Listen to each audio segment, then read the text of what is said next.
Navi's turn to ban.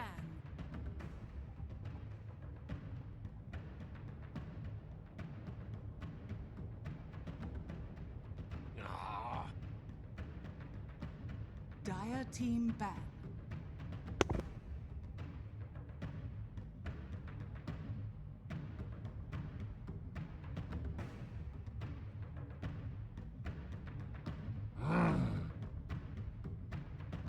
Navi's turn to ban.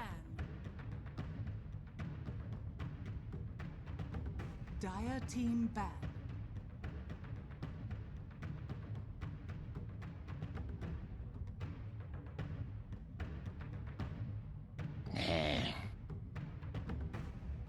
Navi's turn to pick. Dire team pick.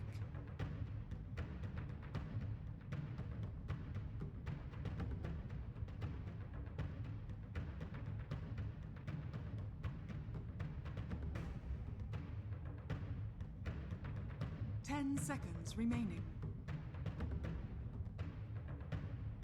5. Dark Seer. Dire team pick.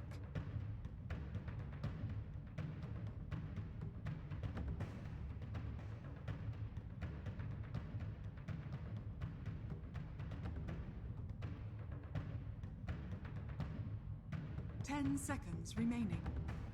Hello, ladies and gentlemen. Welcome. Kiev Major Fire Finals. Long last, we get to know reserve the time. home team. Your MLD. My God. Navi. They're, I think, third at NC. They took one game off Ursa from the best Warrior. game. They're now 1 in Navi's qualifier. turn to pick. They do it. Final. Well, they've got the proof that they can beat VP, you know, like that one game in that best of 3, I think that at least psychologically gives Na'Vi like a bit of a boost in confidence coming into this finals. It's kind of one of those things, like the first time you meet a team in these double elimination bracket, the result doesn't matter so much if you're going to get to the finals again, which is kind of, I think, like something you see in America a bit too with NP and Cole, where it's like they meet in the winner bracket final, but chances are they're going to meet again in the grand finals. Na'Vi, I don't think it was quite as guaranteed they would meet in the finals again. In fact, probably a lot of people doubted Na'Vi's ability to beat both Spirit as well as Empire today, but here they are in the finals, and they do get another crack at VP. I mean, they took a game off them yesterday. They had a very close game that they lost as well, so definitely a chance there. They come in as underdogs, but they're on a bit of a hot streak now. They played back-to-back series. There's maybe some slight exhaustion, but I think the momentum more than anything, if anything, it's gonna help Na'Vi more than hurt them that they've played those back-to-back games. 5 seconds remaining. Navi's turn to ban. Advantage. Most of these guys play well now. That's correct. They're all playing from home or setup. Yeah. They can, especially from 10 seconds remaining. Could be. 5 seconds So with that,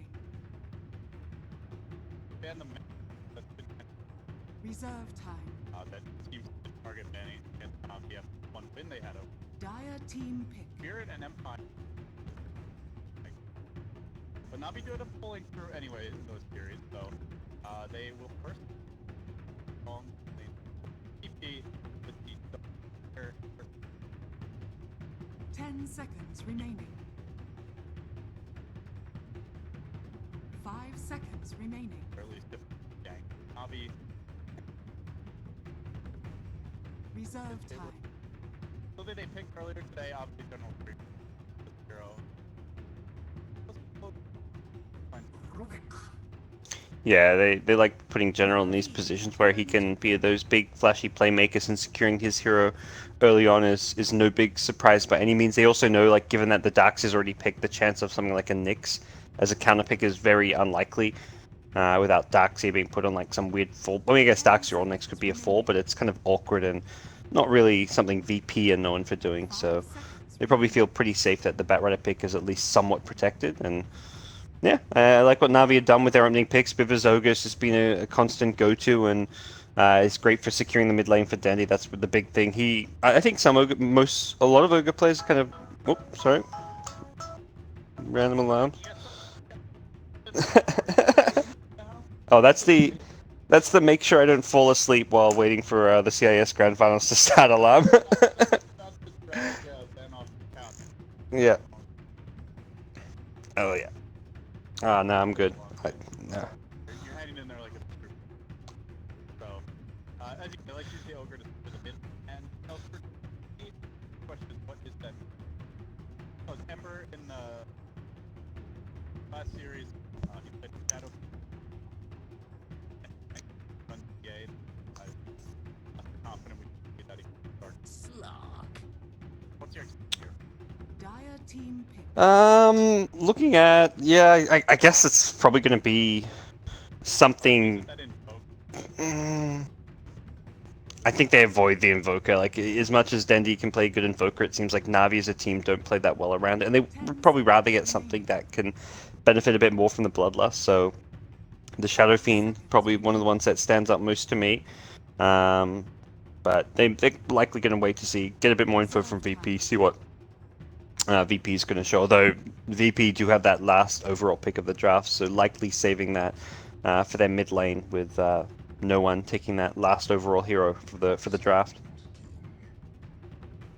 Navi's turn to pick. Ooh. Excellent. Being alone. So, for that no one here but around thing. So, I mean, we're talking about what Denny's play mid. 10 seconds remaining. Yeah. At those heroes. 5 seconds remaining. I'm thinking Ember's here eventually. Reserve time. Yeah, it'd be pretty nice. Good against Slack as well, since Slack doesn't get to hit Emperor very often, won't build up Essence Shift charges. It's the right kind of hero. It's kind of hard to like jump to say what VP is going to pick for no one. I mean, I think outside of like an idea like an Ember, because it is a really good pick right now, because they're going to wait and see. Like, they have 2 picks before they decide their mid laner, and they're going to use that last pick to make sure they get a lane advantage in mid. So if they see Na'Vi pick like an Invoker, they may go into like a TA type hero. So we'll see what Na'Vi get. They get the Oracle for now, which is actually an unexpected odd pick, but picked against the Darkseer, so being able to purge off that Iron Shell. Reserve time. Like, partner. Like, someone really benefit. The heal aid. Navi's turn to Um, It's been a fairly frequent. A lot of these. Terrorblade mainly that comes. 10 seconds remaining. Yeah, I don't know. I'm never sold with Oracle picks these days, and I feel like teams are just gotten a lot more used to dealing with the hero and how the false promise works. And VP themselves likely can go into. I mean, they have a nice kind of bit of diversity with their damage up, with the physical damage from Ursa, the magic damage from the Sand King, the Darkseer. So I think something that VP where VP beat Na'Vi last time was that mid to late game teamfight aspect. Ooh. That's a hero I was not thinking of. Yeah. Okay. Dire team pick. Evo, not something they had great answers. Yeah, and VP ran it in the group stage, so I think just respecting VP's ability to actually play the hero now after their group stage showing on the hero. So the Dendi Troll can come out. This is a hero that works a bit better with the Oracle. Nice, like, kind of tanky frontliner that actually gets some decent benefit out of the false promise. Reserve time.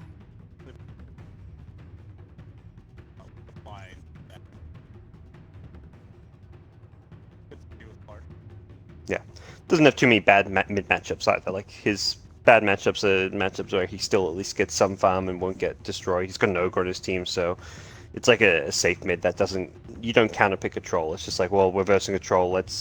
VP are going to pick something that they feel is good and suits their draft rather than something that wins the mid lane, because, like, yeah, it's just a troll.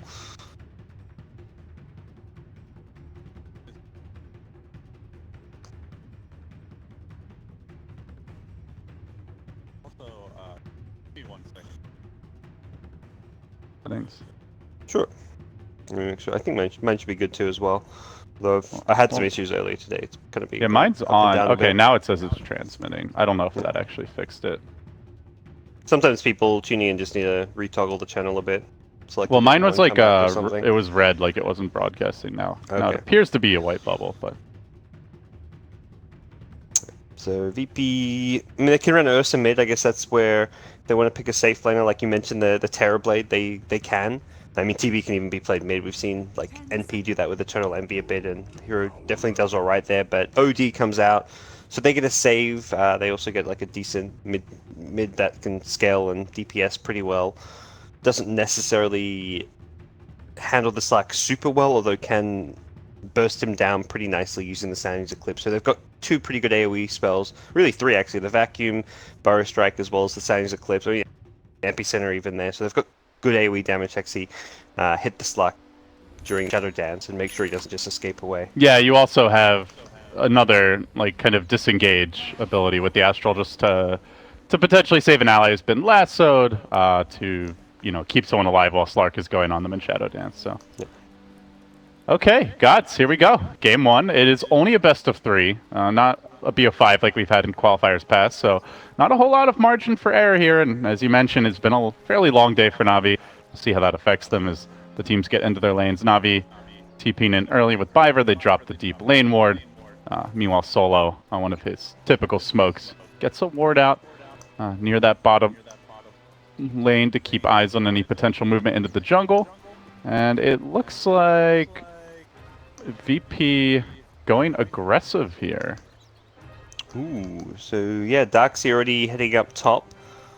Interesting. So yeah, Ramsey's down bottom. What are they? I guess yeah, Slack not really known for having a strong lane phase in a hero that can get pressured a lot in the early game lane stage. I'd say Oracle used to be fine in these kind of aggressive situations, but a lot of his spells have kind of received small little nerfs over the various patches. This hero used to be like one of the best 5-position supports, but after a couple of nerfs, this hero just isn't quite what it used to be, and does look like Na'Vi may have to either adjust their lineups or kind of do something else. Pycat immediately running towards top once his bounty run gets contested is likely going to just ditch this bottom lane. All right, yeah. So screw that. You can have the fun down there. It doesn't do a whole lot Mr. better General. top though. It's still a Darkseer versus Slark. He's got the Oracle to help purge those Iron Shells a little bit, but you can only really purge so much of them, and Darkseer should farm pretty nicely against the Slark up here. Yeah, obviously, like you see the Ursa and you go for a Slark, you can't expect to have easy lanes. There's always going to be a potential weakness to exploit there. Just not really why you pick Slark. He's not a particularly strong laner. But they do have the Ogre to secure mid, so Denny can get off to a good start. Then maybe Armen roams that way and tries to give the Slark a little space. For now, though, they're in the dual lane to make the Darkseer sad, and VP looks like we'll be rotating their Sand King as well. Lil gonna join the skirmish here in the mid lane. Interesting. Armen playing the Ogre for once. Almost always we see Biver playing this one, but imagine he's the guy who also normally plays the Ogre, so Armen probably saying like, look, I'd rather play the Ogre than play the Oracle, so... Uh-oh. Tough start here for General, who took Sticky Napalm, has the boots, but Ramses also has his own, gets off a follow-up clap, and this likely the first blood. Indeed it will be. Ramses drawing it. General going for the level 1 Napalm, and he gets punished. Yeah. It's a rough start indeed. Although, I mean, Good you news can is- probably attribute that to the lane swap, not being quite aware that the Ursa would already have the boots and Yeah. just ambushing him with it. Yeah, I've managed to do pretty well against the Darkseer up top. He didn't go for any clarity, so unfortunately for Pasha, he couldn't really stay in this lane. Like his first couple Iron Shells getting purged. Often with the changes to Darkseer, his Iron Shell costs a lot more mana than he used to. This is actually a kind of a tough lane for him as a result. Overall laning setup, gods. It looks like farm-wise, VP getting the edge here. They've also gotten a first blood. Do they just straight up win the lanes? Is there an adjustment Na'Vi can make to... I think Armen's Ogre is probably the hero that can roam around and be annoying. He doesn't really offer a threat at bottom lane with the Batrider to get kills, but likely we see him just stick around this mid lane and try and give Troll a bit of an edge. Unfortunately for Dendi, even with the Ogre's presence so far, he hasn't really done all too well in CS. Just the 2 last hits and 3 denies. So if Na'Vi can win top lane and perhaps have Ogre help them secure this mid lane a bit more, at least 2 of the 3 lanes will be going well for them, and they'll be okay with Batrider just getting experience, which so far he hasn't been able to really do at bottom, but with a level 2 and Firefly, he should be able to at least get XP down bottom. All right, so Dendi definitely still getting that help from the Ogres. No one continues to receive a lot of pressure, but still CSing fine. 6-1 already. They're making the dive on bottom. They have found General again. 3 heroes converging on the Batrider. They're going to chase him through the tree line, but with the point in Firefly, he's not as easy of a kill. The Caustic slowing him down just a little bit. Juki back towards the tower. Armen tries to join the fray. Not going to matter. Suddenly, the Ursa converges on him. This could easily be 2, maybe 3 Na'Vi heroes going down, as the Ursa is just going to be king of the castle at this point. Finds another. Lil getting the last hit, and VP just waltz away. The trickle in effect simply does not work against Ursa. Yeah, that was a bit of a disaster. 1 by 1, just feeding the Ursa. It looked like Bat was trying to Firefly onto that little poking out cliff point at the bottom of the map where you can plant wards, but couldn't. I don't know. Pathing, I guess, stopped him from doing so, and didn't really have a good escape even with Firefly up. So that was the Ogre rotating off the mid lane, which means Dendi's not getting that help. They're already losing bottom lane. They lose it even harder now with the extra kill being given up, and just the 1 lane up top going well for Na'Vi right now. I mean, in good news, it's going super well. He is 20 and 11 already as a Slark. Man, that's actually crazy. That Slark he's only now in the straight 1v1, but even before earlier, there's just like 1 Fortune's End from the Oracle onto those Iron Shells really just gave him all he needed in this lane, and he's going to start really pressuring Pasha. He's got an Orb of Venom. He's actually going to be playing super aggressive, looking for kills. And you can see Pasha still trying to actually just buy the Soul Ring. He can't even get to the shop. Although Pycat will see him going and comes right back. He has the lane ward, so he can tell anytime Pasha makes this move as bottom lane. General getting pursued out again, hounded by Ramses. What is the range on those claws? My god. Didn't look like he was in melee range. Probably would have caught him anyway with the phase boots. But another kill, make it 2 more, and yeah, Ursa is out of control. This is a problem. Yikes. Yeah, this is a This big, is looking like classic like Ursa pub game. Yeah. 5-0 at 4 minutes in, and he's only got 3 of those kills for himself. But top lane Slark getting very aggressive, is now going to find Lil up there. Oh no, the Caustic canceled his salve. Pycat is a sad panda. Looking for the turnaround though, perhaps with Biver coming in will force Lil back in a way. So they go back to their tri lane. They stop trying to help General. They're just going to leave him against Ramses. And Ramses is going to rotate, at least for now. Looks for that haste rune, perhaps? No, just the courier. We'll grab some clarities here. Head back to the lane, but yeah, he doesn't really need help. I mean, at this point, even if he can't kill Bat, he can certainly zone him pretty effectively. Oh yeah, and he's going to get the fast level 6 now, so even ganking him gets more difficult with the damage block and the turnaround potential with the enrage. So this bottom lane Ursa becomes a nastier and nastier problem. Solo's just heading back, but I think this is where if you're a support like Solo, you're just like, yeah, let's play around my Ursa. He's pretty strong and scary right now. If I'm near him, I'm probably safe. I can get some wards down, set up some kills, and that's where you're gonna get the most done. So he's back down bottom with the Ursa. It's not like if you're Na'Vi, you're like, oh yeah, let me just go scout around the jungle by myself when Ursa's missing. Yeah. Probably not the case. Mostly just look at this top lane as like a lane where heroes like Sand King and Darks are going to go to leech experience, so you don't really necessarily want to try and fight up top. You just want to send like a Sand King to leech XP and get some farm where possible. The one lane I'm a little curious about, guys, does Troll normally like struggle this much against an OD, considering he's gotten a lot of help from his Ogre? At least the last few times I've checked the lane, the Ogre's been there. Should he not be CSing better? I think the denies are really good for Dendi. That's something where normally OD can secure CS pretty well using the Astral, and he is leveling up the Astral as his primary ability. So given that no one's leveling Astral, I'd say this is like pretty normal in terms of CS. Okay. Perhaps Troll a little bit under where he'd want to be in terms of his CS, but the denies is definitely a positive sign. Yeah, it's a well-documented aspect of Dendi's laning that he really does prioritize denies more than other mid laners historically, so could play into it as well. Yeah, I mean, he's one of the players, if he can get a CS or a deny, he'll normally choose the deny over the CS sometimes. And What a jerk.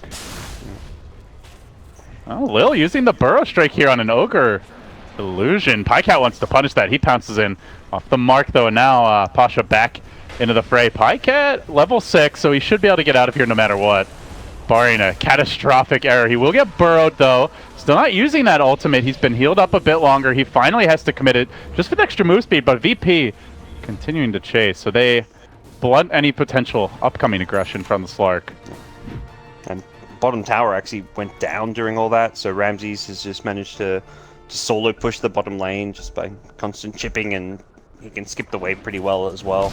So his Helm of the Dominator going to be up very early on, and getting a creep at like 8-9 minutes in as a Nursa is going to allow you to really just roam around the map, play super aggressive. You can get, there's a lot of good creeps you can get to really benefit you. And Na'Vi are going to be... Oh, look at this constantly aggression, under pressure. gods. They know Batrider's off the lane. They're not going to let him farm in the jungle. Straight onto him. Ramses will move. One more attack. Actually make it 2. Grabs another kill. So already a dominating streak. The jungle isn't safe. The lane isn't safe. And soon Roshan won't be either, as you mentioned. About to get the Dominator. Oh, he's got the Elf Wolf as well. Yeah, the Dominator means he's probably taking Roche at level 8 with Fury Swaps if he wants to, since the creep can tank Roche for you. But it doesn't have to go for Roche, and you can just look to continue to snowball. But getting an Aegis early on is definitely a nice thing to do. And he's smoked up with Sanking, so this could be for Roche, could be for making a play. We'll see where the priority lies for VP. Not a whole lot of mana on Lil, so looks like it will be into the pit. Can Na'Vi, I mean, even if they knew about this, could they contest right now? They don't feel very strong. Not really. I guess VP aren't grouped up around it. They're just relying on the sneakiness of smoking in there at this stage to get Roche. So Darks is not really in a position to do much, neither is OD. So if they had there with numbers, they could have done something about it, but it would have become very obvious. Lil didn't even attack. He stayed smoke in the Roche pit, so if they came to contest it, his smoke would pop and he'd know that that heroes were nearby. So General ends up moving to the off lane, and guess who's there to greet him? It's his old friend Ramses. Shows himself in the lane. And reinforcements have arrived in the form of Lil. Gets a surge into a burrow, but General barely able to sneak over the cliffside there and back to safety. As that first... one of those first troll ultimates does get used. Dendi just taking over, farming the Ancients. They drive General off the lane, and they go straight onto the tier 1 tower, so VP, very aggressive laning stage, really trying to secure map control here. Setting up for a second Roshan, perhaps, down the line. And for Na'Vi gods, I guess the question becomes, like, how are they going to start asserting some map control, taking fights, or do they just have no ability to do that for the next 10, 15 minutes? And assuming VP pushing with enough numbers, I don't really think Na'Vi have plays they can make, because they have no blink on Batrider, they have no initiation item on Pycat. He doesn't have his Shadow Blade or his Blink Dagger, so Troll doesn't really have too many items. I guess the Troll Helm of the Dominator you can make some plays with, and may see like a smoke with an extra creep, but given that right now VP have Aegis, this is very much a Na'Vi, like a farming period for Na'Vi. They're going to be looking to keep away from VP during this Aegis period. Problem is, Batrider is miles away from a Blink Dagger right now. Oh, Lil pulling out the jukes, breaking some ankles in the bottom lane. Biver trying to catch him out with the Fortune's End, but just a calm Sandstorm dodge, and then do away. So VP just outmaneuvering Na'Vi around the map there. Yep. Going to smoke up as a pack of 3, head towards that bottom lane where they do have a ward planted. Sentry Deny was attempted earlier, unsuccessful. And let's see which way they go. Looks like they will find the Slark, and they do it. Before he's able to get off a Dark Pact, he's just going to go down without a fight. The lone ray of hope, really, for this Na'Vi squad also bites the dust. So the pressure mounts. All the while, no one... Yeah, by the way, has a Midas. Kind of just quietly farming away in the mid lane. Significantly ahead of Dendi now. Mostly due to the tower gold, but has not had any pressure. There is an OD in this game, guys, lest you forget. He doesn't even have to enter the game, you know. He can just stay out of the game. He can keep jungling. He can keep farming his lane.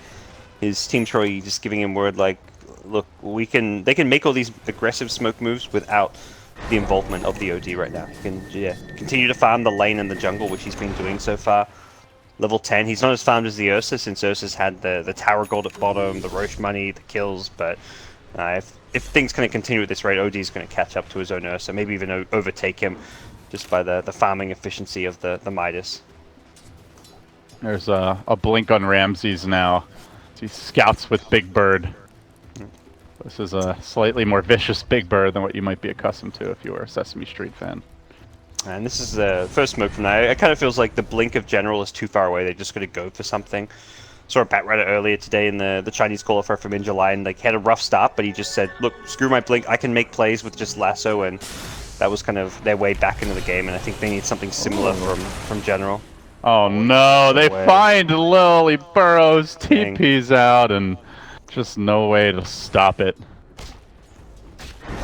Yeah, brutal, as Na'Vi can't find a single kill so far, and their woes continue, and likely after that failed smoke, they would just have to fall back to their jungle, farm a few camps.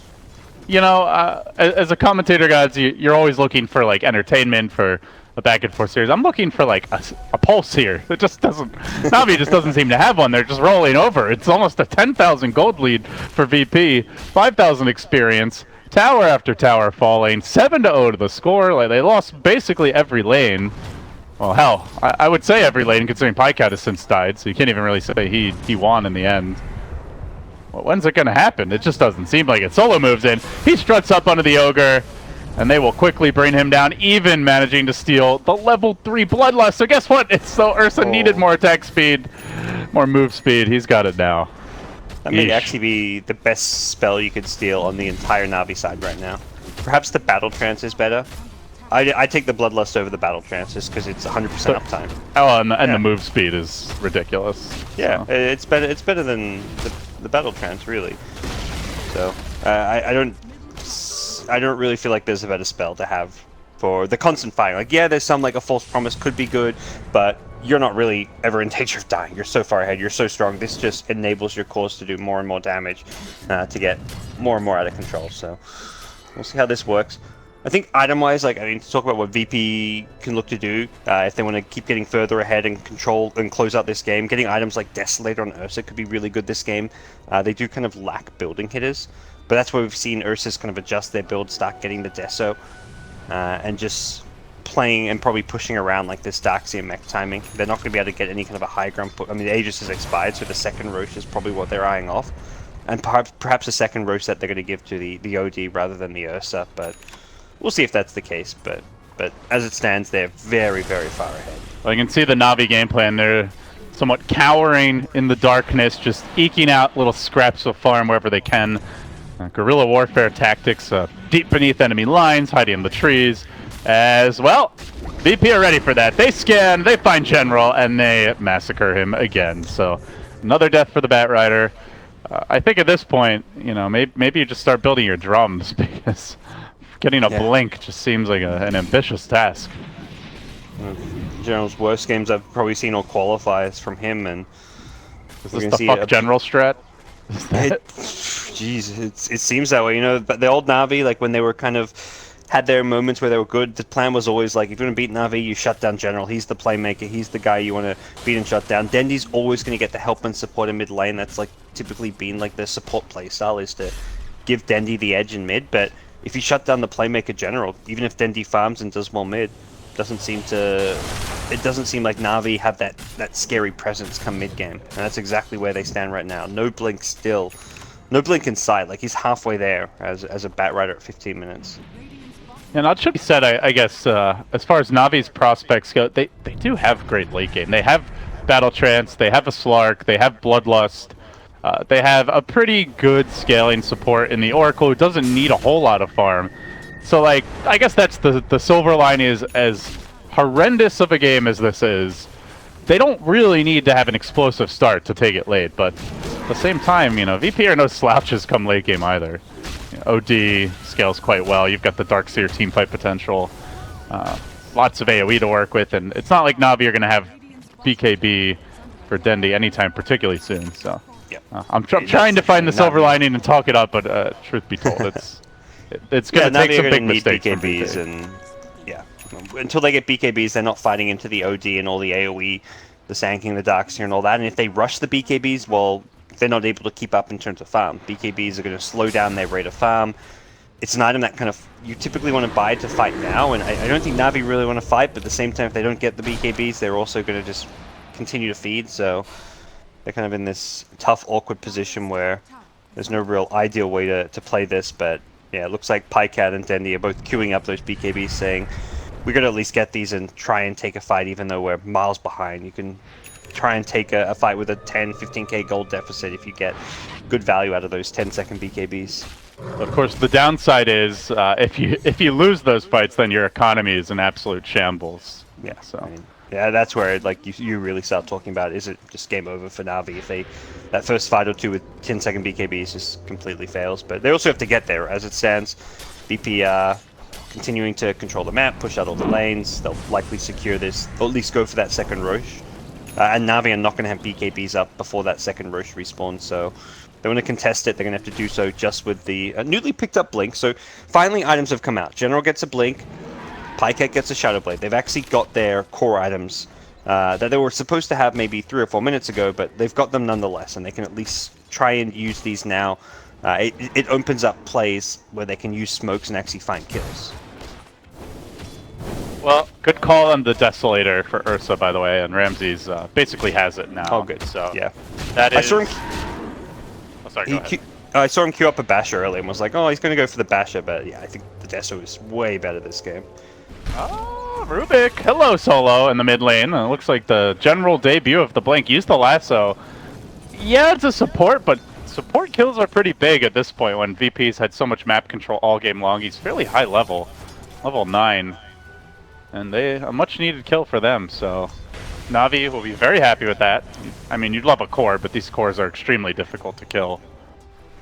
And you just, general, I think, team morale goes up when you don't have 0 kills at 18 minutes into the game, so it shows that with these items they can actually achieve something, and if they can turn that one support kill into another couple of support kills, or a core kill maybe next time, suddenly this game, they're in a position where this game gets a whole lot more winnable, and they kind of start to claw their way back in. So it looks like Na'Vi might be trying to force this tower, which could draw VP to side between Roshan or the tower. They're expecting Roche will be up very soon if he's not already. Probably thinking VP or Roshan this very second, given it's been about 11 minutes. In fact, he has not respawned just yet, and Na'Vi are a little nervous. Here come VP. This Ursa's gonna completely claw his way through here in no time at all with the Desolator. They like have to completely chain stun him, or he is it's gonna kill them all. And the problem is he has a lot of crowd control backing him up. So, oh yeah, you're not reliably able to just jump the Ursa and expect no consequences. Now a Blink secured for Pasha, so that big vacuum into Burrow Strike and hell maybe an Epicenter is a real possibility as Na'Vi dance around on their own side of the map, quite unsure of where they want to go. CVP scanning. And they do want to fight this. They don't have the BKB on Dendi. Pycat neither. They're walking into trouble, and VP seem to be in a great position to take this fight. Pasha's there with the back to start off. The follow-up burrow comes through onto 2 almost immediately, but the lasso is there, keeping the Ursa away as arm in. He's like, guys, the Roche is low. Let's kill it off. Pycat gets the last hit. General grabs the Aegis. Na'Vi have found the Roche, but can they win the fight? That's the real question. This Ursa is big. He's bad, and he is quite mad. They brought down 4. They're going to look for Biver as well. It's likely to be 5 with the Astral He'll fall 2. And scrambling for the hills is the lone survivor. It's General. It's 6 dead for Na'Vi. They steal the Roche. They steal the Aegis. And they get their asses beat horribly for it. That Ursa wasn't happy. He's like, that's my Aegis. Go happen. I'm going to claw you all down. That's not happening on my watch. And, well, VP very handily won fight. And that the sheer net worth advantage just becomes kind of insurmountable in a fight like that. Na'Vi didn't have BKBs, and you talk about how they look to fight into stuff like the Sanking, the Darkseer, I mean, let alone the Ursa. I think the only way you can beat the Ursa is if you're not getting disabled.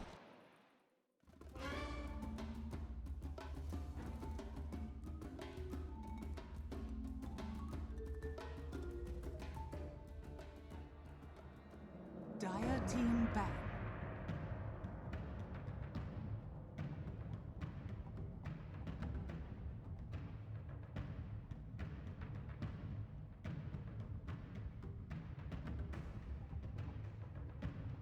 10 seconds remaining.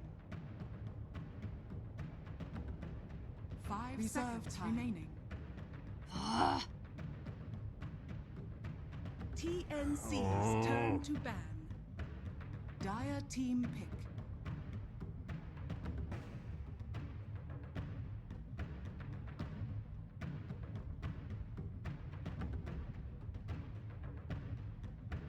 Slaughter. TNC's turn to pick.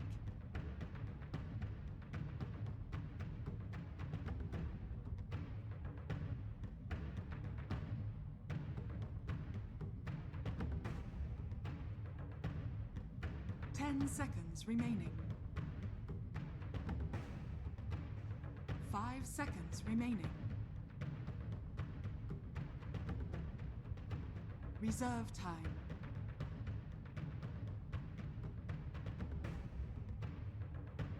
Dazzle. Dire team pick.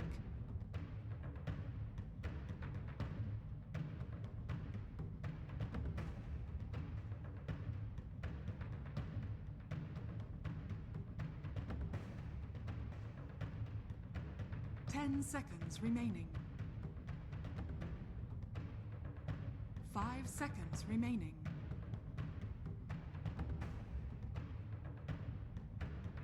Reserve time.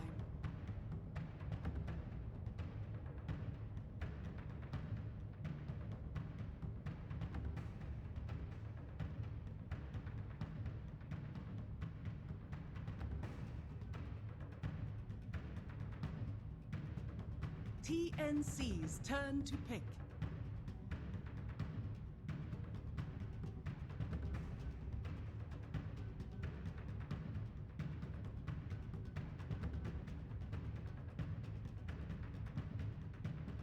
Seconds remaining. 5 seconds remaining. Reserve time.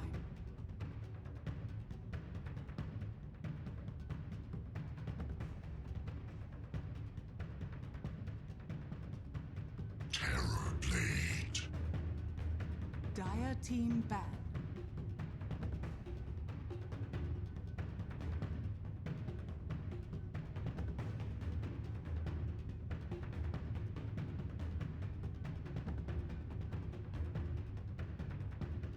Seconds remaining. 5 seconds remaining. Reserve time.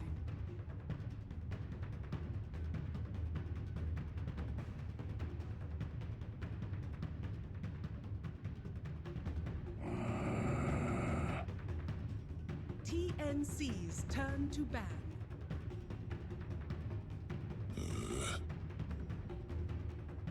TNC's turn to pick.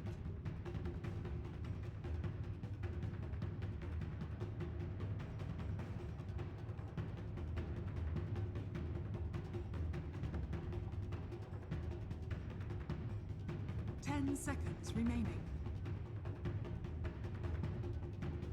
5 seconds remaining. Reserve time.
Dire team pick.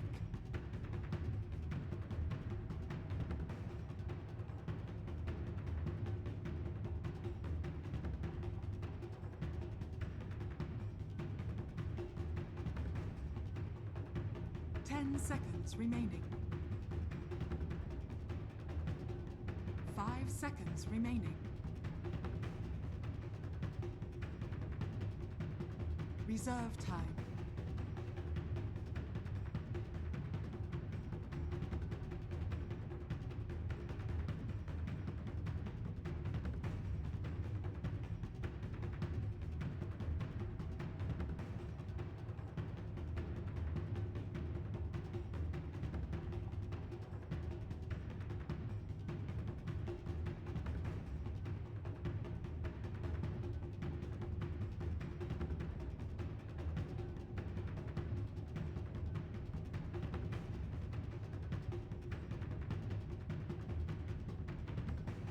Spectre.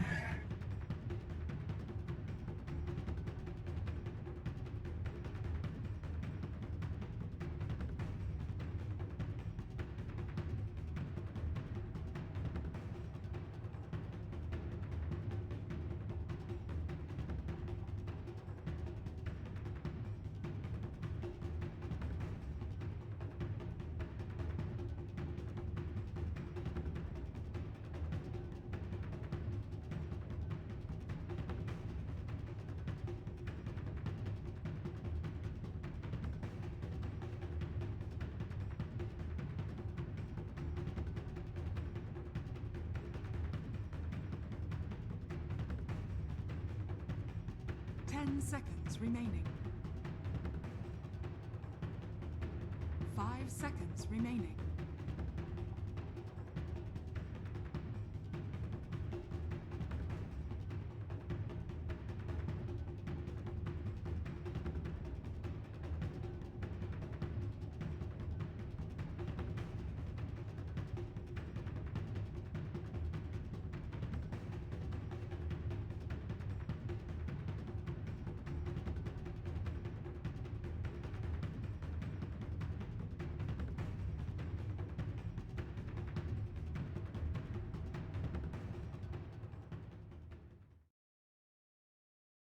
Yeah, first game of the day, TNC. Oh, they go with exactly what you...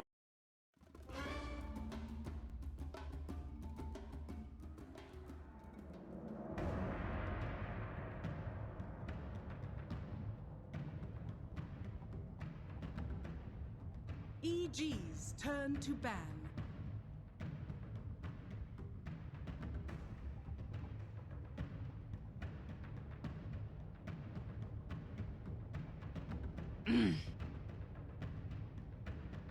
Newbies turn to ban. EG's turn to ban.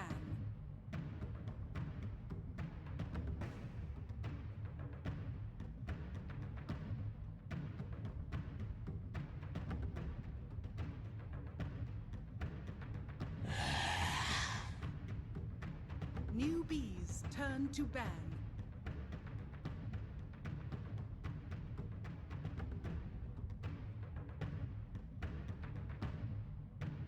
I mean, I'm excited because it's EG newbie, you know? I mean, two super good teams. I mean, EG obviously struggling a little bit on day one with their performances, but I think that this should be a pretty even matchup. The last time these two teams met, it was actually at DAC, and newbie did in fact beat them, so Yeah. curious to see what they're going to bring here today. EG obviously giving respect to the Legion commander that we saw have a tremendous amount of success yesterday. Even with triple counter picks and such, they know that the Chinese teams play this hero very, very well. Just don't want to give it to him. And same thing with the Venge, actually. It's kind of that hero that has been given a lot of attention from the Western teams towards the Eastern teams, just because it's flexible, it's really good in team fights, and it kind of does everything but wave clear, which is really what you want. Yeah, I mean that vengeful spirit we saw yesterday can be a valuable pick because you don't know exactly what position it's going to be, right? Could be that position 1, could be the support, and that was one of the reasons why we saw newbie falter yesterday against Digital Chaos, the old Onyx squad. Mason's vengeful spirit, I think, had a pretty dominant performance in at least one of those games, so it's being played all over the place. A lot of teams going with that, but here we go. EG right back to the classic first pick Magnus. Can't really go wrong, honestly. Again, flexible hero, can go mid, can go off lane. And power is still a hell of a skill, even after the nerfs. The Nature's Prophet ban, EG was running it the other day. 10 seconds. They actually ran it, I think, 2, maybe 3 games? Really? And Universe is obviously a very good Prophet player. Yeah, they ran it a couple of times yesterday, but they did lose a game with it. So I'm not entirely sure if newbie are just looking for a particular style. The last really big tournament besides this, it was very team fight oriented, and opening up with a Magnus with the changes to towers and stuff like that. When you have Magnus, you kind of want a team fight and or go for like heavy farming cores. Looks like we're going to see the Ricky tricks of the trade and power combination. I believe that was actually talked about on the mainstream yesterday as well, because a couple of games we got a chance to see that as on top of pretty much 90 heroes being picked, which is pretty cool. Yeah, I mean it's a good combo. We've seen it before, and we'll see it again. Juggernaut Rubik here for newbie, going to be their opener. Hard to go wrong with these two heroes. Good setup in lane. A lot of flexibility. Can kind of pivot this draft into almost anything, it feels like. And now we'll see that Crystal Maiden third ban. And Axe now third ban by Evil Geniuses. It's a really solid ban. It's annoying because the Axe just has such a low cooldown on being able to initiate. Like Berserker's Call level 4 is only 10-second cooldown. And then you can just blink in, be a nuisance. If the Ricky gets caught out by a call, you're pretty much just dead to rights. There's not really much you can do about it. The Rubik, from the side of newbie, that hero had been seeing a lot of contention in tournaments past anyway, but especially against a hero like Magnus, you're restricting one of the biggest strengths of the hero, which is, BKB, piercing, AoE disable. Because the Rubik never really has to fully commit. Although at the same time, you could argue that Ricky is kind of directed at the Rubik in the form of a counter, unless there's like this 5 versus 5 where there's already like sentries down and whatnot. So it can be a bit tricky, actually, I think, for the Rubik in this game, just because of that one hero. Well, now the Lifestealer, fourth ban by newbie. Very smart ban here. It's a prevalent core against Juggernaut anyhow, but Magnus, great Infest Bomb carrier, as well as Ricky. Those two can be very pesky in the mid game especially. So smart ban here, and now the Invoker, fourth banned out by EG. That's Triple C's best hero. Yeah. Well, he plays a lot of stuff really well, but his Invoker is certainly a thing. Not really too surprised to see it taken out here. Plus, it's alacrity for the Juggernaut, and Juggernaut's not really that hero that you look at and think, okay, yeah, well, this thing is like super strong late game, but U9 just plays it so damn effectively. Like, he's probably one of the best Juggernaut players. Like, you think about Burning, you think U9, etc. He's definitely up there. No doubt. Newbie now thinking about their third, looking for another support mid and an off lane. How do you think Magnus lanes best right now? Do you when you see a Magnus first pick, do you kind of assume that it's a mid Magnus? Is that the initial assumption at least? I think you can have the ideal assume setup. It's Universe, actually. I think that's probably your first assumption. It's tough though, again, because Sumail has played it in the past, right? Like, it just depends on how EG feel about how the lanes are going to shape up over time. And given the fact that, newbie just showed the rotation hero, between the supports of newbie, I don't really think they're going to be able to directly pressure this Ricky that much. So it kind of takes a little bit of, I guess, pressure off the lanes for EG. So now they can look to, pick something that may be a little bit more durable in the middle lane for Sumail. And maybe he wants to play, Puck again. He played it the other day. It's a good catch. You'd have some crazy pick-off potential between Ricky, Magnus, and a Puck on top of that. Plus, it's something that can effectively reach to the backline to be able to, like, disjoint. So this could be a support still. Crit played that yesterday. Support Wind Ranger. It's one of those heroes. I think they won that game, I want to say. I think they were playing it against Faceless. But, yeah, they played support Wind Ranger against Ice and his Brood. And I believe they were victorious. So it's strong in the sense that it's very good lane support. because you can't really trade. You know, level 1 wind run or power shot, whichever he decides to take. You just can't really get in there to do anything to the core player if it is going to be that support. And again, you know, it's still flexible because Sumail in the past has also played Wind Ranger. It just really depends on what flavor EG want to adapt their draft to after having seen, you know, what newbie are going to pick. So I'm guessing this is mid Lina right now because they already have Earth Spirit and Rubik. Yeah. That means, you know, SCCC gets his Lina.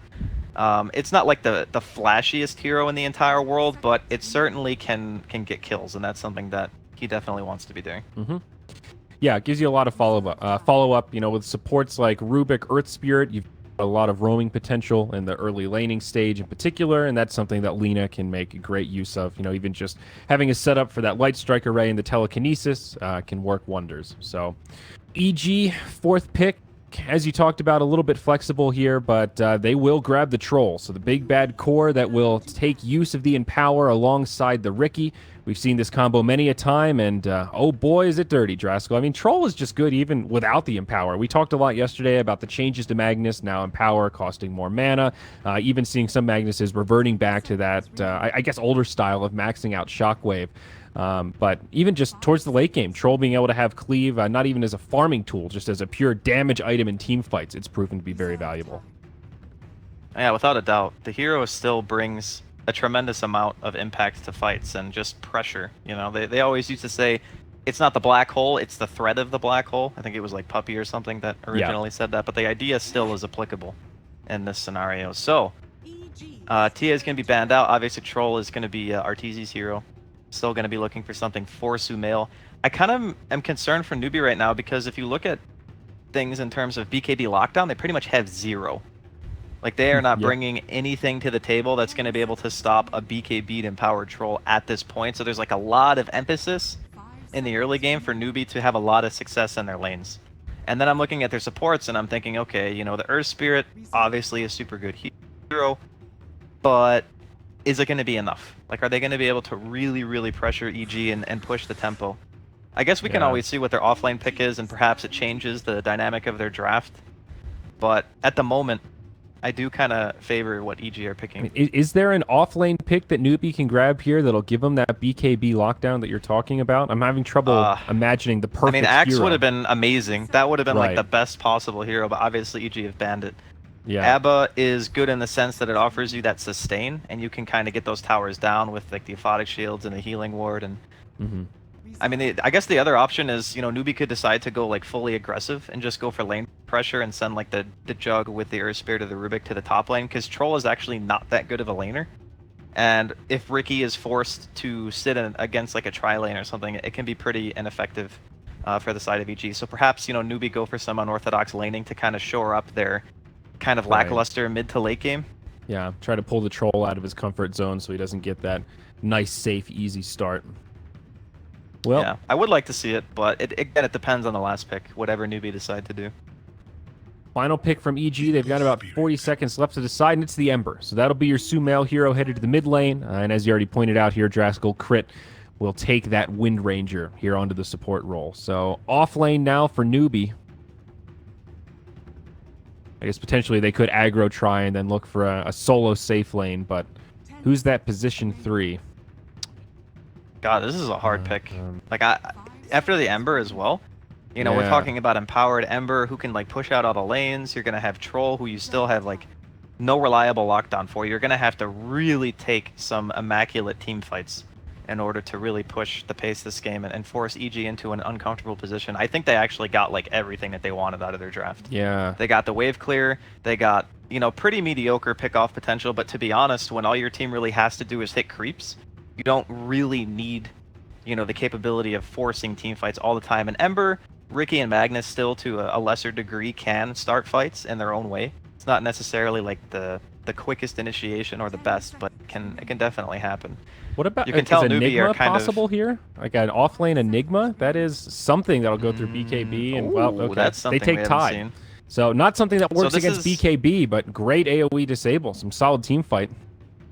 This is like purely mid-game timing here from newbie. They're looking at a hero that You know, in lane, it's actually going to be quite tough for the Wind Ranger and Troll to harass. You know, Kraken Shell is a heck of an ability against auto attacks in the early game. So I guess they were looking for something that would be able to carry a mech and kind of just go for towers as fast as humanly possible, because above all else, EG's team does actually need, you know, a few items before they really start to come into their own.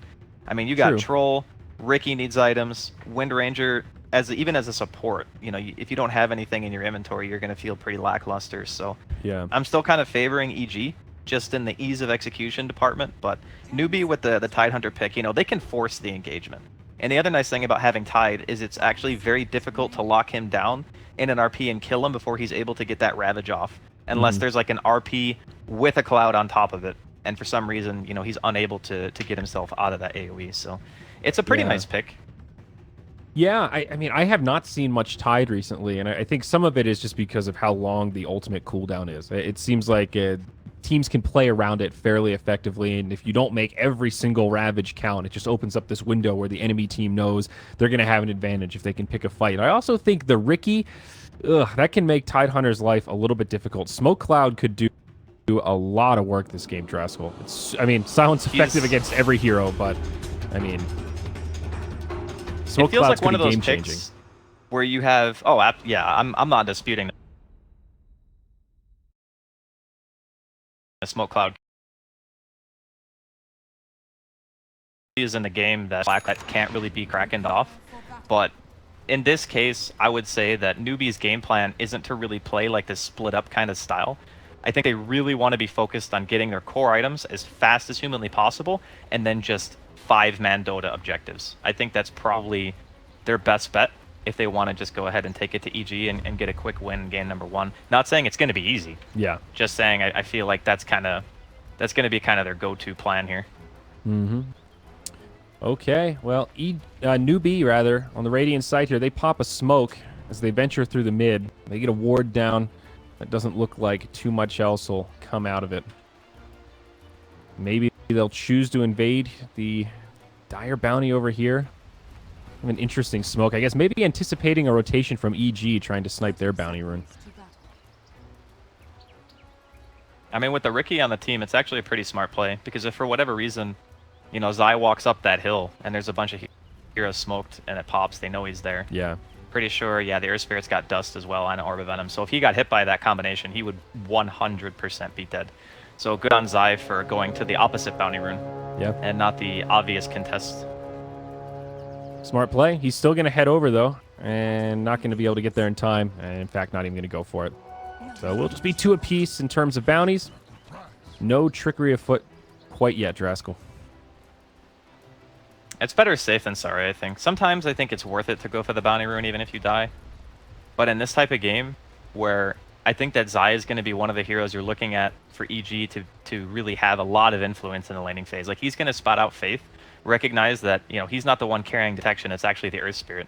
And as soon as he sees that, you know, Evil Geniuses are actually sending 2 heroes to this off lane, maybe in anticipation of some kind of lane that they didn't want to go against, like we were talking about, like the potential aggro try or something. But as soon as they realize that it's not going to be that, they can just shut down U9's farm and potentially even make Kaka come over here. But Sumail middle lane getting pretty damn low. Yeah, almost a first blood there. The aggro try comes out of EG. They'll put some pressure on, and Tide just starting off completely in the jungle. KP just sacks the off lane, picks up the Iron Talon, and he'll be farming to his heart's content. I really do like the Tide to round out Newbie's lineup. I was kind of hard-pressed to think of a hero that would have been able to offer, you know, something that gives Newbie a reliable condition to win the game. And the thing about Tidehunter against most other junglers is that once you get a couple of points in a Kraken, the creeps just don't hurt you anymore. So you're never running the risk of walking around with no HP and Zai just casually walking up and poking you, kind of like what he's going to do here mid. Yep. Sentry ward already down, so Lina knows what's going on, but that'll change. They'll drop a sentry ward of their own, and Zai will maintain some vision control here in the mid lane. So Lina versus Ember Spirit. Of course, the rotations are going to play a big role in this lane, but Lina has a pretty good time in this matchup, right? Abusing the... Oh, never mind. Down bottom. Crit initiated on Telekinesis into the Blade Fury, and this will be an easy first blood for U9. Juggernaut picks it up. And as soon as that happens, RTZ just abandons the lane, realizes the safe place to be is actually in the safe lane in this scenario. They actually almost took out the Lina mid as well. He had to pop Fairy Fire. He was super, super low. Yeah. Haven't had the Shrine just yet, though. So how does this 1v1 matchup go, Lina versus Ember? I want to say it's a little bit Lina favored just because she has the range advantage, but... It can be. I think it depends on how the players actually do, I think. Like right now he has Sleight of Fist skilled on Sumail to try to dodge the Dragon Slaves. If SCCC is able to land those, then I think that he'll probably get the laning advantage. But if Sumail is able to just chain push out the wave, then both of the heroes pretty much just farm. The downside of this matchup, actually, if anything, I think it's for Lina, because it's much easier to kill the Lina than it is for Newbie to kill the Earth Spirit, unless he's playing super aggro without Flame Guard like he is right now. Yeah, Ember, yeah. No, it's a fair point, and maybe Ember a little bit scary when he's not pressured in those early levels. As soon as he hits 6, that's when he becomes exceptionally hard to shut down. Zai now going to be just leeching in the off lane. Yeah, he's found his level 2 on the Riki. And just going to absorb some of the stacks and pulls. Will continue to be a nuisance down here. Like you mentioned, Arteezy rotated up top, and KP has come back to the lane now. Tidehunter already level 4. Mid lane, now Sumail initiated on. Follow-up damage not quite going to be there. He pops the Flame Guard, and he'll make it back under the tower. Yeah, it's a lot of pressure being applied to Sumail at the moment, but they do have Shrines still. Probably just waiting out Universe. Oh. Roll's going to miss. Okay, Sumail's good. Can they turn this onto Kaka, though? Rotation coming in. It's only a level 1 shockwave, but skewer forward. Zai now rotating in. Stun on 2, but they get it. Zai will find credit with that last stray auto attack as they shrine up. 1-1. Pretty solid start here so far from EG. I mean, if you look at Universe's farm, he is going for the Empower build. He's got the Iron Talon already. He realizes that it's pretty difficult for the supports of Newbie to really directly pressure him. They're not going to be able to like invade the jungle or anything with the Earth Spirit. He's more concerned with, you know, stopping Zai from stealing bounty runes, carrying his dust, maybe helping out the safe lane if for whatever reason heroes rotate for U9, but I kind of doubt that would happen. Yeah. It's a lot of things I think that Newbie have to accomplish to reach their really strong mid-game timing. Although all that said, KP's actually doing super well at the moment. Sumail initiated on. Kaka rolling boulder forward. Dragon Slave comes out. Searing Chains connect on 1, but there's the LSA, and that'll be the end of Sumail as Newbie pick up another one in the mid lane.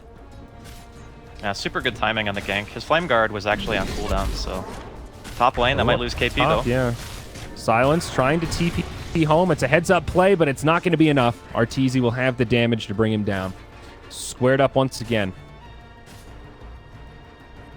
That's a lot of heroes, though, just to kill the Tidehunter. Yeah. I think that KP is probably going to be pretty okay with the situation. Like, even after his death, he buys the raindrops, he buys the magic wand. I don't think they're actually going to be able to kill him like that again. You know, Wind Ranger as a support, and then Troll as your primary source of damage, when his nuke doesn't really even hit that hard, you're going to have a very, very difficult time stopping that Tidehunter from being in the lane. Yeah. But right now we're seeing part of the power of Magnus, you know, a hero that not really thought of as a jungler, but he can farm pretty effectively with the Empower and Iron Talon. He's already level 5 now, gets that second point in Shockwave. The Universe having a pretty good time himself here in the mid lane. We'll see some action break out. Sumail doing a lot of damage, but taking a lot in return. They'll kill SCCC first. Now the rotation from Rubik. Zai lays in a couple of auto attacks. The power shot will be off the mark, and Kaka will be able to stagger away on the Earth Spirit.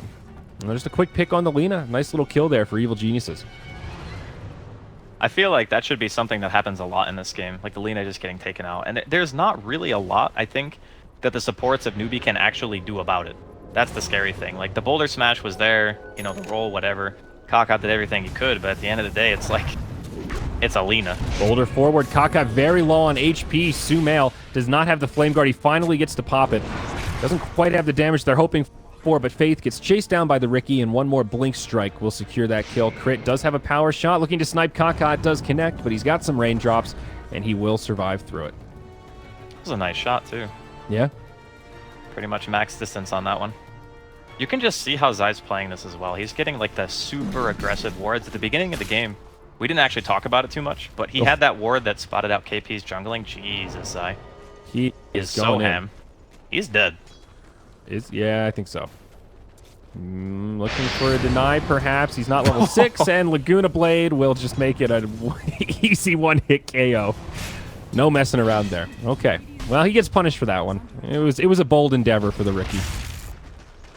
I mean, at the same time, it's kind of a good thing and a bad thing because it shows that he's there, but it shows that he's there for a kill, not necessarily to drop wards. So maybe Noob don't realize that, you know, he was going for that pick off on the Earth Spirit. Perhaps he wasn't there getting vision down. U9. A lot of here's bottom as well. Yeah, about to be rotated on. He is level 6 though, so he's got Omni Slash. Perhaps not the easiest kill to find. Crit trying to hide in the tree line and stay a little bit elusive, but all the while Newbie smoked up his 3, beginning to rotate. They'll move up to the high ground where the shrine is, and perhaps wrap around the tower. Both teams looking for a gank here, but Newbie seem like they'll find the opening first. Universe initiated on Telekinesis, Blade Fury. Shackle not going to do a hell of a lot, and it will just be a quick kill onto the Magnus. And that'll be the end of it, as now Newbie look to transition perhaps into a tower push. Thinking about diving crit, but won't be able to close the gap. And they just start getting some licks in onto this tier 1. Zai lingering nearby, just scouting things out. He'll see Kaka in the trees, but I think EG might need to let this tower go. Universe is up in a couple of seconds. I don't know if he really wants to go into this, though. Oh, okay. Well, they go in onto Zai. They dust him as well. Follow-up damage is there. Crit getting very low as U9 drops the Omni Slash. It's Sumail that's joined the party. Universe, he's got himself the RP. Connects on the Earth Spirit. His only level 3 as Searing Chains come out. They go 1 for 1, and maybe even more. U9 gets caught forward by Sumail, but it's KP with a Ravage on 3. A lot of low health heroes on EG, but Newbie having trouble cleaning it up. His faith gets low. Sumail still in deep. He finally gets locked down. A few more auto attacks. They might be able to find this. He does have some stick charges as he moves into the trees. He's all alone. No reinforcements from EG to be found. The Dragon Slave actually falls short there. He's got some Searing Chains. They connect on 2. Zai comes back in, but can't save him with the smoke cloud, and it does end up Newbie favored at the end. 2 for 3, and they get about a 500 net worth gain out of it. It was a really good rotation from KP there. If the Tidehunter hadn't come to that particular engagement, I think it would have been a lot harder for Newbie to really pull that one back, because the Ravage hit on 3 heroes, and it kind of stopped Sumail from dealing damage for an extended period of time, allowed him to eventually land a Light Strike array to follow it up. Got the extra kill on the Magnus as well. Universe just died 2 times. Like, you got ganked bottom, they were killing tower, TP'd back, died again. Only got a solo RP on an Earth Spirit, so maybe not the biggest bang for your buck, but I guess, you know, at this stage, EG are really just looking to get whatever kills they can, because they recognize that they pretty much have, like, the late game secured. So as long as they're not just getting completely beaten down in the early game, it should be okay for them. Yeah. They're hanging in there. Glancing at the graph, it was about a 1,500 net worth lead for Newbie, and now it's starting to settle down a little bit more. Now around about 1,000. Arteezy still farming away in the safe lane on the troll as Newbie smoke up again, realizing that Arteezy is definitely the leading farmer here. They will put some pressure on and look for a gank opportunity. SCCC next with the LSA, and they've got more than enough damage. Laguna Blade to finish it off as the troll takes a tumble. That was a really slick use of scan there. They scanned the camp to make sure that he was there, and then he just instantly rolled in. Yeah, that was a really nice play there from Newbie. And like the second smoke in very, very fast pace is kind of what we expected out of Newbie this game. They really need to be fighting like constantly. They just need to be pressure, you know, drop the healing ward, kill the buildings. Yeah. Do everything they can. Like, they're even doing all these aggressive plays without the use of their Ravage. That's how much they want to push the pace. Yeah, and we're seeing this Juggernaut very early on here. Only level 8, limited items. He's already getting involved in these fights. Omni gets broken. His Universe skewers away, turns, drops the RP, brings down U9. It's a huge turn for EG, and now they're on the aggressive. Sumail's joined the party. He hops forward. Searing Chain stolen by Faith, but it won't be enough. It's a 2 for EG continuing to press forward, but they won't find anything else. Nice set of pickoffs there as they get a solid gain for themselves. Yeah, he didn't actually skewer. He got kicked by the Earth Spirit. So oh, that was like a kick. Oh, okay. A counter play. My bad. I don't know, maybe he didn't want to get RP'd because his teammate was standing right next to him, and he just assumed that if he kicked them away that there was a better chance that they would win the engagement. But unfortunately, the Omni Slash was like mid-animation. Hit him once, kicked him out, and then the jump didn't follow. Yeah. It's kind of an RNG thing when that happens. Like when you force staff, sometimes the Omni follows you, sometimes it doesn't. It's just, you know, timing and a little bit of luck. Right. But yeah, that was like the anti-play. Yeah, that was kind of awkward. Mid lane now, U9 maybe initiated on as Zai comes in. There is a Sentry Ward down though for the Radiant. He takes a lot of damage and has to Blink Strike defensively. And Jug will just walk back to safety. And meanwhile up top, Newbie putting some pressure on this tier 1 tower. Looks like EG will just let her go. Yeah, no rotations coming. It'll be handed over to the Lina. I think in this game it's pretty acceptable to just let your towers die, especially when you know KP wasn't present at the last engagement, so you kind of have to assume that Ravage is going to be up. He wasn't showing on the map for a little bit. I guess he did walk past an offensive ward placed by EG a little while ago. But I think as soon as, you know, this Tidehunter mech is finished, that's like really the goal point. You got to get that tier 1 down. My biggest concern for Newbie after that point is, you know, how do you proceed? Your team doesn't really kill Roshan that fast. You don't have any minus armor. You know, you don't have really anything that's high damage against that. So what is your play after you accumulate the tier 1 towers? Well, it's a good question, Draskell, and hopefully we'll have an answer in the near future. Shackle connects onto the Tidehunter, and we'll latch onto a creep as Newbie pressure this tier 1. Still about 400, 500 gold away from that mech. So kind of an awkward timing here. KP absolutely does not want to die. May just turn into a free tower. They force out the glyph. There is an RP available on Universe. Of course, no Blink Dagger, but KP deep in the front lines, pump faking the Ravage, making EG hesitate here. Rolling boulder forward from Kaka. He actually takes a solo RP from Universe, and him and Zai will do a lot of damage here. Skewer will help finish him off. It's a 1-0 in exchange for that tower. Of course, all the while up top, Arteezy quietly farming here on this Troll Warlord. You know, we're seeing a lot of these solo RPs, but I would actually say in this type of game, it's actually better to do that. Because you understand that Newbie's game plan is to kind of 5-man a lot and just force reactions out of you. You know, okay, you're going to defend this tower or we're just going to kill it. So by killing one hero, even if it's a relatively long cooldown on the ulti, you're just ensuring that they're not going to go for the tier 2. Like, there's no way they're going to try to fight 4v5 without Magnetize when, you know, Arteezy didn't even have to TP. So I think that these are the types of plays that EG kind of have to make to kind of halt the aggression that Newbie's putting forth here. It also makes sure that Universe is getting guaranteed steps towards the Blink Dagger, and he's not just off the map farming. I mean, he's only 300 gold away now, and those kills are definitely starting to add up. He actually got credit for that last one. Little pressure on the tier 1 in the bottom lane, but Newbie will TP in a few heroes. They mount a defense, and pretty much immediately, EG just head for the hills, still maintaining some pretty deep wards. One on the shrine here, and then one right up above the Roche pit, just in case Newbie try anything too sneaky there. But that has definitely been a hallmark of this game so far for Evil Geniuses. Pretty solid ward placement and very aggressive positions. This is a big kill. Smoke. This is a big kill. Lina in a lot of trouble, and Sumail's going to come cruising back in. A few more auto attacks, and they should be able to find this. S-triple-C, rather, making them work for it, but they find a nice easy kill off a smoke rotation. Now, the vision control so far from EG has been really on point. I actually don't know if a single of their wards has actually been dewarded at this point. Not that I've seen. And that's just one of the strengths that this Ricky Maru gives you, right? Like, you just get to walk wherever you want, as long as you're taking intelligent paths and you're not just walking over these common deward locations, you're pretty much going to get your vision for free. And that is, like, so important for a lineup like EG that really emphasizes, you know, delaying a little bit, avoiding bad confrontation. Nice shackle here onto U9. Yeah, silence to follow up. I don't think they have the damage to finish off the jug, and he does have a lot of reinforcements nearby as Kaka comes rolling forward. Does drop a dust onto Ricky. It connects, magnetize as well. Tricks of the trade. I think Zai should survive here. Stolen power shot brings him down low, but he will live. EG are really hanging on here, Draskell. Look at that gold graph. I mean, it's almost zeroed out. This momentum from Newbie is pretty quelled now as they move into the Roche pit. This is something they absolutely need. Like, if they don't get this Roche, the game is going to be so hard for them. This is so risky, though. Well, they did have a ward, so they saw, or they actually still see Kaka kind of sitting there. So EG are, like, in force moving over. They know it's not going to be fast, but they do have Ravage on the side of Newbie. So one thing they need to be wary about, these close quarter combats can be so good for the Tidehunter, but it's also great for a hero like Ember Spirit, who does all this AoE damage. Zai takes the Laguna Blade, but still gets off the tricks of the trade.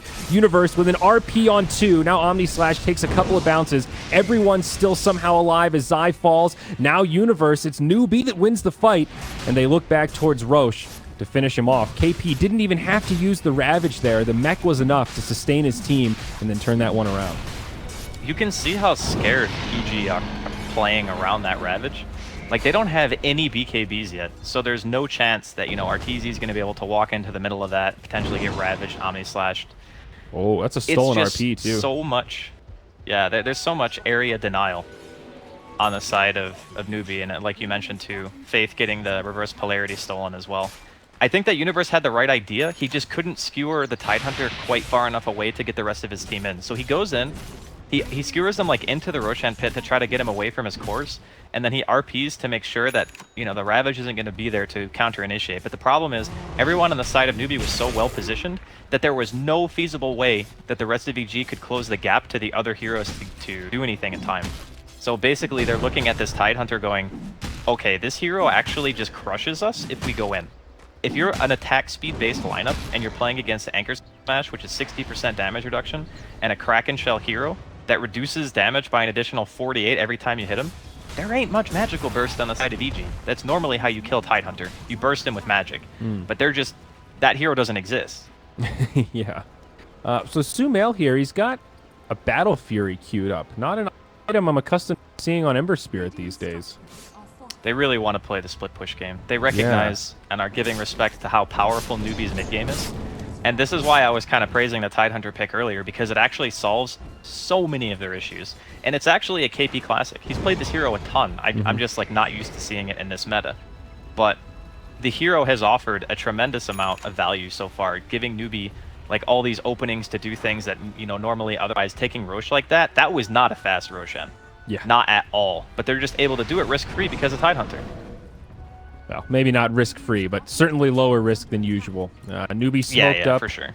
looking for the opening, but EG doing a really good job choosing when to take these fights. As they sense that rotation, they group up onto the other quadrant and to protect RTZ and look for some split push of their own.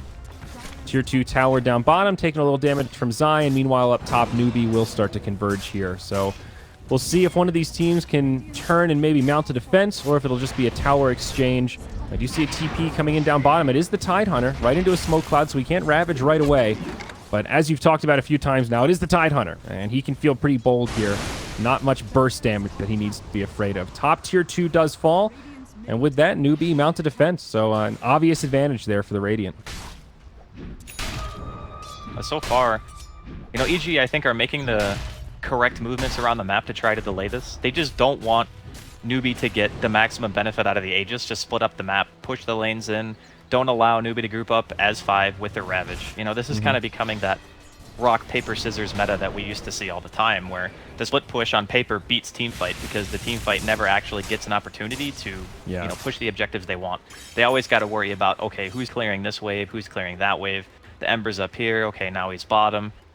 It can be very, very difficult actually for Newbie to seal the game, but they have gotten pretty much every single objective that they've needed to keep their lineup kind of at its peak. Absolutely. Mid-tier 2 now under siege. All 5 of Newbie grouped up, and EG still just continuing to split up the map. Zai, the only one that's back here kind of lingering.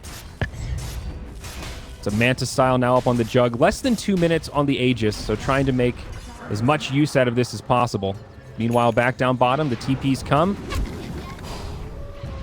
Are they going to be able to find the catch here, though? Crit, TP out. Kaka just barely misses the stun. Very close call. Had the right idea, but can't quite find it. Space created. That's the play. Just make Newbie run around the map as much as humanly possible. You got one tier 2 left. As long as they don't get a tier 3 out of this Aegis, I think that EG are actually still okay. But Newbie are just applying so much pressure. Like, every movement around the map, they're just grouping up as 5. They're not falling into that, okay, let's split up for a second and try to do this. Okay, as I say that, as Triple C he's top. But, you know, for the most part, they've been pretty good about not getting heroes individually killed. And it's like the worst case scenario for them is a hero getting picked off when they're not, you know, as 5. Because then, as we mentioned, it makes it very difficult for them to push. Oh, top lane here. Magnus drops the RP solo on the Lina, but there is support. Kaka comes rolling in, jumps onto the Ember Spirit, and Sumail punished hard. Easy kill for Newbie. Yeah, that was, I think a little bit of miscommunication, actually, because as soon as the RP came out, Universe just, he was out of there. He's like, I'm RPing, I'm gone. So maybe Sumail wasn't expecting the hero sitting behind, but the Earth Spirit just pretty much owned him there. Okay, so Aegis is going to be down now. That means Roshan in about 3 minutes for the side of Newbie. Yep. Boots of Travel up on Lina. She'll head back to the bottom lane and continue the push. Arteezy mid, distracting Faith and Kaka for now. The final outer tower turned to rubble. Newbie finish it off, and now it is just high ground that remains. Back to farming we go. What's Arteezy looking at here? Just BKB coming out next. Very standard build, SNY into BKB. No surprises. It has to be. You are forced into buying BKB against Tide. There is no way around it. Because there's no way the Tide's ever going to Ravage unless either Sumail or Arteezy are going to get hit by said Ravage. And that's why they were able to so effectively take Roshan. Because the cores both understand that, you know, in a perfect world, KP is not hitting that R button unless he's killing a core. And that means you can never go in unless you have that magic immunity, so... Zai scouting out some TPs here. They were actually going for a kill on Sumail. It looks like he's going to be able to ramp back to safety. Yeah. But this particular game, you know, Newbie actually have quite a bit of time. You know, they've taken all the Adder tier towers up until this point. They have not lost a single tier 2. You know, Artor doesn't have his BKB yet. And even after that, he probably needs an additional item, to be honest. Like, typically we see Trolls getting the I would actually love to see Silver Edge this game, just for the Tide. Because if you Silver Edge the Tide, it can't be dispelled. So then his Kraken is gone, and you can actually kill him. Right. That would probably be, I would say, one of the game-turning items. See Faith initiated on down bottom. Skewer back from Universe. Very fast kill for the Zai Universe duo. Now back towards the mid lane. Maybe a little pressure on Arteezy, but he will make it back as U9 and KP continue to push forward. Diffusal coming out next for the Juggernaut to go with the Manta style. Very standard item build on him as well. U9's Juggernaut is always very impressive to watch. I mean, granted, this game, he didn't necessarily have the hardest of lanes because Arteezy TP'd away. Oh, God. Oh, Zai down bottom. Yeah, trying to TP out. They catch him there. Plenty of damage. And that'll be a full retreat for EG now. Well, again, you know, it's a lot of committal from the side of Newbie. I think every time 2 or 3 heroes rotate to kill a support, it's probably just fine for EG. Like, they're not overly concerned. BKB now done on the Troll Ward. I think the make or break, honestly, is either going to be the next Roshan, which is going to be up relatively soon, or it's going to be when Newbie eventually try to push that high ground. You know, how much can they make EG commit to defending? Because sometimes it's actually okay if you make the team buy back on like 3 heroes, even if you don't get the tower, because of the economical damage. Right. EG do have really good high ground defense as well. Great creep clear inside of the Wind Ranger, Ember Spirit. Good with magic damage, and now he's got Battle Fury, so kind of amazing creep clear in those small quarters. And of course, Magnus, Troll, a lot of just AoE damage, catch in general. It's going to be very hard for Newbie to try to break high ground without finding a pick-off or two first. That was pretty much the name of the game. In that sense, I'm kind of curious. Okay, so SCCC did get the Shadow Blade. I was kind of wondering if he would. Yeah, but the smoke broke. Zai saw it. He breaks that smoke, stops the whole gank. It was a nice timing, too, because they knew that Roshan was going to be up, so they wanted to go for a smoke, you know, posturing, make sure that you can get the next Aegis, give it to U9, have someone actually able to hit the tower. That's kind of like the next big hurdle here for Newbie. Again, like, they don't kill Roshan super fast, and they don't siege particularly well. It's just their team fight presence is so insane that EG always just look at them and go, well, it's not really worth the risk most of the time. But fresh BKB is going to incentivize EG to smoke up. Yep, and they've got the Riki to lead the way. The mobile ward. But will they find the catch is the question. Kaka lingering in the mid lane. Also, a Yule's picked up on the Earth Spirit now. Zai scouts him out. The smoke gets broken, and it is going to be the Earth Spirit that they catch first. Fast kill there, but now the Riki, the turn. He gets into the tricks of the trade. KP actually walks into the silence. Still holding on to the Ravage, relatively healthy. Guardian Greaves up, has to use him there, but still a 1-0. EG get the support, and Zai is able to survive. Yeah, it was an okay pick. It's going to delay Roche. I still don't think that EG are going to feel super comfortable going for it themselves, because they know the Tide's alive, and that's going to be... that's kind of the hero that, if for whatever reason KP dies and doesn't get a Ravage off, which I don't think will happen, but if it does, for whatever reason, that's EG's time to shine. Yeah, no doubt about that.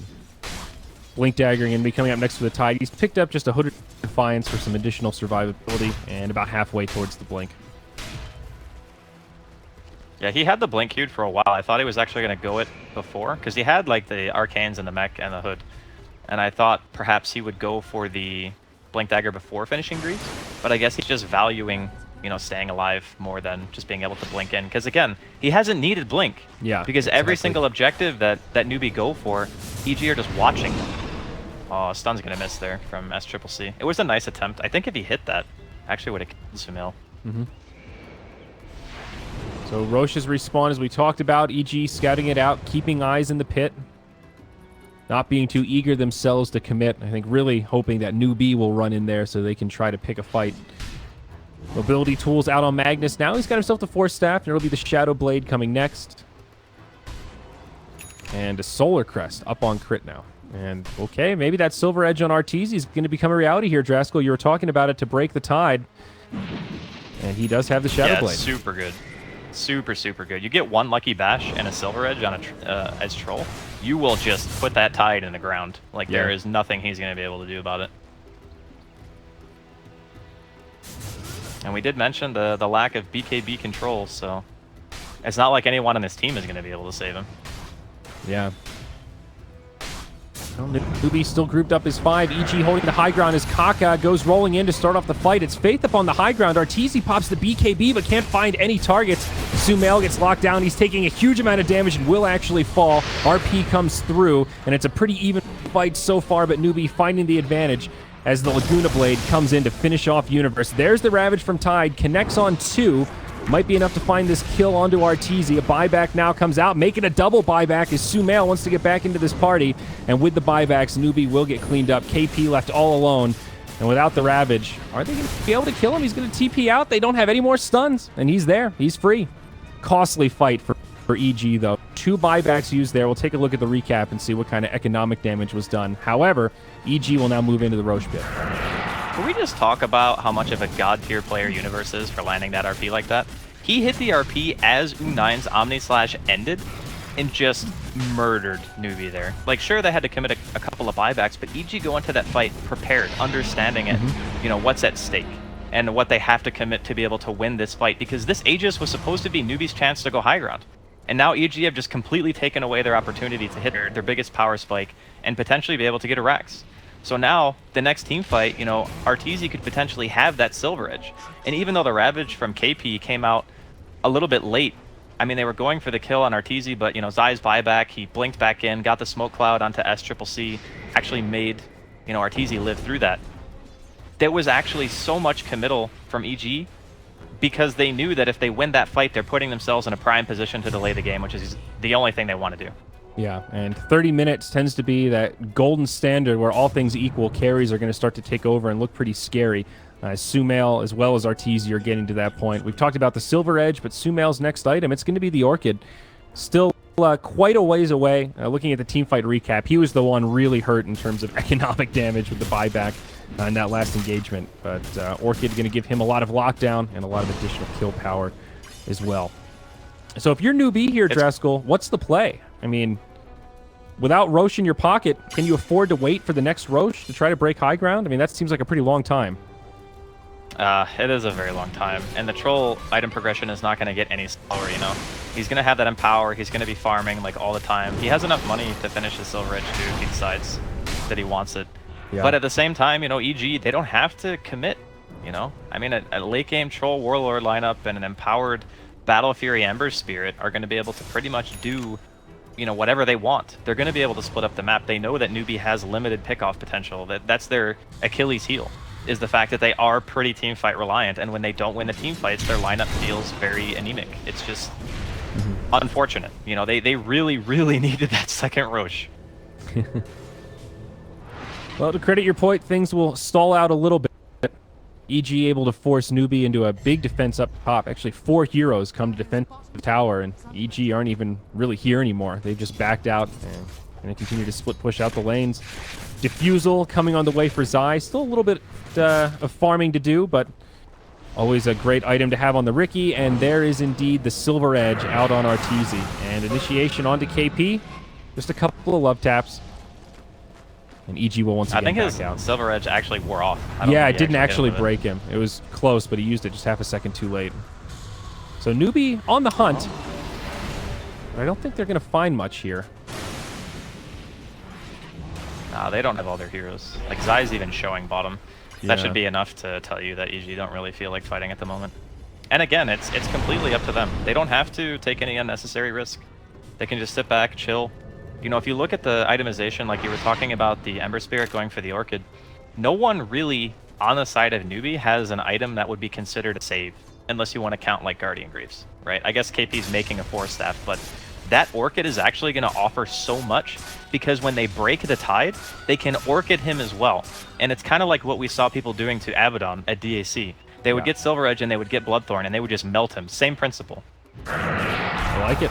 Kaka initiated on. Arteezy sneaks up right behind him. Yule's Scepter does keep him alive a little bit longer, but will not ensure his survival. Dominating streak now out for the Troll as EG group up, and looks like they want to claim this Tier 2 finally in the bottom lane.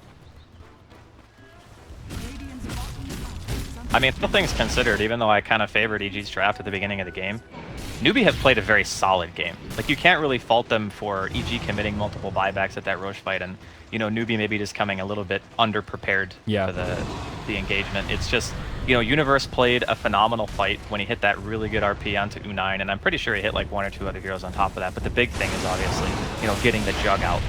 And then there was like no more physical damage to deal with the KBs at that point, so all things considered, I think Newbie have played very solid. It's just their lineup is running into inherent draft flaws, where you kind of got this lack of lockdown for a Troll that's continually just farming at an insane rate, and an Ember Spirit who's actually farming more because he's got Battle Fury and bots. You know, when push comes to shove, they have to make a choice, and the choice is, okay, we're going to go for a fight, or we're going to watch all the lanes be pushed in and really never have an opportunity to exert our presence on the map again. Yeah, I mean, that last fight with all the buybacks and whatnot around the Roche pit, also enabled by just what took place, the fact that they were fighting on the Dire Shrine. So for EG, it's kind of a no-brainer. They can buy back and get their heroes instantly right into the middle of the action, where, you know, even if Newbie wanted to use buybacks there, they didn't really have that same option. There's nowhere that they can TP to get right into the fight immediately. So Aegis despawns, 3.5 minutes until the next Roche, and it will be an MKB coming out next for the Troll Warlord. Already 3,500 gold towards it, so some big damage items coming out on Arteezy next. Yeah, he's itemizing to directly counter U9. Like, that's the only hero he really needs to itemize for. With the BKB, he's safe against the Lina, he's safe against the Tidehunter as well. The only thing he really wants to worry about is being able to just right-click that Juggernaut down during an RP. And obviously U9's going for the Butterfly, so MKB is the obvious choice here. Smoke here from Newbie, gonna find one hero. Hard to kill, though. Yeah, Shadow Blade on Lina gives them some additional flexibility initiating off smokes like that. Not going to be the opening. Now, EG have continually stayed sort of grouped up around this bottom lane, acting like they want to push, but haven't really put that much pressure on in terms of moving into the Tier 3 tower, just constantly pulling Newbie back into a more defensive posture, as you were talking about earlier. It's constantly forcing them to run around the map, and most of the time it's not really resulting in anything. It's lane pressure, and it's compounded by the fact that EG also have a Riki. So when there's a Riki on the team and you don't have lane wards down all over the place and you don't have sentries all over the place, a split-pushing hero can quickly turn into you dying because Zai just happens to be there. If Sumail's pushing a side lane or, you know, whatever, maybe Arteezy's there too with his Silver Edge, and you just happen to be trying to push the lanes out by yourself, you just instantly die to that combination.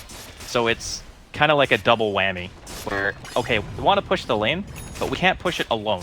So we need the buddy system. And if we need the buddy system, we're playing inefficiently. And we really can only team fight. It's like a lot of things are just, again, it's kind of draft at this point. Yeah.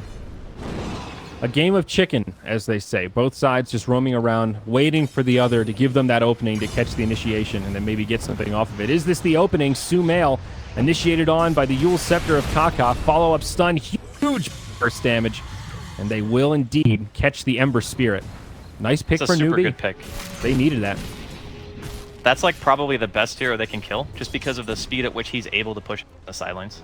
So you see SCCC just walks down the lane as soon as that hero's dead. He wants these things out as fast as humanly possible. I mean, sure, Roshan's not going to be up for a couple of minutes, but it gives them some breathing room. Potentially is going to allow them to actually posture for the Roche. Because if they can get their hands on the next Aegis and manage to win the team fight, they're still in the game. It's just there's so much emphasis on that particular fight. Oh, God. If he gets a lucky bash. Attempted shackle there. Nice. Yep. Sentry wards coming down. Kakan now jumps forward, drops the Yule Scepter onto crit. They'll use a dust, and Crit will just look to TP home. He makes it. Laguna Blade from Lina, not enough damage. Now back towards the mid. U9 and KP, perhaps looking for something. Butterfly is up on the Jug. And MKB almost out on Arteezy. Still a couple hundred gold off, but very limited window here where that Butterfly will go uncountered. Yeah, the other thing as well is, in regards to like lockdown, EG don't really have to worry about hitting reverse polarity on anybody but the Jug at this point. I mean, even if Rubik manages to steal it, I think it's going to be quite difficult for him to make it be useful in that particular engagement. Especially with Zai having the Diffusal Blade now. Like, Faith, he's freaking living on food stamps. He's got Arcane's Blink in a 37.5-minute game. So if Zai catches him in the fight, he's just dead. But Newbie, they are getting a lot of time on this Roche. EG are a little bit slow at the moment to react. The scan's going to come out. They realize that no one's at the shrine, so I think they want to just go for this. Okay, they see one hero. I think they've got They're not it. going to be fast enough, though. They are not nearly fast enough for this. EG finally smoke up, and yeah, Roche is going to go down. That's going to be the Aegis. That Goes is the Juggernaut very- and cheese to the Lina. That is super fortuitous for Newbie. That is like Yeah. a breath of life for their lineup. They absolutely needed that. Now they can actually look to take an engagement. You know, U9 with the Aegis, he's got Blink Omni ready. EG, though, are looking to try to catch them off guard. They're not expecting a fight right now. KP could be the one that gets initiated on. Oh, they saw him, I think. There's a Both gem on the sides. tide, so they saw Zai. Oh, yeah, okay. And Dire, they've got sentry wards down here. A lot of Shadow Blades this game. A lot of ways to initiate on both sides of the coin. Tide blinks forward. He also has that Force Staff, as we see. Both teams being so cautious right now.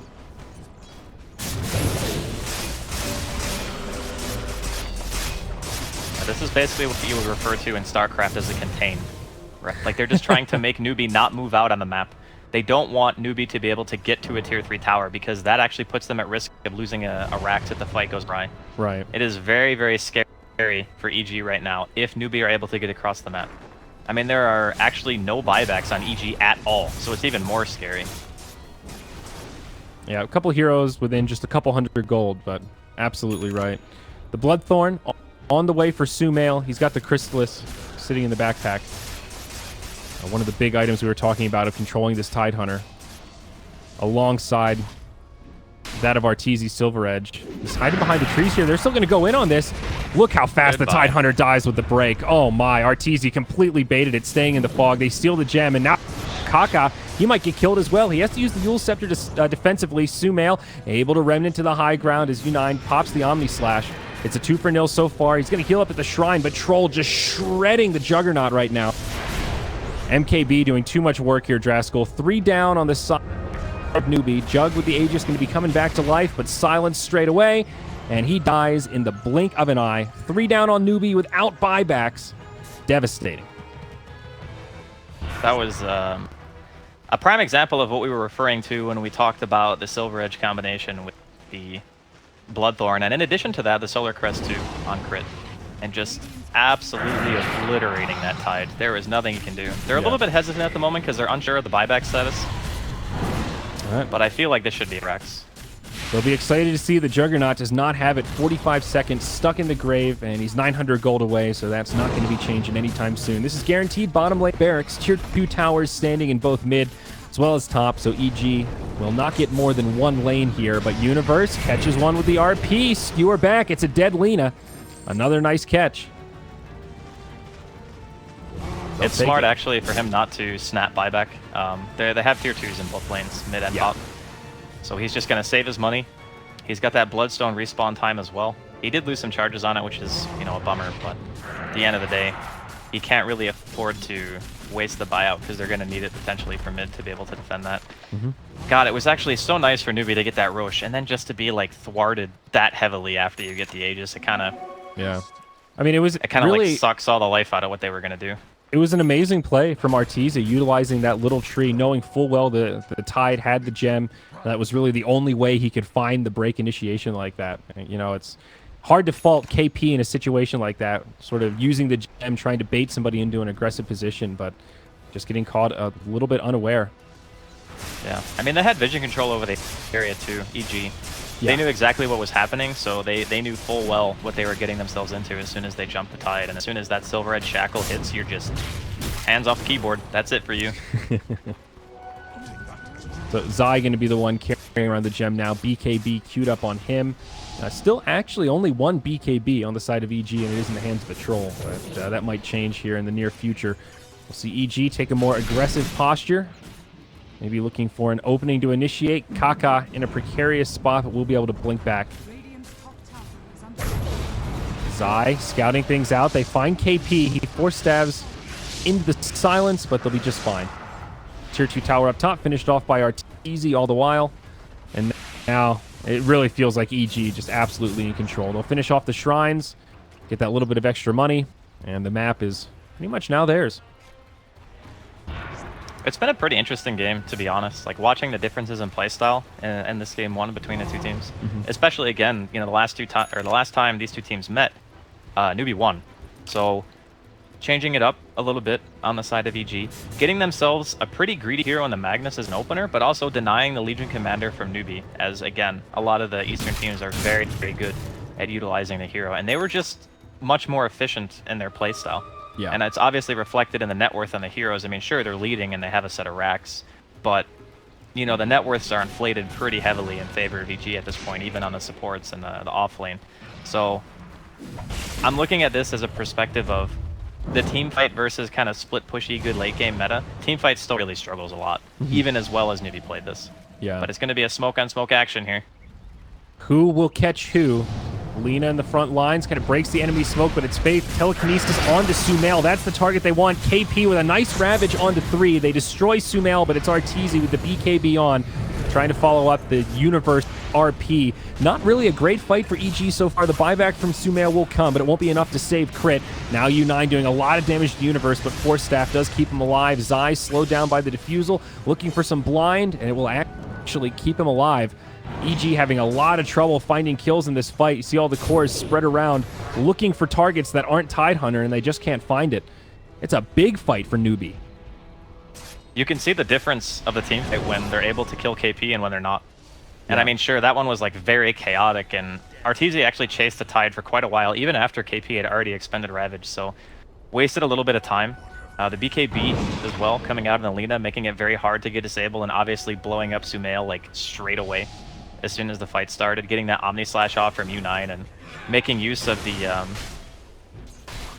the chaotic initiation that EG just weren't expecting. Yeah. And getting another buyback out of Sumail, hurting his economy just a little bit more. I mean, he's got the Battle Fury, so he does have a lot of farming prowess this game. But, you know, looking at net worth, he's right middle of the pack where, you know, ideally he'd like to be pulling away. But that's 2 buybacks out of Sumail now this game. Both of them quite costly. Arteezy yeah, moving into hurt Satanic him too. I think the important thing, though, is that, you know, buying back in that situation means that he's allowed to split push the lanes.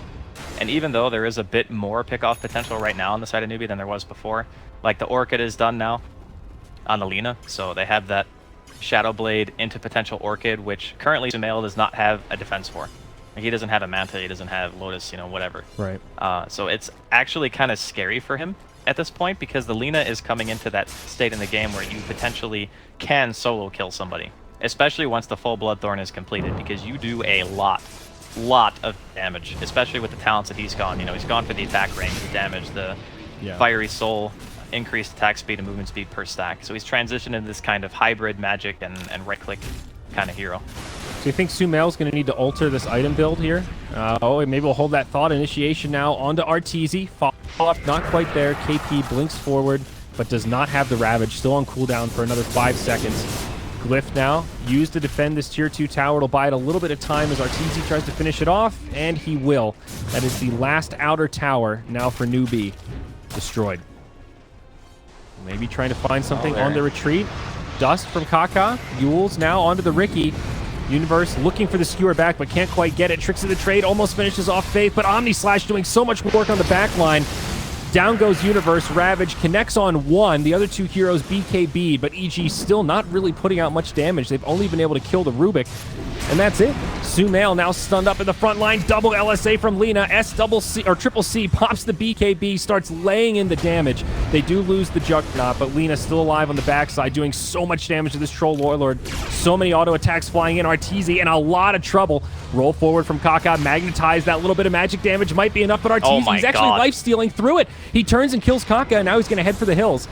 Meanwhile, on the backside, Universe drops an RP. Skewer now back, and they will find the kill. EG somehow managed to clean this up, but it's another very sloppy fight. There was a buyback used by Universe there, so it's a 2 for 4 overall, but still a minor gain for Newbie considering the buyback.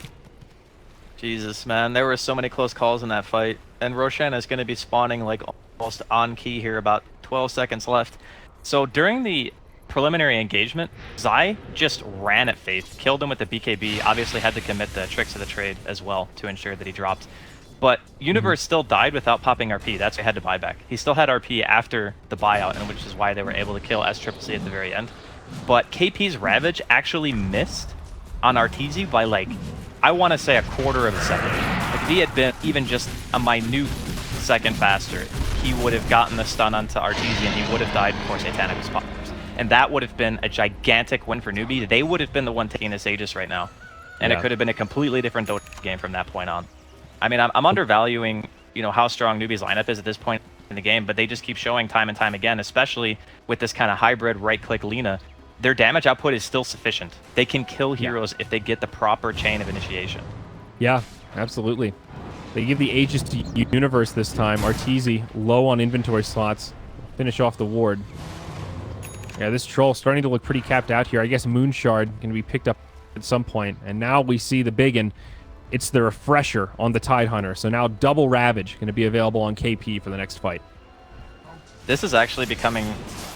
So like there's this weird bell curve for Newbie's lineup, right? It's like really strong first 25, 30 minutes of the game. Then as soon as 10-second BKBs come out, it's pretty weak again. And then after that point, when Double Ravage comes out, and then there's only 5-second BKBs, their lineup hits another point in the game where it becomes really scary to fight into in a 5 versus 5. Now, EG can still adopt the split push kind of style, but there are also items being purchased on the side of Newbie that make it kind of scary to be split up. Like we talked about, you know, SCCC and his Lina and having the Shadow Blade, the potential Bloodthorn, and, you know, U9 having the Blink Abyssal soon. Yeah. So there are actually ways via itemization that Newbie are going to be able to start forcing engagements that before they didn't have access to. And because EG still haven't won the game and it's 50 minutes, you know, every hero starts to become more dangerous. Yeah. And now the double Ravage is like, even with a 6-slotted Troll, if you get Ravaged 2 times, you're probably still going to die. Yeah, I mean, the Bloodthorn is also going to be a huge asset in terms of damage output. Locking down the Troll, a double Ravage plus a Bloodthorn. They will actually have the damage to kill him fairly easily. EG might look for an initiation, but no, it's actually the other way. Kaka goes rolling in, and it's a suicidal Earth Spirit as they quickly turn and just bring him down. Kind of an unfortunate What was that auto play. attack range? He actually hit him from like 400, 500 range with melee form. Yeah, it was kind of odd. Long time in the grave, though. It's 60 seconds and actually no buyback. Of course, EG don't know that, but pretty good window here. I mean, I think they're going to be a little bit scared to just, you know, YOLO up the high ground. Although maybe they just assume that he doesn't have it. Well, maybe they just want to try to force it. Arteezy goes up. Ravage comes out as the Omni Slash flies through, and the Troll is dead. There's the second Ravage, connects on the entire team. That's the reveal, and EG was not quite ready for it. They will lose 2. 3 remaining survivors, however, will make it back, it seems. Jug blinks forward, maybe catches crit, but Glimmer Cape buys him some time. Universe, all of his mobility tools on cooldown, but he will have Force Staff. Never mind, he's got the blink, and he TP's home. My god, that was a beautiful Ravage. That was like, what, 4 heroes? I think 2 so, times? yeah. Yeah, they were definitely not ready for that one. To be honest, I'm not even sure if he needed to throw out the second one, but it looked cool. So, because the first one pretty much killed Arteezy. Like, he was dead pretty much before he hit the ground after the first Ravage anyway. But yeah, that was very, very nice. Now, duels here. Oh, do they catch Sumail? Able to jump to a Remnant. He'll make it into the fog, and BOTs will be up here in 1 second. he'll be fine. But 2 items were revealed in that last fight, to be perfectly fair for EG. Lina had just picked up the Bloodthorn, like right before that started, and the refresher had been out for maybe 2 minutes, but I think Tide had sort of hid off the map, was mostly in fog, so probably was not revealed, or at least wasn't very obvious from the side of EG. So, you know, maybe less likely Arteezy takes that kind of a posture to chip at the tower if he knows those 2 big items are up. Now Lotus Orb on the Magnus. Much needed tool at this stage. Man, it is really hard to hit towers against newbies lineup. Tidehunter is actually proving to be kind of the anchor, you know, no pun intended, but seriously, like he's keeping them in the game pretty much. Just the threat of the Ravage again at this late game stage where, you know, you might even contemplate having to buy like refresher on Troll just to get 2 5-second BKBs, because otherwise you know, the magic immunity is just so low that you might not be able to win the fight in that 5 seconds anymore. Yeah, that's pretty crazy. Refresher Troll. Don't know if I've seen that one. He does have the Scotty. It's really nice because you get the double Satanic, and then you get the double BKB on top of that. So it's kind of like during that time, if you properly overlap everything, you pretty much can't die, right? Right. Unless you get Abyssal or something like that. I think double Battle Trance too. Yeah, that's also pretty good. For the most part, though, it's really about just not getting disabled to death. Yeah. Pretty much. I guess to another point, you can just rely on your team. Hope that the Glimmer, the Lotus, the Solar Crest kind of keep you alive, because, you know, Crit has all of those. He's got every single freaking support item except for a Force Staff at this point. Yeah. Yeah, it's a pretty stacked Wind Ranger. I just recently hit level 20. Some extra spell damage. The stalemate continues here, Draskell. Hell of a game 1 for this best-of-3 series. Neither side looking like they'll be able to close this out too easily. It's just got to be super frustrating for newbie because they're like flexing their muscles in these team fights and it looks like super impressive. Oh, okay, Kaka's going in. Oh, Shackle latches onto a tree. RP from Universe on the back line. Ravage is available, but it's a stolen RP. All these little skirmishes now breaking out, but it's a buyback from the Lina, and EG will start to clean this up as KP drops the Ravage, but Sumail was BKB'd. He jumps further forward, and they're starting to clean this up. Juggernaut, the lone survivor here as Tide goes the other way. It's going to be a disaster for newbie, and they will not have any buybacks left. Just as we say that, Draskell, this is almost like a GG moment here. Juggernaut's the only one that has a buyback. What happened? That was such an awkward fight. Why did Kaka start it like that? I'm actually a bit unsure. I mean, they had vision. I think that's the biggest reason. Like, they had the ward on the high ground, so they're thinking, okay, let's fight because we actually have a vantage point and we understand where everyone is. But yeah, they're just going to go ahead and tap out. The problem is that the refresher wasn't up. Yeah. Like, if they had 2 Ravages, I'm actually almost positive that they would have been able to turn that. Because they would have been able to stunlock the Troll Warlord to death instead of, you know, him popping back right up to full health, being able to pop the Satanic and keep in fighting shape. He also got a Glimmer as well. But yeah, like not waiting for the refresher, I think that was kind of like the nail in the coffin for that team fight. Yeah. But then again, it was like 2 minutes still away when the team fight was actually going on. It was like a minute and a half, I think, when the game actually was called.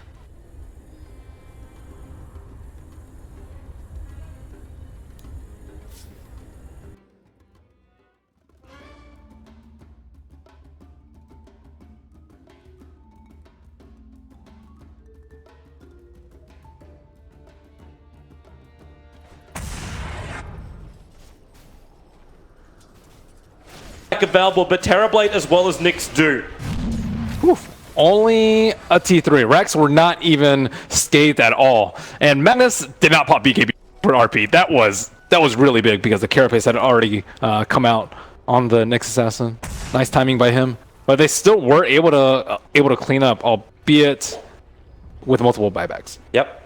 But you also had one from TNC, so that was a dieback on the Tinker. Mm-hmm. And I think they have enough damage at this point to go for Throne after a set of racks. And 50 seconds off on Tinker is a pretty long time. Is Magnus going to buy BOTs and come in? Is he going to save for his refresher? Not sure what his play is here. Oh, they're going into the tier 4 tower. Oh. The Dazzle just gets destroyed. So Virtus Pro, how far do you want to go with this one? There's no Tinker, there's no Dazzle. Do you feel you got enough for a GG push? or do you try and counter the racks? They're going to go for the racks instead, but the tier 2 towers are up, so they can't go for anything more than the mid. But yep, here we go. They're going to go straight for the tier 4 towers. Virtus Pro, there will be a 3-man kick from Tims, delaying this up, and Virtus Pro, including a 2-man silence, will now walk outside of the TNC base. And still plenty of time to take out at least one shrine. Magnus looks like he is going to be on base defense duty. I think he can sell his Midas and buy Refresher and have enough for buyback? For buyback, which I think is really important for him. Refresher should just be the GG. first Refresher is actually Ramses. So we got a Refresher for the Spectre. Yeah, 2 BKBs on him too, which is, I think, very, very important for him in this game. Aghanim Scepter now rise for the Earth Spirit. This is late game, dude. You got a secondary save now from TNC. It's not just reliant on Dazzle hitting that shallow grave. Looking at level 25s too, because that's starting to come into play. Terrorblade's still not level 25. 15 all stats, usually the choice. I think minus 30 Sunder cooldown might actually have some merit here. 25 seconds for Roshan. VP smoke timing is going to get them at Roshan at almost the exact moment, but you look at TNC, they're also coming in. The smoke's going to break. No one. This time, the BKB plus the ulti. Remember, he's going to have the secondary one thanks to Refresher up, so skewer forward. Secondary RP. You also have to buy space for Nyx Assassin, but Sam, the Shallow Grave is keeping him alive, but it won't be the same for the Terrorblade. He will fall. Then Ramses looking for the haunt. He wants a secondary target. He jumped up to the top lane after using the Refresher orb. Didn't actually get the kill over on Tims.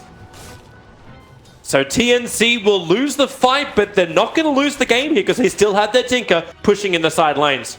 That just shows you how powerful VP's teamfight is right now. They can blow 2 RPs on. I would kind of say it's just one hero with the Terrorblade because the Grave had already come off, and still win the fight very, very handily. And now compound that with Aegis that they can just easily stall out for the Refreshers to come off cooldown. I think this Rax in mid for VP is still safe for some time to come, and Cuckoo is going to have to pull out all the stops to stop VP. Like the hexes, they can easily get a Lotus Orb on VP to deal with them.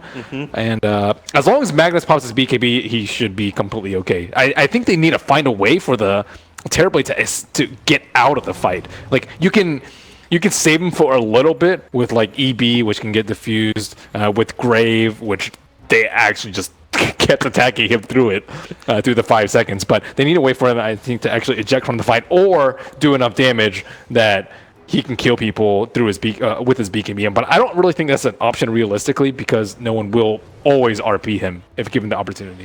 I don't think VP of no, unless this crew is going up the secret shop. There's a Gem of Truth site just sitting in the dire jungle at the moment, and no one has any idea. I think it's actually sitting there. This is where the game starts to get crazy, Toby. There's too much to keep track of. Yeah, level 25. You have to. You've already got 2 gems over on VP. Lil and Solo are carrying it. Nyx Assassin's carrying one of his own, and then you got another gem sitting on the ground. This is when we need the super gems. And the GPM talents. It's 58 minutes in the game. CM has the 120 GPM talent. Earth Spirit has had 90 GPM for like 30 minutes now. Oh wait, are we going to get ourselves another 1040 GPM in this game? No way. They're too far out. It's way too long for a game to have that high of GPM, sadly. But poor Dazzle, he's level 16. Only has 2 talents to choose from. So sad. Two under level. Everyone else can buy him the tomes then. Like they're pulling in the money. Yep. Buy him gems. Buy him Moonshard. Buy Moonshard. Moonshard Dazzle.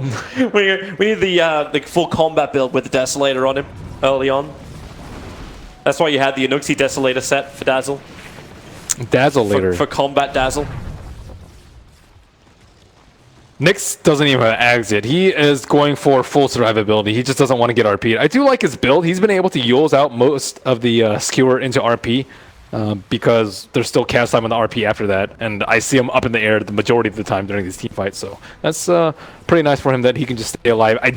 It is, I think, pretty important that he didn't go for the Ags, though. Or else he would just he'd still get RP'd and he would get cleaved down. If he didn't have the Yules, I would think he'd have far less impact in these team fights. Yeah. And this isn't even like a CG thing, which the Axe is so good for. Yeah.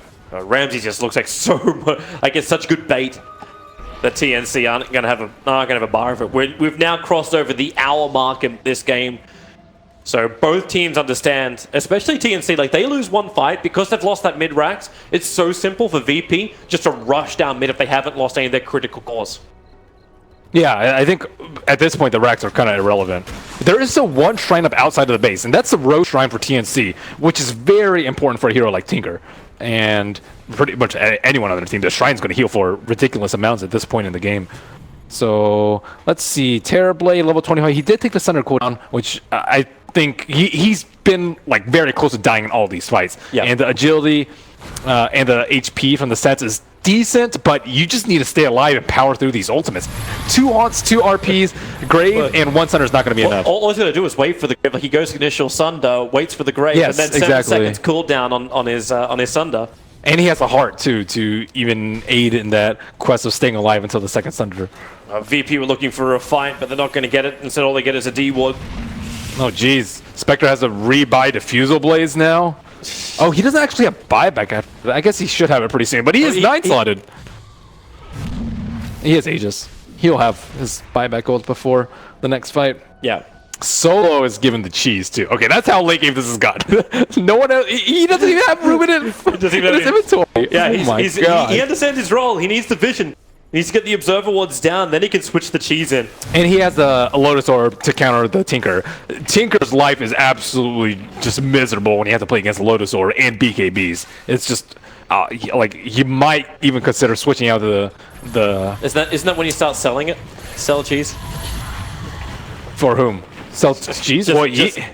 Any kind of income you can get into. Here he has 120 GPM talent, dude. He already has money for the Lotus Orb. He doesn't need to sell it. Odd. And even like Slardar can hit really, really hard. He went for the 20 strength talent and the damage on the Slardar, and he has Empower. So Slardar Empower is going to be hitting for like 350-ish. That's a lot. That's a lot of damage with Corrosive Haze too.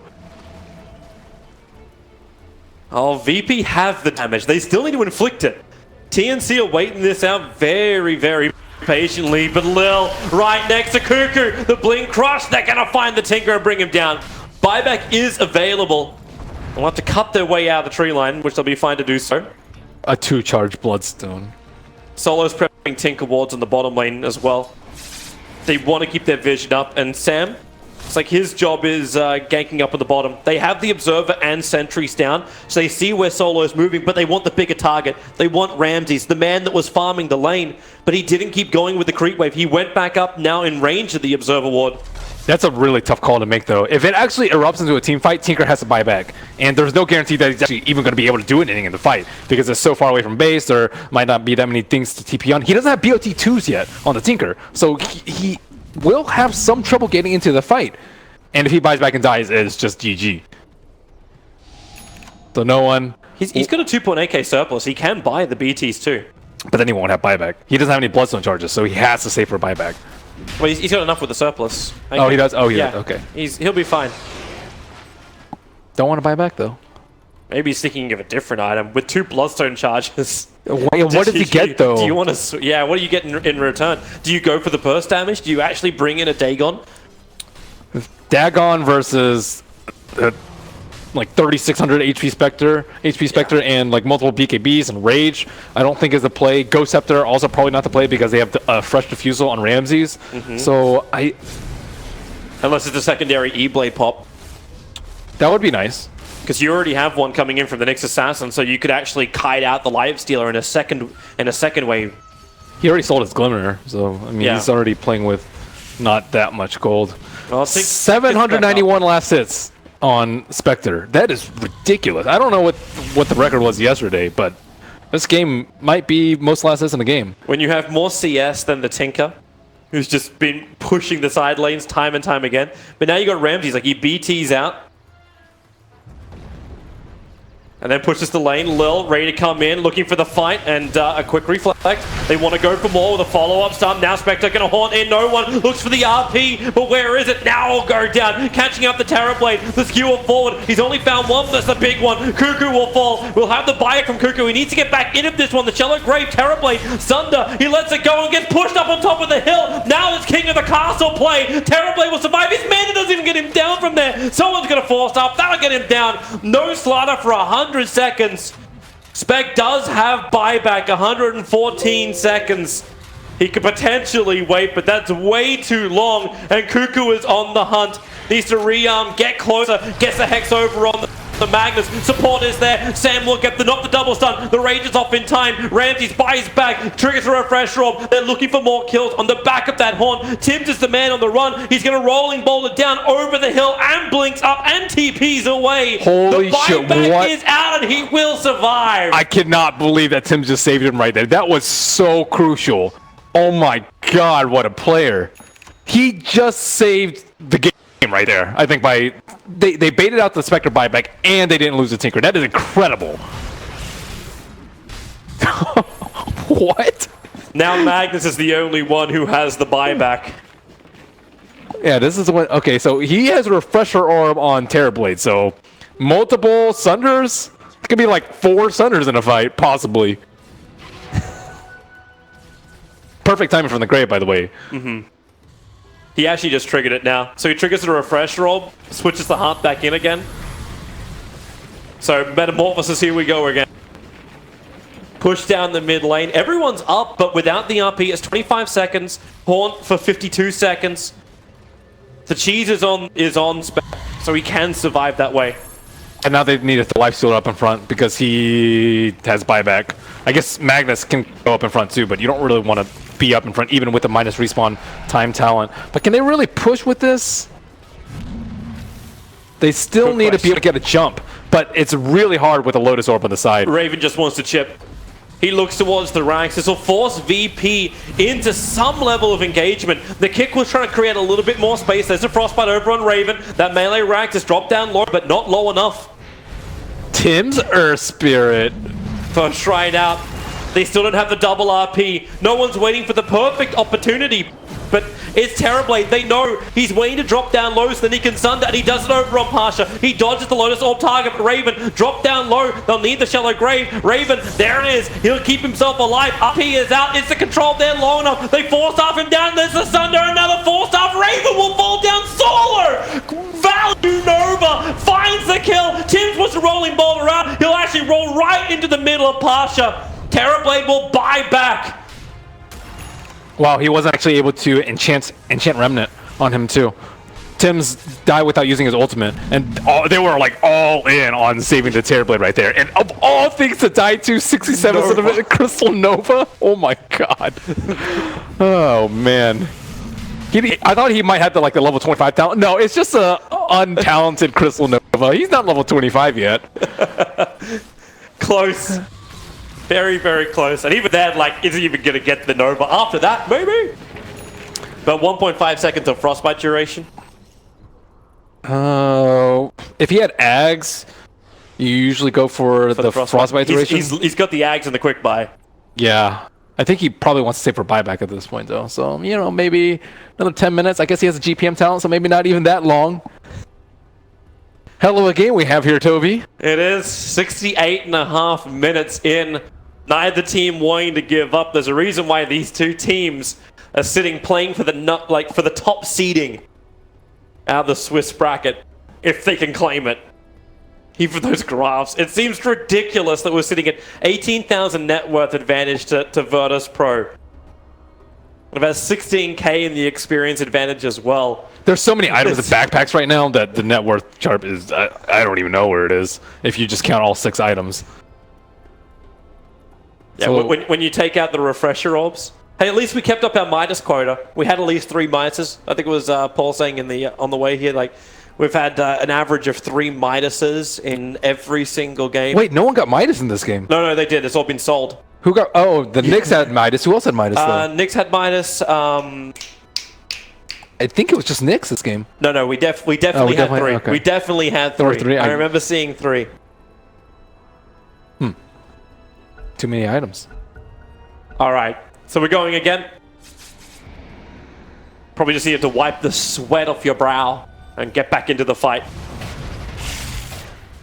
Refresher up on Owen. He didn't have it off cooldown last fight. Yeah. Now they can just take Roche, I think, with still 20 seconds left on this. That's more than enough time.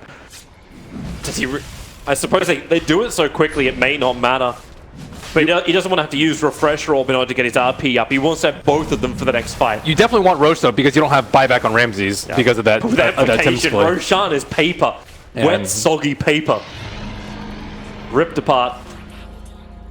Yeah, who takes the cheese? All right, Lifestealer will take the cheese. And then give it over to Solo to survive. You understand who the important one is. So now we actually have more orbs appearing. This one will be in the Nyx Assassin.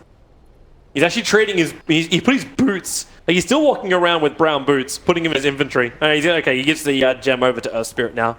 I think in TNC's position right now, I think you might have to concede the fact that you just can't win a team fight now that RP and Refresher and Aegis are up. So do you go for a trade-off? Do you try and cancel the TPs with the Nyx Assassin and just force him behind the base? You turn this into a race. I think you have to try and go for a sneaky throw and play is the best option that you're going to get. I think Tinker needs to be the one to stop all the TPs with hexes and just count that they're not going to BKB TP to go home. Looks like they're just going to have to fight from inside their base. VP are coming to them. Yeah, but you see the side lanes pushing in. So if TNC could just do a little bit of defense, hey, they have a Tinker, then they're going to be fine. Because it forces this exact thing. They have to play close to the shrines, though. I think they're so weak relative to the 5-man VP that they're going to need like 2 or 3 shrines and like 4 steps into the fountain to be able to win the fight right now. He could be up on Tinker. Sadly, you cannot rearm it, but he has been dying to Spectre Hunt and getting defusal.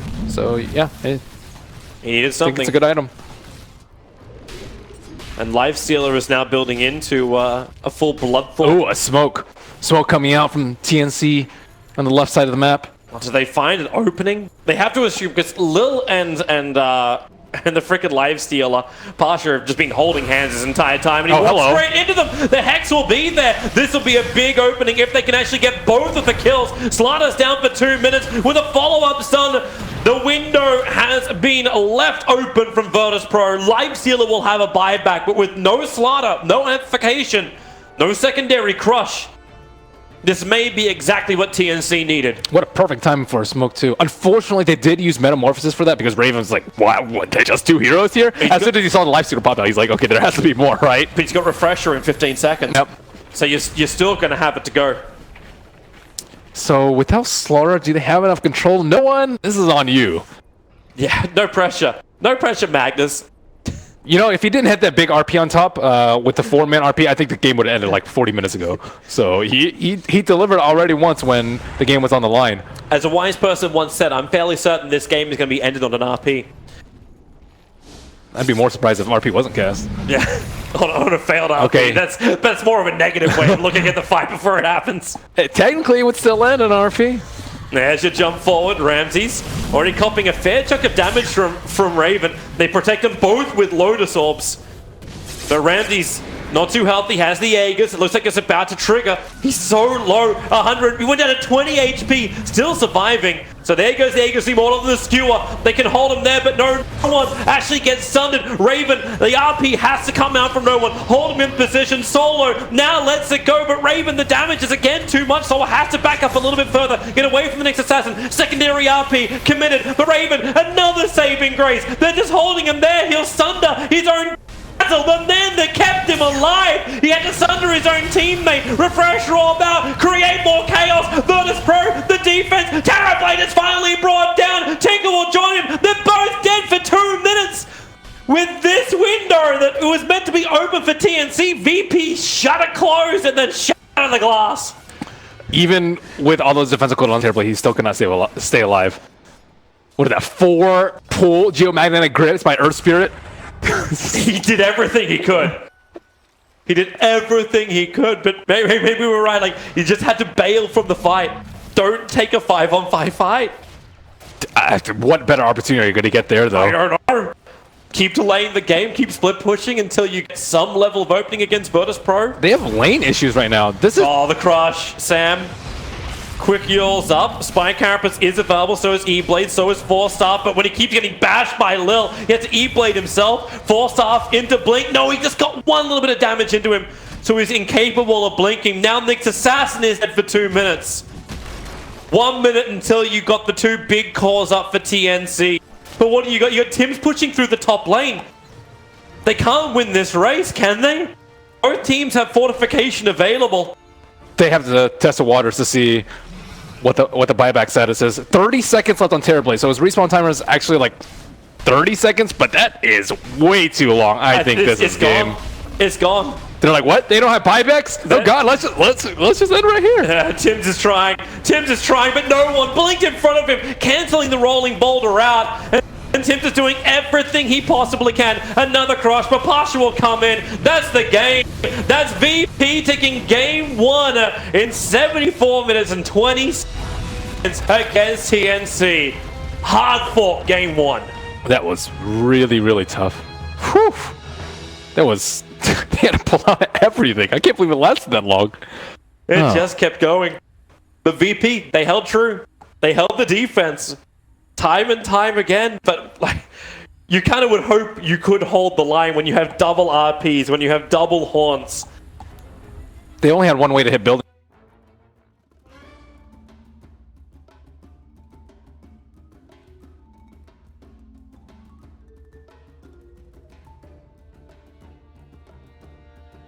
Prepare for battle. Very well. I mean, maybe not to the extent of a troll in like the sheer man mode contest. Troll's definitely gonna win that one, but you know, it's great because like you mentioned, it offers you that map pressure, and that's definitely what you want against the lineup of Newbie. You want that hero who feels like almost invincible in a way, unless you're getting, you know, 5 heroes sent at you. So it gives you a lot of flexibility in what you want to do. The only downside to Slark that he may not really even have to worry about this game is he's got a really bad laning phase. Like, really, really bad. Super weak, very easy to bully. However, you know, Newbie just don't have the heroes to contest him. So, it's going to be a pretty easy lane for him, I think. Yeah, seems like it. KP on the Magnus. He's going to start with the Iron Talon, so it looks like he'll just be jungling from the get-go. Pretty similar to what we saw last game in terms of Universe Magnus. So, with that said, Arteezy might just be free-farming on the Slark. They might just sack the whole off-lane altogether. Well, in the same vein, oh, nice D-ward here, Zai. He's going to get the deep ward down before the creeps even start. That's actually a pretty big deal. Makes it a lot harder for the supports of Newbie to feel very confident in being able to wrap around and get a dive on a tier 1. That ward gives you so much information when you're tower diving. Sees the TP into the shrine, sees heroes TPing into the tier 2 as well. Now it's going to be a hell of a lot harder to punish Universe in this lane. Yeah. Nature's Prophet. So what does he have queued up here? Looks like just a Drum of Endurance. Okay. Nothing too crazy about that. The phase drum. Yeah. It's one of my favorite things about watching Nature's Prophet is the hero does have a lot of variability in terms of item builds. Yeah, pretty much whatever the team needs. Yeah. Is the Aghanims at all viable these days on the Nature's Prophet? Does that ever pop out? I'm less inclined to like Aghanims, especially with the addition of like getting the +4 trees at 15. Yeah. Because you just have so many of them already. And most of the time, I guess if the enemy team lacks wave clear, it could be really nice. But let's be honest, Ember Mag, they're going to kill all your trees. Yeah. Every freaking time. Yeah, it's just extra money going their way. That's a fair point. Obviously a very situational item, but one that always gets me thinking. So fairly standard laning stuff. At a Newbie, U9 going to be taking the PA to the safe lane. He'll have plenty of supports nearby. And EG will have sort of a dual off lane. At least Zai going to be lingering nearby on the Wind Ranger. 2-on-3 lane right now as Kaka comes. He can't leave Universe down here by himself, although he might just be dead anyway. Yeah, even with Zai here, a lot of burst damage comes his way. Crystal Maiden couldn't get in range for Frostbite. Would have been close. That was a nice attempt, but Universe started with boots, so he understands how dangerous his lane is, even with, you know, having the Wind Ranger next to him. Yeah. And Faith here giving a shout out to IX Mike, the classic CM set. Very good. Not one you get to see too often. the honorable mention, as they say. Kaka now pressing forward, trying to trade with Zai. Universe helping him out, putting a lot of damage into the bounty hunter. No stout shield. Oh, Universe. So. He's next level in Kaka right now. He knows that Kaka runs to the left because the bounty rune's going to spawn, so he just TPs on it. It's like, nope, my rune. Heads up play there. So how's mid going? Ember versus Invoker, fairly even. Small advantage for the Ember right now, but actually a 1v1 matchup. It feels like mid in this current meta is so much about the rotations. It's kind of rare to see two heroes just going at it man on man. I think it's just because of the way that EG like to lane. They like force these static laning phases where they allow their individual player skill to kind of shine through. It's a really interesting way of doing it, to be honest, because, you know, Sumail is one of the best mid players, obviously, and then you have Arteezy, who's like one of the best safe laners, so ideally... Oh god, Sumail. Yeah, he's in a lot of trouble, and he's not even going to try to run for it. He'll just stand his ground, knowing he can't get away from that. First blood drawn for Newbie, and it will go the way of the Ember on SCCC. Yeah, but as you know, we were talking about before Sumail got ganked by Kaka there. If you can force one matchups and you're really confident in your individual player skill on your team to win their matchups, then yeah, like doing the dual offlane thing can definitely be beneficial. But it's already become very apparent that, you know, EG aren't going to be able to just sit down there and do whatever they want. They've already had to rotate, you know, Universe to the jungle. They're going to move, you know, Zai around the map wherever he needs to be. I guess right now that's just dual jungling. I guess he wants the wind run. If he's going to be the one sitting bottom, he kind of needs that escape from the PA and the bounty hunter. Yeah. Well, he goes Shackle level 2, so I guess not. Okay. So back towards mid. Well, this is what Crit did last game. Uh-oh. Oh, okay, this time he's got the Tornado, so... SCCC will lose his Flame Guard, and this time Sumail survives, but another kind of close call here. A lot of pressure on this Invoker. That's one of the things about Invoker that kind of makes him a little bit rough, is that it is pretty easy to gank him. Like, even just an Orb of Venom Bounty Hunter can cause a lot of problems, just because of how little armor you actually have. And right back to it again. He does not have the Tornado for another few seconds, but SCCC, he takes a cold snap. Now Universe and Zai come in. Shackle doesn't connect, but the power shot's there, and Zai does find the kill. So they find some vengeance. They help out Sumail with a big rotation and get the counter kill. Yeah, really good stuff. I mean, if you look at the overall CS, it's pretty even between SCCC and Sumail. Like, they're both farming at roughly the same rate. I guess, you know, obviously, Arteezy's farming great because he pretty much hasn't had a hero in his lane, which is to be expected. But it also means that Crit's getting a lot of pulls off. You know, he's almost level 4 at 5 minutes into the game. So this Rubik in game 1, we saw him really struggle because of the Riki. This game, it's only going to be a bounty hunter, which is not nearly as terrifying because he can't just cloud you and put you in the ground. But yeah, Universe is being harassed up here. Ooh, Faith actually comes in with the slow. Does Kaka have this? Throws the Shuriken out. A few more auto attacks, they'll have it. He dives into the tower, but he is going to be punished. He dies first, and Faith shackled up by Zai. They're going to continue to chase him down, TP to the tier 1 mid, and it will be Sumail there ready to cut him off with a cold snap. Newbie punished hard for that deep commitment as EG pick up 2. Man, these early movements from Newbie are really not doing them favors. I mean, the first one was successful because they got the kill on Sumail, but, you know, after that, you think when you're walking into a Nature's Prophet, you're doing the right call because, you know, the Nature's Prophet normally TPs to the counter gank, but when you're ganking him, he can't. But even going for Universe, they still get turned around on. Yeah. It's really kind of struggling so far. I mean, they are farming very well in their lanes, though. That's kind of like the saving grace right now for Newbie. It's sort of a wash at the moment. It's interesting to look at the net worth, where, of course, Arteezy is number 1, just having a complete open lane to free farm. All 3 of the cores from Newbie doing pretty well, but then a huge drop-off after that, where the supports of EG are getting so much more out of this laning stage than the 2 support of the Radiant. So right now, Crit and Zai helping level out that disparity. Though, as you were mentioning, the cores of Newbie all getting pretty much what they want. PA now getting a lot of space in lane. Still a little bit behind that of the Slark, but absolutely coverable here, no doubt. Universe only level 4. Yeah, I don't think we're going to be seeing a lot more than just like supports running around for the preliminary part of this game, like maybe first 10, 15 minutes or so. Because you really want, like, RP on the Magnus is obviously up, but he's still quite a ways from his Blink Dagger. The Ember is going to want like at least one item, I think, before he starts to do anything.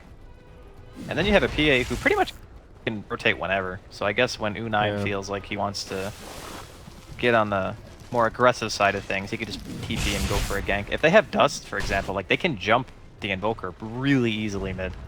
Right. The jungling Magnus. And second game in a row, we've seen it. And, I mean, we're 7 minutes in. He's got Arcane Boots and 700 gold. Really not bad farm on KP for this stage. Number 2 on net worth overall. Actually, really good. He's only like 100 net worth behind the PA. And this guy's been free farming in lane for 7 minutes. Well, in the same vein that we talked about in game 1, where no one was really able to pressure Universe, same thing is pretty much for KP here. When you pick defensive supports, or heroes that don't have the capability of just walking into the enemy team's jungle, heroes like Magnus, Legion Commander, you know, anyone else who can hit jungle creeps, Axe is another good example, they're going to get a lot of farm. That's just a trade-off that you're making, and I'm sure that EG recognizes this, so... Yeah. Oh, no doubt. This is just the speed of farm that you get when you are not interrupted in the jungle. And I think that's one of the major reasons why, in this game, Newbie just decided to first phase ban Reiki. They're like, that hero just puts way too much of a wrench in our early game, we just can't deal with it. Yeah. Well, Kaka grabs himself a bounty room. Arteezy, pretty basic kit so far. Power Treads, Aquila, almost level 8. Kaka still doesn't have track quite yet. Always a big tipping point for bounty hunters. So this is around the stage when he's going to want to stay in lane a little bit and maybe try to leech some XP. Now U9 makes the rotation up top. Pressure onto Arteezy, but he will pounce back to safety. You know, interesting lane rotations, though, as they now put KP down bottom to get some safe lane farm. It makes sense. If Universe is down here, they want a hero who has some kind of wave clear, just to kill the trees and stuff, pull the creep wave off the tower. He's also got an escape. He is walking into Rubik, though. We'll be able to skewer back under the tower. EG not going to dive for it. Kaka now coming in the back line. Do they have any detection? They do have Dust on crit, but no sentries. Ooh, I heard a shackle. It connects onto the Magnus, but follow-up damage not quite there. Still 4 heroes from EG lingering. Interesting to see both teams now rotating their position 1s into the respective off lanes to try to make a play. They just want the tower. They don't really care about killing the heroes. They just want to make sure that the tower goes down. And I mean, in reaction to this, that's why I was mentioning it's good to send KP down here, because he's actually very hard to dive. He's got a disable on his ulti, he can kill the creeps, he delays them from hitting the tower, and he can also skewer away if anything bad happens. So this is like the best possible hero to rotate in this position that is of little consequence, really, because he'll be able to get his blink no matter what, even if he does die. So EG rotate 4, KP just existing there, and Kaka like giving him the information by being invis, is enough to just deter 4 heroes of EG from pushing into tier 1. Yeah. That was perfect play from Newbie. I mean, not even deterred. That tower's still flawless. They didn't even hit it once. They saw the Magnus and pretty much just backed out. Arteezy picks up the regen rune. He'll have his Shadow Blade coming. He's got it queued up. And back to farming we go. Sumail, of course, working on the Hand of Midas and the Invoker. Still pretty far away, though. Well, okay, not that far away, but really wanted to say is not the best timing. We're looking at like 11-minute Midas, maybe 11 and a half. Not the dream. He did buy he bought a full Magic Wand and the Ranger up, though. Okay, and boots, true. So he's still farming pretty well. He's a little bit behind SCCC, but as soon as he buys the Midas, he'll be able to close that gap. And maybe they can set something up. New B make the rotation. They've got a couple smoked up heroes behind Kaka. The triple remnant forward. Sumail gets obliterated. Now crit initiated on. It's a 1v4. The tower helping him out. The Ember has to retreat from all the tower shots. A stolen Flame Guard could maybe do some work here. Now Universe jumps forward. Pops the Sprout. Turns him into trees. U9 will be able to blink strike back to safety. Arteezy looking for the dive, wants to finish off Faith, does find it with the Dark Pact, but KP with an RP catches Arteezy, skewers him back into the tower, pounce away, but he has been tracked. They'll have the vision, and he is punished for that commitment to get the Crystal Maiden. God, that was incredibly greedy. That was like popping your Shadow Dance to tower dive a CM. I mean, granted, he didn't see KP's teleport because he TP'd like while the trees were still alive. Still, though. Really greedy choice to do that. I think 1,500 net worth swing, by the way, also. So Newbie getting some much needed momentum after that. Did he dispel the track before he died, or did he die 4? I don't actually know. But if it's 1500, I'm guessing that he didn't dispel it. 'cause that's I quite a don't bit of think he money. did. It looked like he got tracked right before he died. Yeah, so, you know, all things considered, Newbie are going to be quite happy with the situation. Their smoke successful. They got the kill on Sumail. And the triple remnant in from Crit was a nice touch, but unfortunately he kind of missed a little bit because he did it like straight away. And then he managed to get Flame Guard and not die, which is also pretty good, but unfortunately they weren't able to really get anything big out of the turnaround there. And he's going to get spotted by U9. But telekinesis keeps him safe. Steals the stifling dagger. Nice steal for the Rubik. Sort of annoying spell to harass It's with. really good actually, because Rubik has a huge mana pool. You know, Yeah, it's like respectively 15 PA. mana. My God. Yeah, PA has like tied for the lowest int gain, or no, not tied, but a little bit higher than the lowest int gain in the game. I think Trolls is lower. Faith, in the meantime, gonna Whoops. get picked off there. Missed that one. Sorry about that. But yeah, it's actually pretty nice for Rubik to have dagger. And now down bottom, U9 initiated on Crit, maybe showing off the dagger. Telekinesis first. Looks like they want to give the kill over to Arteezy. He will find it, but now KP skewers forward, throws out a shockwave, brings Crit low, but won't be able to get the kill, and just heads back to safety. So after all that, they do get a kill on the PA, and of course that see across the map. It's kind of a 2-for-0 globally. I think EG definitely pretty happy with that. The kill trades in this game are going to be something we're going to be seeing a lot. Like That's kind of between the bounty big hunter, boss. the PA's mobility, yeah, that's going to be kind of the name of the game. It's going to be less about like the flashy RPs and stuff like that, like in game 1 where it was a lot about the Ravage from KP. This time around, it's more just about farm efficiency around the map. You got an Ember and a PA that constantly want to be empowered, and you want to make sure that you're keeping up with the farm speed right now of EG, because they have the heroes to kind of eat up the map, and they do get the tower in the meantime. So EG kind of Yeah, they've got the tools, but they've also got the Hand of Midas. They've got another one coming out on Universe. So that's going to be double Midas going their way also. Even more farm, Draskell. They've been what have they been calling it here? The Midas Major. I mean, people thought that when they changed Midas and no one was going to buy it, and I just smiled. I'm like, you don't understand. You don't understand how badly people do not want to hit tier 3 towers in this patch. Like, you remove the shrines from the base, maybe then people will stop buying Midas. But until that point, they're going to buy that item. That's a great item on the Prophet. And he spends a lot of time moving around.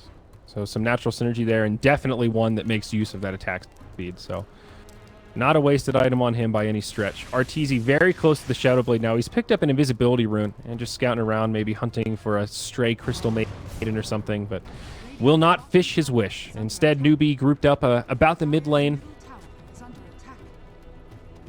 Let's see what they do here. There's a smoke on Crystal Maiden. No, I'm not going to use it quite yet. Oh, never mind. I spoke too soon. It's a Blink Dagger on Magnus. Looks like they'll try to reveal it with a smoke. Let's see what they can get. Zai looking like the likely target here at the mid-tier 1. And Kaka actually scouts out Sumail up on the high ground here. Can KP get there in time? He dodges the tornado. Yeah, but won't be able to find the Blink RP. There's a lot of wasted time here from Newbie. They're not getting anything out of the Blink yet. They lost their tier 1 in the safe lane. Like, honestly, I think it would have been better to just go for the solo RP on Zai, kill him, and then just claim the tier 1, which is what they may do here. Oh, Sentry They don't have Ward a comes ward, down. though. They find Kaka. It's a great little pick off there.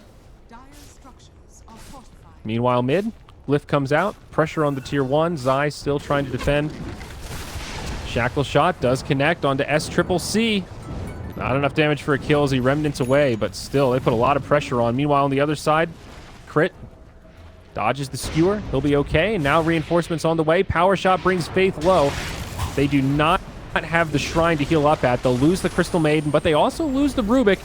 Now PA stuck inside of the trees. Pump fake on the RP. He still has the available. Arteezy gets left behind, but he does have the ultimate big crit. RP catches him, but they aren't going to have the damage to finish him off. It doesn't look like.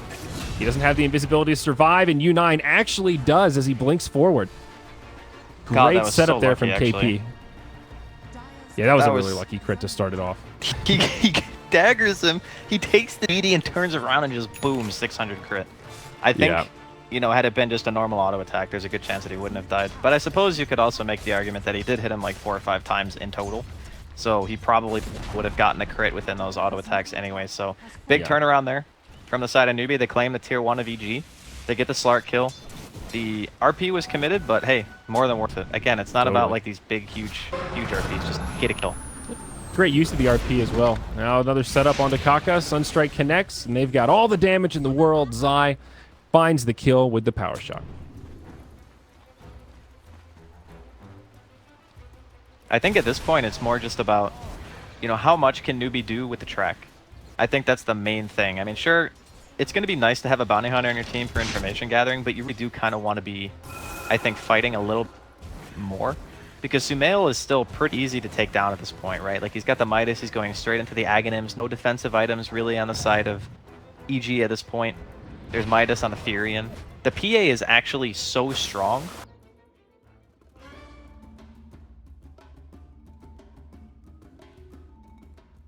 Reserve time. Radiant team pick.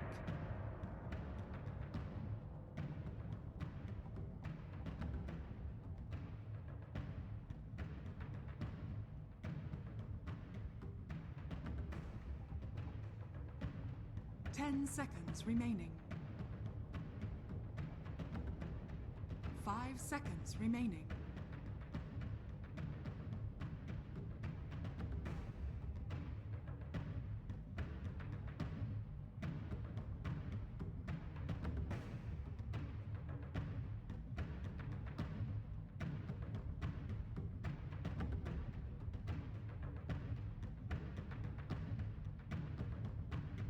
TNC's turn to pick.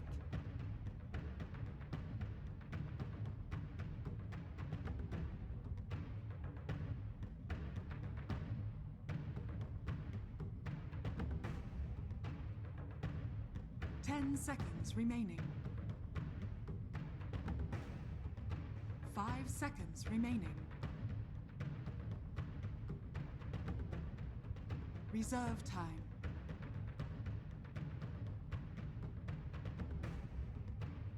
Radiant team pick.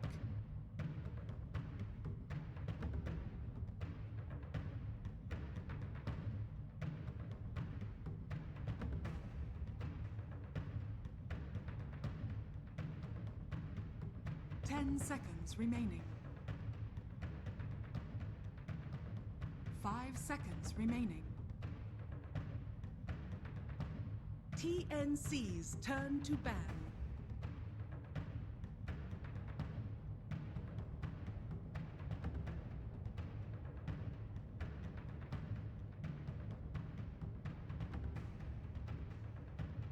Ten seconds remaining. 5 seconds remaining. Radiant team ban.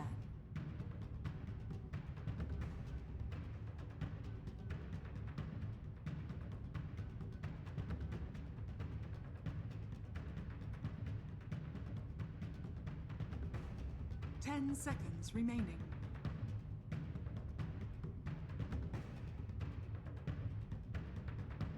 Radiant team pick.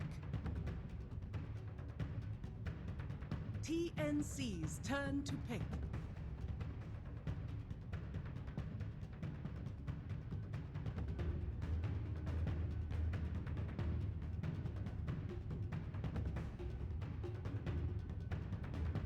Ten seconds remaining.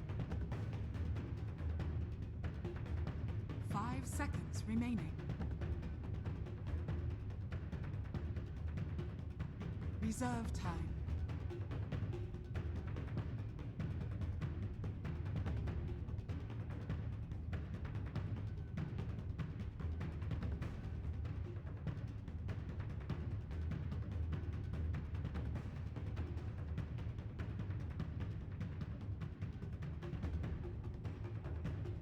Morphling.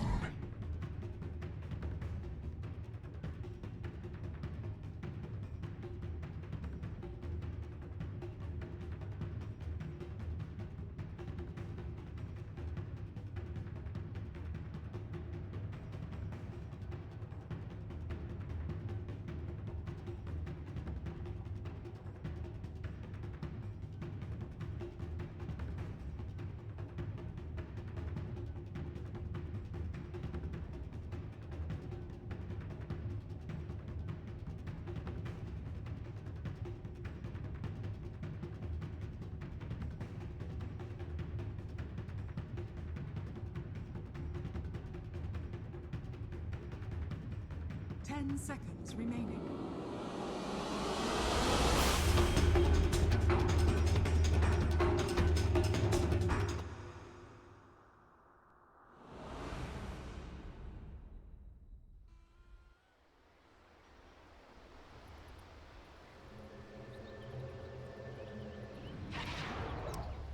Prepare for battle.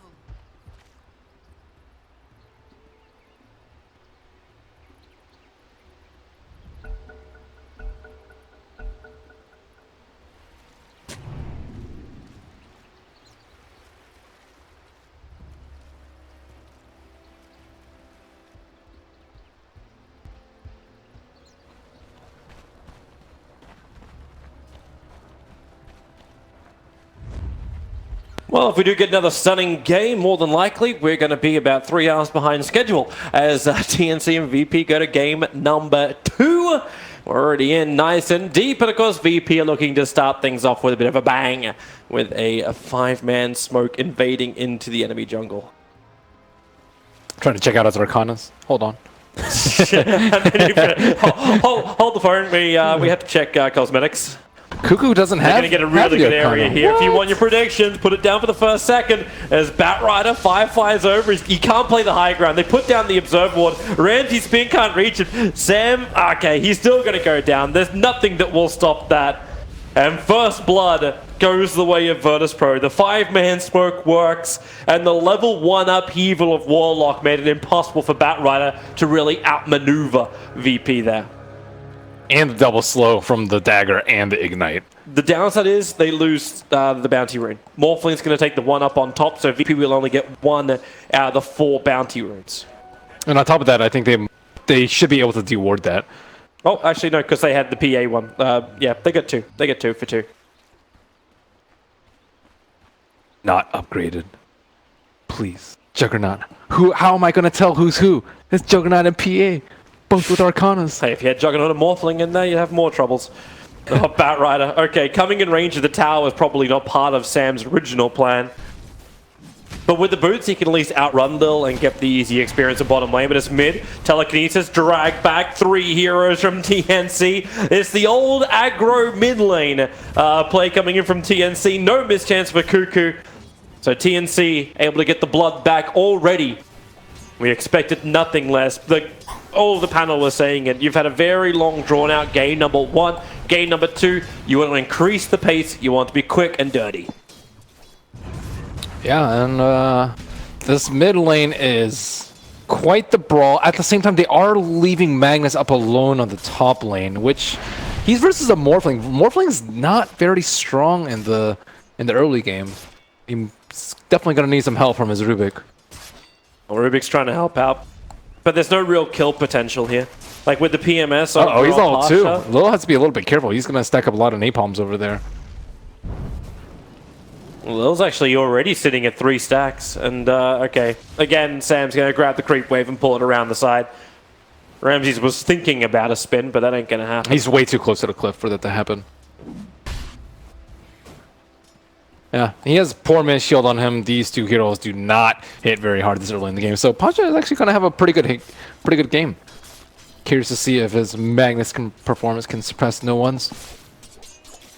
I'm interested to see just how heavily he's going to get ganked up. Like Tim's, we look for his rotation. His Earth Spirit in game 1 was absolutely amazing. Seals the bounty rune sitting behind the tower, but he's not going to go in on the Magnus when he can potentially be skewered back under the tower. But there's a lot of rotations that could potentially come in from this TNC lineup. Once the Batrider gets online, you get the Blink Daggers up on him, that direct control. And Tim's is waiting for it. And there's not a lot of the creep wave left. And in fact, when Morphling waveforms out like that, yeah, this isn't an opportunity for Tim's. It's just so hard to go on him. You need him to use Skewer before anything else. But even if you do, the poor man's shield is going to negate the majority of the damage. They don't have that much spell damage in the early game. The 1 level and the Flame Break early. Flame Break does incredible amounts of damage. If you're... I think it's way better this build, as long as you had mana for it. Surprised Cuckoo is so low on CS. in the mid lane, especially when he hangs around like that, gets the extra stun. Tims creates more space by just beating into no one. But it's 8-1 against the 14-7. Yeah, he's not the dream start for Lina. Yeah, usually a weak melee hero like PA struggles a lot versus the Dragon Slave swing, but he was forced to take the level 1 and Light Strike early because they wanted that kill on solo, and that really hurts not having level 2 Dragon Slave at level 3 to be able to chip him down, because that's what you need to do as the Lina, is constantly spam Dragon Slave on him over and over, and he won't have enough regen. I don't think you really want to get the bottle on the PA, at least not for HP regen. You want to get your like Phase and Dezo up ASAP. Are you kind of happy with this bottom lane if you're Virtus Pro? The Batrider is getting a decent amount of farm, 12 CS, and also levels are coming pretty thick and fast for him. You can't really do anything about it though. Warlock is not the best at zoning out a Batrider, and Juggernaut has no way to chase him through the terrain. Even through the trees is a little bit difficult. So once he gets level 6, I think you can do a lot more. So you need to make sure that your Warlock does not leech too much off of him. A little level 2 upheaval already. So you'll sometimes see early upheaval, but usually in like 3 tri-lane situations. Ooh, oh no. That's unlucky. That's sad. Well, The perfect rune. Dire's bottom tower is under attack. doesn't look like that was able to clip him. There are a lot of heroes there, but they won't be able to connect. They were able to place the Ops ward. Oh, Cuckoo. What? He just hung around. You don't have respawn timer yet, buddy. He's so low that the timer is already pretty low. Yeah, he didn't have vision over there. He's playing blind in the mid lane. TNC actually have no Ops wards down in this early game at all. Yeah, they're all gone. They don't come back to the mid lane now, but Tims was just holding the line for the moment. The only lane that's really going well, like, yeah, you're getting levels in the off lane, but it's Raven at 33-8. Farming up this Morphling, but Lina is so far behind the Phantom Assassin, almost being doubled in CS by the PA. She also didn't pick up a stick. I think that's also another reason why she is so far behind. And every time you use dagger, you're just like, oh man, I'm just gonna have to take a Dragon Slave to the face every single time.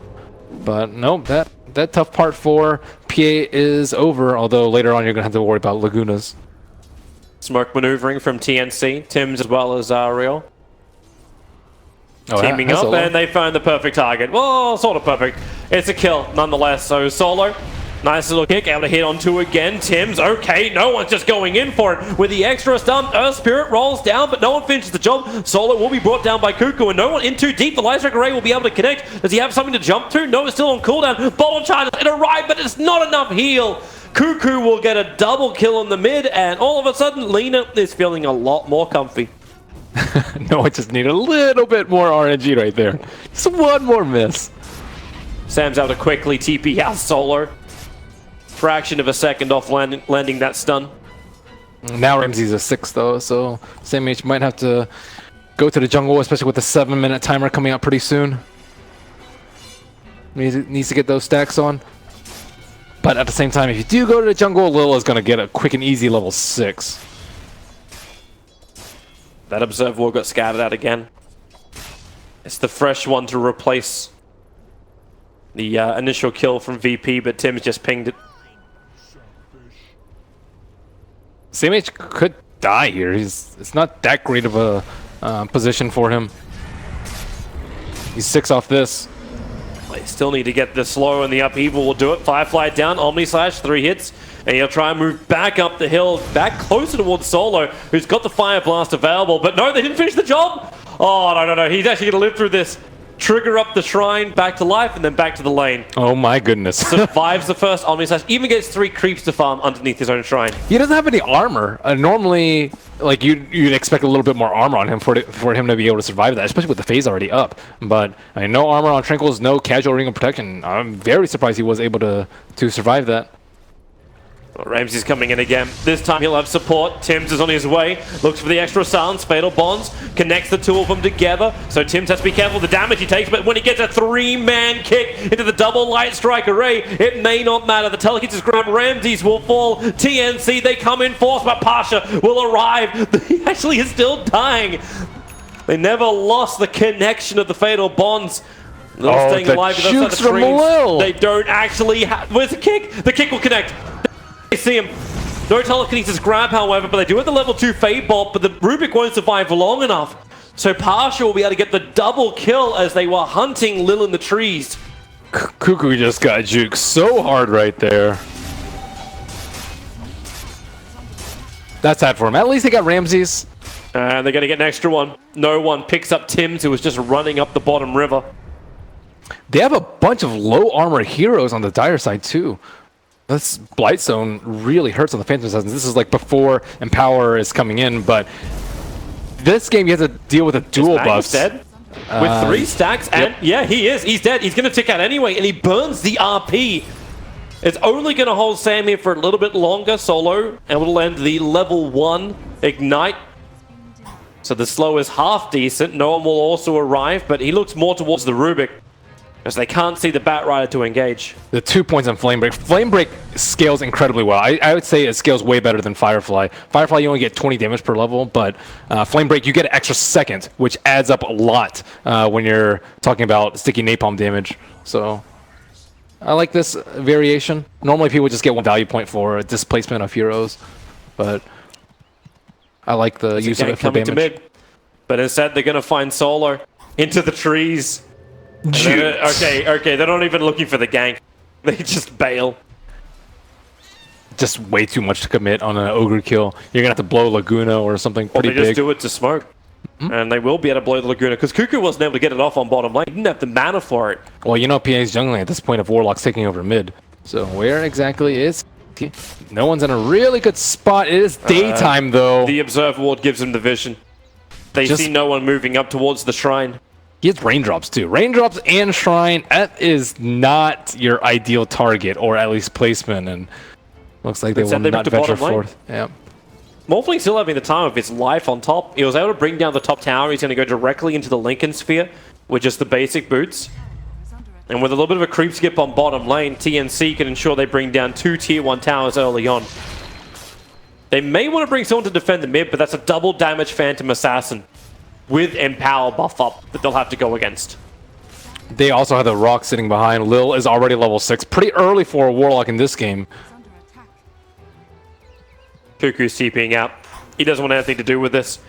I think he's just going to get jumped on potentially by no one. No, he has Bloodlust and the DD and the Empower. So Cuckoo... Warlock, okay. Yeah.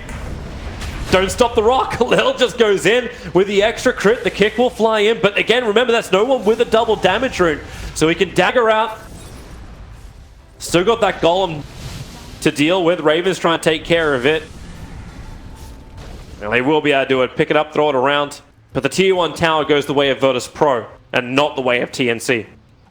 Free tower's quite nice. And Batlight is going to die on bottom lane. Ramsey's kept up with him. Right behind the tier 1 tower. He committed the Omnislash to start with, and then was able to trigger the phase boost to close the distance between himself and the Bat Rider. And at this moment, they are... This Lina is just cannot get online. Level 8 at this point. No items. You have phase boots, but you have armor issues. They're just going to jump you with Omnislash or PA and have a Rock to follow up, and there's not really any protection for the Lina. But to get online, she needed to find the kills. And VP never gave her the opportunity, really. I think Bat Rider is going to be really key in trying to set up for her. Because normally you'd be able to run around and get a lot of counter kills, defend some towers. But with the farm that she has, she might be in a perpetual cycle of feeding. The worst kind of cycle. Stop the feed, keep killing. That's what you need. Beautiful. I don't even know if you want the respawn talent this game. If you die, I think you're just gonna die again, right? Like once PA gets farmed enough, you can't do anything. You just get jumped constantly. True, but then you ask for the trade-off, right? Like the plus 50 damage, is it gonna be enough? I think you need the plus 50. Depends on how heavy Morphling can lift. But I think this might be one of those situations where if you get respawn timer, you're just gonna feed more, right? It's not like it's a lion who just dies and is like, oh yeah, whatever, it's just a lion. This is your mid Lina you're talking about that might just die over and over. Akuku has had pretty good performance in the Lina that we've seen, but this game I think is could be a lot different. Yeah. This game, the tempo just seems to be going the way of Virtus Pro. they do hold the advantage. They're almost about 2,000 in the experience and the gold advantage. But it's still bouncing around a little bit. Before the team fights come out, though, right? Yeah. This is before big rocks come out. That was a solo rock on the Lina, but like before big RPs and rocks come out. So, like, what is your big team fight ultimate for TNC? Like, once you 5-man, if you want to 5-man, it's the burst initiation, right? Like, it's the ability to stop VP. Like, you blink in, you get the lasso, and then your Laguna pop down one target. Ideally, however, you have to be concerned about clumping up, like they did last game. Like, you all in on a hero, and then you clump up. RP Warlock, yeah. RP Warlock ultimate, and that is not good. Like, even if you lose the PA, are you really worried about losing the fight if you get even a 2-3-man RP? I think it's just Morphling has to be able to split push incredibly well. They do not have good solutions versus the Morphling at all. And even a replicated Juggernaut can do a lot of damage this game, or PA. Again, TNC looking to invade into the Radiant jungle. It seems to be been a bit of a job of Sam, making sure Ramses doesn't have all the space in the world just to flash farm.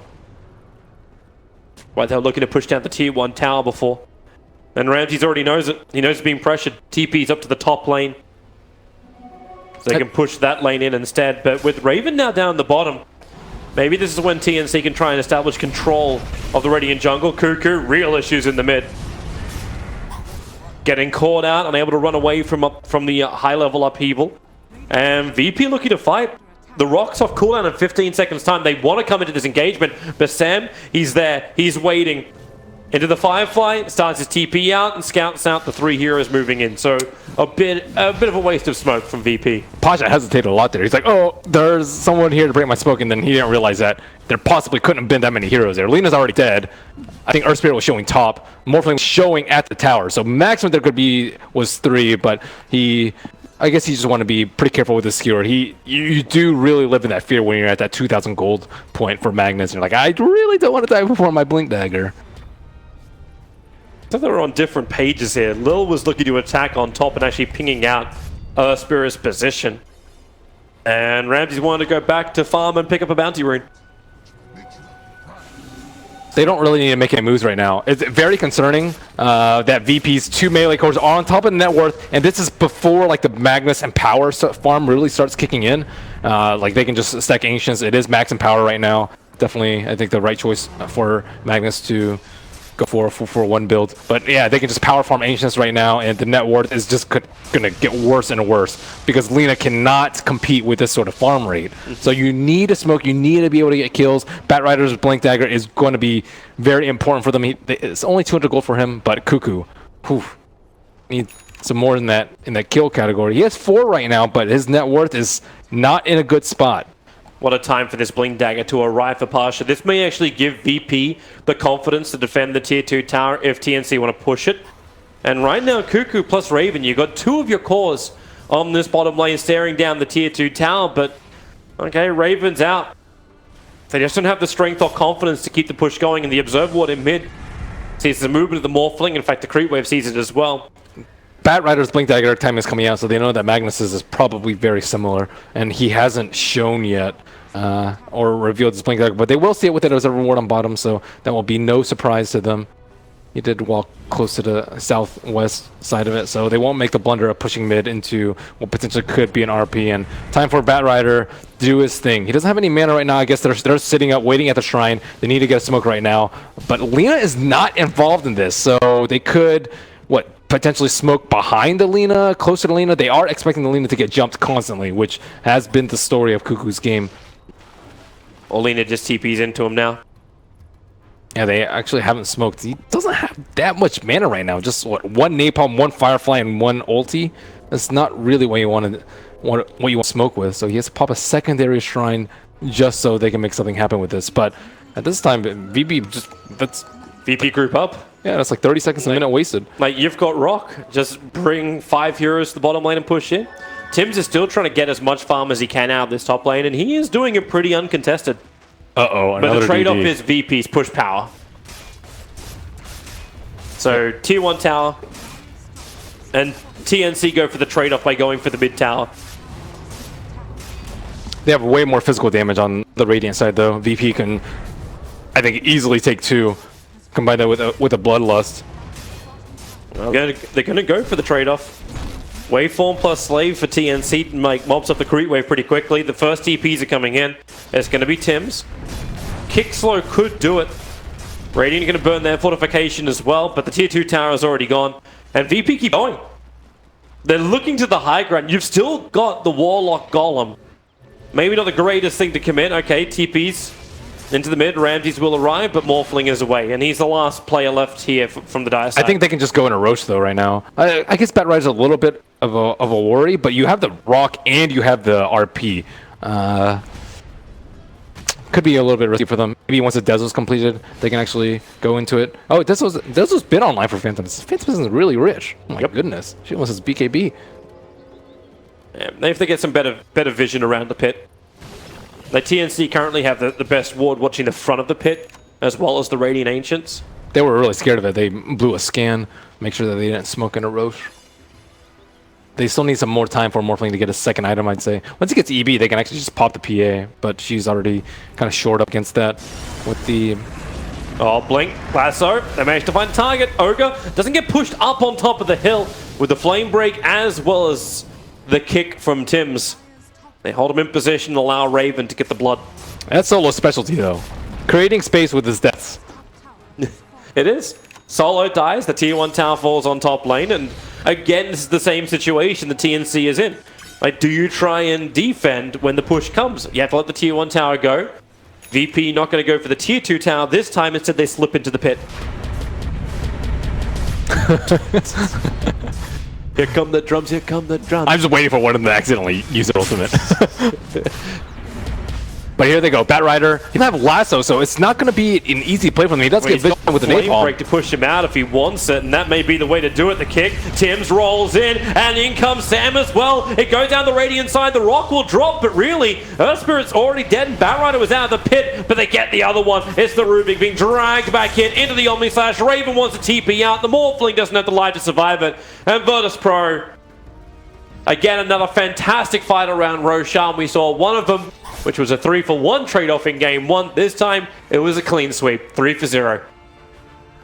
Solo's deaths mean a lot this game, or for VP rather. Like TNC, they had to blow Lasso, and without the Lasso, they didn't really have a play inside the pit. They got vision, but let's say Lil dropped this rock like 2 seconds earlier when Roach was going down. There's nothing that TNC can do to actually stop that. It's tactical feed.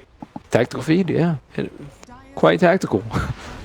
If you want to make yourself feel better about it, but every time you die, tactical feed, right? Tactical feed. Yep. Everything has purpose with death. As long as he has Bloodlust. 114. The true...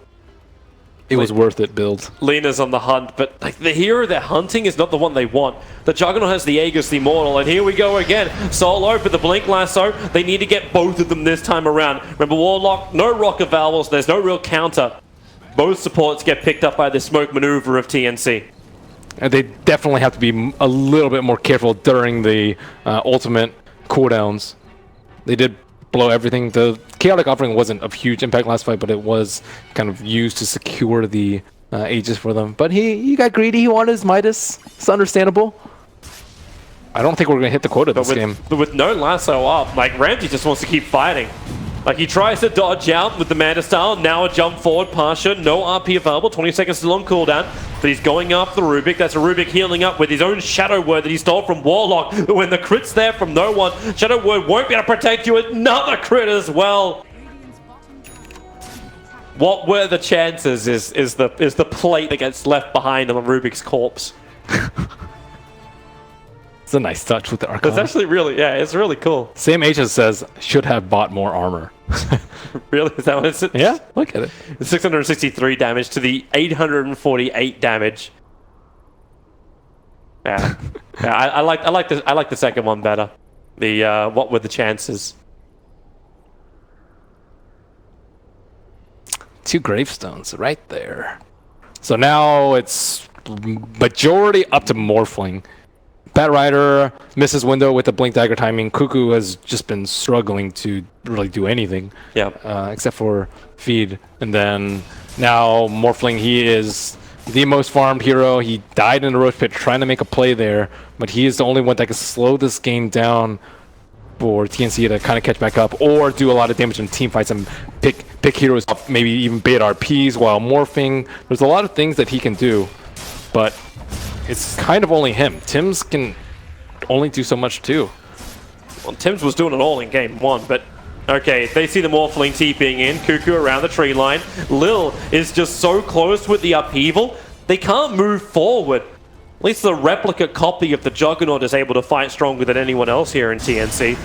And the Blink Lasso, nice target. It's the Magnus. Got to keep clear, however, or else this will happen. The Rock hits into the Omni Slash, the 3-man RP. TNC playing stuck in the mud with Virtus Pro. Ramses will keep the spin going. It doesn't matter. Cuckoo, rest for the wicked. Plenty of rest. And I think this Rock VP go up. There's no Morphling for 30 seconds. I think Rock just came up at that point too. Yeah, it was literally up the time it dropped. It was a good lasso, but they weren't able to kill the mag in time. This is 2 lanes of racks, I believe. They can rotate bottom and at least take the tier 3 tower. Yeah, it's just I don't think that they anticipated the Lina being this useless. Like, they gave her the early kill in mid, but she just struggled in lane, couldn't get any CS, hasn't been able to get any kills. It was Ogre and PA. Like, that was the matchup you're up against. But I think you hit the nail on the head at the very start, right? Like, is that Let Strike Array that you had to level up, but then having the second level up in Slave early on? It's still, even after that, I think an inherently tough matchup. I think just PA on her own is fine, but having to deal with PA with like Rock to back her up and Empower and the DD rune that she got and Bloodlust, is she's just way too strong. What does Lina have to augment her damage? Well, she has an Earth Spirit rotation and a Rubik rotation. Right, but in the team fight, compare that to RP, which is just king. Yeah.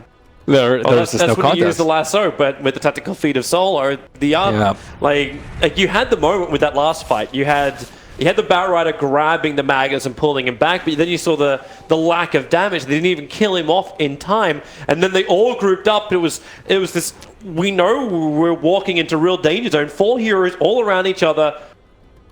The Rock's going to be up soon. Everyone gets hit, and the fight's done. They had to take that chance, though. Like, they're just farming way too fast right now. I think PA and Jug were like maybe 2,000 ahead of the high TNC cores, but now they are 4,000 or 5,000, and that number is growing. Roshan's going to respawn pretty soon, so what can they actually do at this point? Shrine is dead.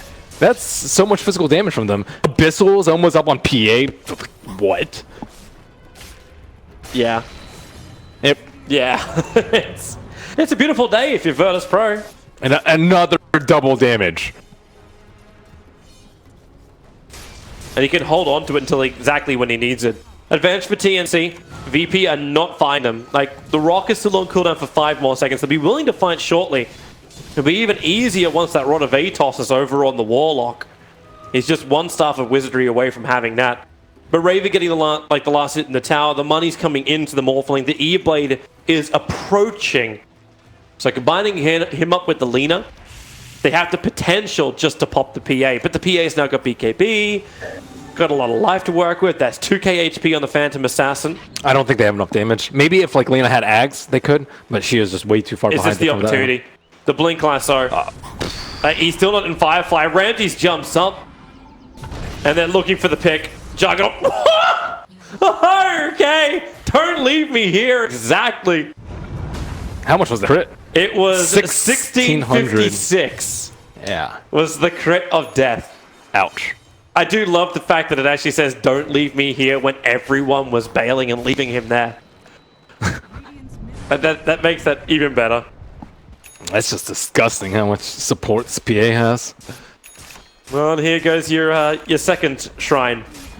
So TNC losing most out of areas, but again, TNC trying to get the best trade-off they can. Cuckoo pushes the mid, takes the tier 2 tower, leaves only 1 remaining outer tower for Virtus Pro. He went for damage.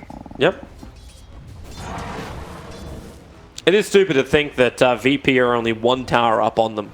Of course, it's the tier 3 tower with the entire mid-racks, but TNC still doing a good job of keeping the lanes pressure as much as they can, but this will be problematic. They pull out, the RP's down, Raven, Strength Morph, he's got 9-1 charges available, make that 11, they push him up, he's got Waveform available too, so they go back inside the base, and Ramses wants to continue this. Omni Slash is available, so TNC don't want to get too close. Yeah, no RP up. Not the fight that they're necessarily looking for. Plenty of room for them to scale, though. VP are okay with taking it slow. They still have like the 10% on the cleave that Magnus can pick up later. They have the Midas that's still kicking in. A lot of items that they can just wait for. They just smoked up, but that Radiant Observer Ward's blocked by a tree inside the base. So the TNC smoke wasn't actually visible to Virtus Pro. Yeah, they have to do something with RP on cooldown. They also just got the E-Blade. So they have that pop potential. They need the kill. They need no one dead. This 9-1-4 PA, they need him gone. And what have you got? Again, it's going to be a decent target this time around. It's a Magnus. It's not an Ogre. But that's 45 seconds without a Magnus. But they can't really take any objectives. All the towers are already down, as you mentioned. Yeah, and Roshan's a late spawn time as well. Yeah. So they can't even slip into that. I don't even think they could do Roche. Maybe with a replicate tank, but nope. It's still a good pick for TNC. The first reveal of the E-Blade. They find themselves a pick on a core. Yeah, we'll give some breathing space to Lina. Maybe she can pick up like a Silver Edge to deal with the PA and right-click her down. It does look to be the build. The Atos I really like on the walk, though. It's their main problem is going to be Morphling. Lina's been shut down. Actually, she's climbing back up in net worth, but you can easily pop the Lincolns with PA. PA can do it with anything and not really care about it because the cooldowns are so low. And then Atos, so he can't wait for him out. He doesn't have BKB right now, and I guess he's still pretty tanky though. He has a ton of armor on the wave 4 or on the Morphling, so he's probably not too scared. Well, he's going Lincolns himself on the PA. Pretty good here. Deals with Ags Lina ulti, deals with Replicate, which I think is pretty big, and deals with Lasso. I guess it can be broken by Spell Steal, but it's still overall very good item for PA this game. No one's getting very frustrated. This Roshan is taking way too long to arrive for him. And they just need to make sure they don't get Lasso into a position where Mag can't RP. That's kind of their main concern in this fight. Does Morphling have enough damage to shotgun people? His agility is 200-ish. I don't really think he can burst anyone down, though. Even Ogre has a hood. Solo. Casual survivability. But the lanes are still being pressured in nicely from TNC, so even with the issue of the mid lane racks being down, they're pushing out the bottom. Lina is in a bit of a riskier position, and no one wants to try and capitalize on it. A quick blink already used by Batrider. He uses it to escape. Seeing no one coming into the lane, so it's just a straight TP out. But Roshan is alive, and this will be the next point of contest. No vision from VP around that area, though. This could be the fight that TNC is looking for. Yeah, they actually have a really good observer ward just south of the Radiant Ancients. And then the defensive one over in their own jungle. And Virtus Pro are moving, but they're moving as 5. So if TNC want to fight this, they have to go against the big team fight. But the second they leave the base, the observer ward that's there... Roche's are. Okay, yeah, never mind. They're not going to make it. Even the Arcana on the PA is pretty good. Ups his damage a lot. But the thing about VP's teamfight is they have so many failsafes. Like they have Spin, they have BKB, they have RP, and they have Warlock ulti. So like, which hero are you going to jump that they aren't going to be able to pop their other cooldowns? You might be able to get one hero if you're lucky, and they pop their BKBs late. No one jumped up. Tim's going to go. The kick is perfect. The E-Blade is not enough to pop no one. He'll trigger the BKB and now go on the run. And Sims, oh, the damage! You thought you had something, but you had nothing. The Rock will drop the Yule Scepter, able to dodge the RP, able to connect, however. So Lina will fall. 2 cores down for TNC, and they turn tail and run. The quick roll ball up. Earth Spirit, TP's coming off cooldown in 1 second time, so be able to escape then. But VP won't really care. They got what they wanted. 2 good kills, and now they can push in through the top. Pasha really did not want that Rubik to have RP. Could be a big play for them coming up here. That was a very nice abyssal from no one. Just slaughtering that Bat Rider. He didn't even have DD or any other rune that fight. He just, no, that's like just 1 or 2 shot him. That's just classic PA. Didn't even need the buffs. Yeah, when you get this far ahead, it's quite the life. They still have to somewhat worry about the Morphling though. Was almost able to burst down that Morphling. However, no Ags ulti on Lina, so once you pop BKB, you feel very good about yourself. Raven, get out of there. Out of vision, so Solo can't do anything. Still just need a stall, push out the lanes, shove them in as far as you can so that PA can't push with her Aegis. It doesn't really feel like TNC's a Rax down though, because of the way that they're controlling the lanes. I think like Raven is doing the best that he can given the situation. They just seem to have like good clear as well. So yeah, Raven's definitely doing a lot of work. He's bouncing around, but that's also the strength of the Morphling. You were saying like there's no real easy counter to the Morphling. If you're going to do it, you got to set up a huge trap, or you do exactly what VP is doing: grab the creep wave, take the momentum, and just push down the lane. Because Ramsey is already knocking on the door with his Blink Dagger as well as Aegis. He's very happy, like, someone come and try and stop him. He'll just Omni Slash you down. That's a level 3 Omni Slash. He knows he can get it solo. Dodges what he thought was going to be the E-Blade pop. Oh, the scan hits. They know that they're behind. Oh, there's the Blink Lasso. He gets the wall up in the RP. He'll connect on 3. TNC, they're losing way too much in this fight. Raven will be critted out too. No one is beyond godlike. 12-1-7 on this PA. But VP read the situation perfectly. And they will now take at least the second lane of Rack. And in fact, they get the GG out. They take the second game. They take the series and the top-seeded slot. Without a loss, right? Yeah, I don't think they lost one. Quite a way to get in the first place there. Nice one. Not nice too one, shabby VP. at all. And finally pulling it out at the time when it really counts too. They're here in their homeland major, and it's really nice to actually have. Oh, they lost VP. one at random actually. They lost one. Okay. Yeah. So they end up with 6-1. Life is hard. In the group stage. Yep. And 3 wins. Top seed. Yep. It's only 2 of them. Yep. This is what at least the home crowd will be hoping for. Yeah. Once we hit the main event. I think TNC is probably a little bit disappointed after that first game that they had a 2 Rax advantage for quite some time and probably just demoralized after that. It was a long, grueling game. They weren't able to put too much of a fight up in this game number 2, and VP cruising on through with pretty flexible strategies. I would say the off-lane lifestealer that we saw. It didn't feel like it wasn't as constricted as Boston. Like in Boston, we were expecting Virtus Pro to actually do kind of, who's the birthday boy? I don't actually know. Okay, if that had said 3-2-2 on the cake, I would have just laughed my ass off. Oh, yeah.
Reserve time. Radiant team back. I haven't actually gotten a chance to watch Team Random's games that much because there's literally just been so much Dota on simultaneously at the major that they have to outsource the games to people who aren't actually there. That's why we're casting. So it's been a lot of Dota, and I haven't really been able to keep up with every little thing that's happened. But very excited to watch the game. OG, obviously, powerhouse team. Team Random, aka Old Wings. I don't know if they've really ever come back to like their former glory, as Not it were. quite. But I mean, they definitely have some glimpses of brilliance. So we'll see what they bring here.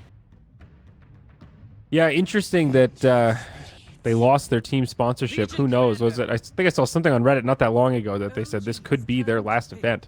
So who knows? How are their standings this so far?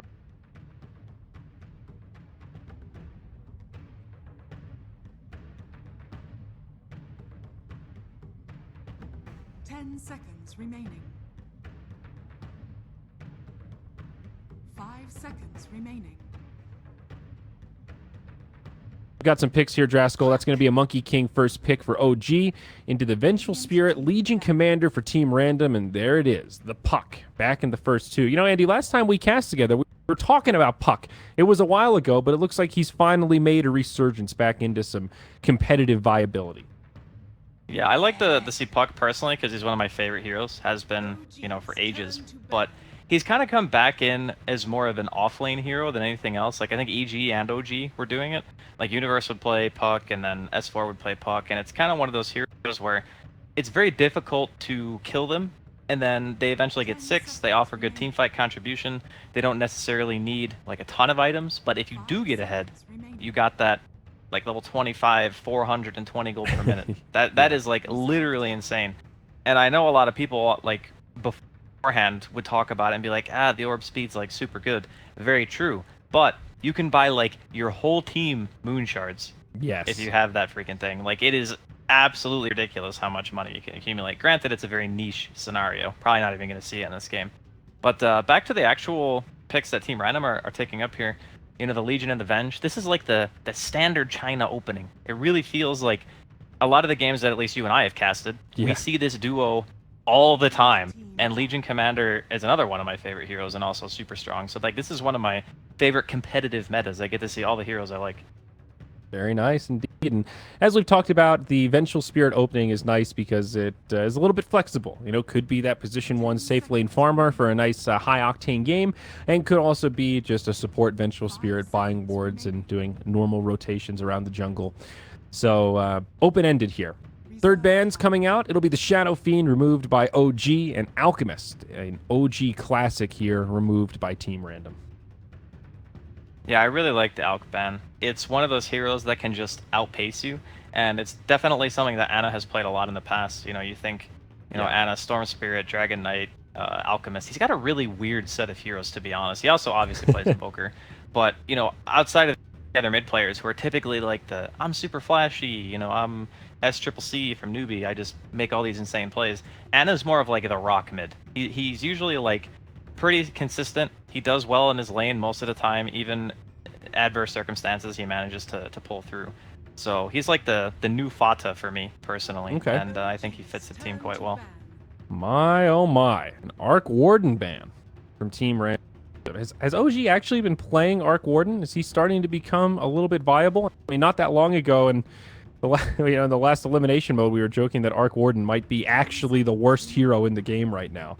Interesting to see him banned out. He's definitely not the worst hero. He has his place. The thing about Arc Warden is that, you know, if we're talking competitive, it's definitely useful, but the skill cap of the hero is like super high, and you need a very good player to make it work. So obviously this is a major, so we're kind of expecting that people are going to have Arc Warden players on their team. Yep.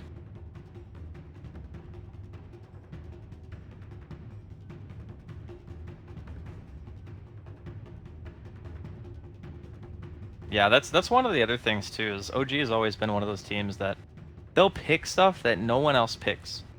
They're kind of like Team Random in that sense, where they can bring heroes into the meta that everyone kind of looks at and goes, it's okay. But they understand how to enable it and facilitate whatever it needs to succeed. So Right. I'm excited for this particular matchup because both teams have unorthodox picks. You know, back to DAC when OG was playing against everybody, they were first picking Visage, and PPD was like, why are they first picking Visage? I literally don't understand. And they were winning, and they were winning, and they were winning, and ultimately, sure, they went down to IG in the grand finals, but Yeah. point remains.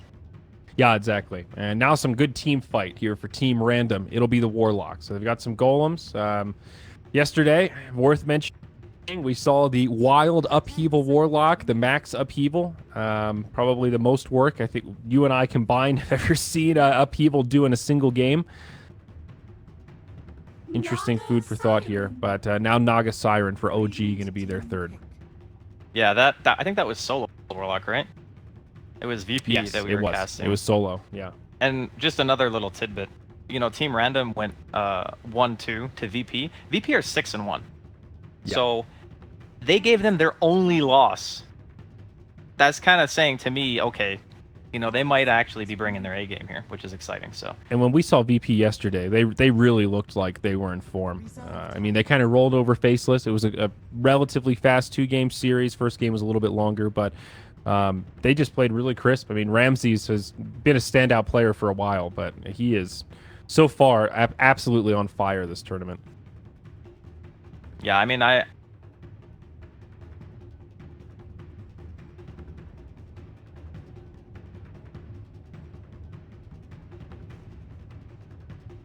Yeah, that game was actually on before ours started, because again, you and I only get 2 zeros. So, yeah, we just got to start our game, and I was watching that one, and it looked like it was kind of winding down, and VP were crushing it, as per usual. So, the Lion Here's picks an up unfamiliar face. Yeah, Lion. I like it. It's good against Naga. You know, you got the double dispel. The game goes long enough, you get level 25, that +3 mana drain targets, you can just kill every single Naga Siren illusion in one cast. It's OP. Yeah, But true. in all seriousness, it's great catch. They needed something else for the puck as well, because you need kind of that hero who can just snap initiate. Even Legion Commander's Duel has somewhat of a backswing, so it's not like a guaranteed disable on the puck. And just having that little bit of extra initiation is going to help a lot once he gets the blink. Yeah. Also nice to just have burst damage to pair with the Legion Commander. Catch somebody with a duel, drop a Finger of Death. Pretty likely you'll find a kill more often than not in that situation. Now a support, the 4th pick for OG. It's Disruptor. Pairs very nicely with the Naga Siren. Can set up with the Song of the Siren. You know, drop the Static Storm Kinetic Field on top of that. Also a hero that pairs very nicely with Puck. A lot of gotcha on this OG lineup. You've got the Ensnare, you've got Glimpse, you've got Puck who can chase people down. Monkey King with his long-range stun, Primal Spring. A lot of ways for OG to start fights with these 4 heroes. Yeah, to me, it's actually a lot about the vision as well. Like, think about this for a second. So Monkey King's sitting in a tree by a tower. You're pushing that tower. Someone TP's in, where normally it would be fog. But the Monkey King's there, so he gets glimpsed. And then you take a team fight. Like, that's the kind of stuff that you can do with the vision play around what OG are bringing to the table here. It's a very, very nice synergy. And like you said, the gotcha thing, it's totally on point. Because if you make a mistake against these heroes, against Puck, Disruptor especially, and Naga, oh my god, is their team going to punish you. Like, you're going to lose heroes, you're going to lose buildings. Granted, they do need another hero that hits towers. Yeah. Let's see. So, Team Random, we're looking at a safe lane Venge, I would assume, from the looks of things, which means they need Blink's hero, unless it's mid-Legion. I wouldn't put it past them, but they don't know what Anna's playing yet. They ban out the OD. Obviously, a rough matchup, a good hero against Legion as well. So, yeah, I guess it's just 2 mids. Yeah. 5 seconds remaining. All right. So against the position 1 Venge, I guess generally speaking, that means Team Random will 5-man, maybe a bit earlier, knock down those outer towers, utilize that Warlock ultimate pretty much whenever it's off cooldown, or at least group up and try to utilize it. So what does that mean for OG? What is the ideal Anna pick here? They will have to pick first, and Team Random will have that final 10th pick. 5 seconds. This is kind of a tricky ban for OG. They need to think a step ahead. And they ban out Terrorblade. OG's turn to pick. Interesting. So maybe they are expecting potentially a Legion mid this game? Assassin. After Possibly. banning... Oh, that's why. That's actually why they did it. Because Terrorblade is like the hardest TA counter. Like, if you play TA against Terrorblade, you actually just can't win the game. Like, it's impossible. Because the hero just gets so much armor, right? Yeah. And, you know, Templar Assassin functions off of refraction 10 most of the time. seconds remaining. So if he has like his Manta popped and like 1 or 2 extra illusions from his own skill set, then you basically lose your refraction in 1 round of attacks and you turn into dust. Like you're just a goner.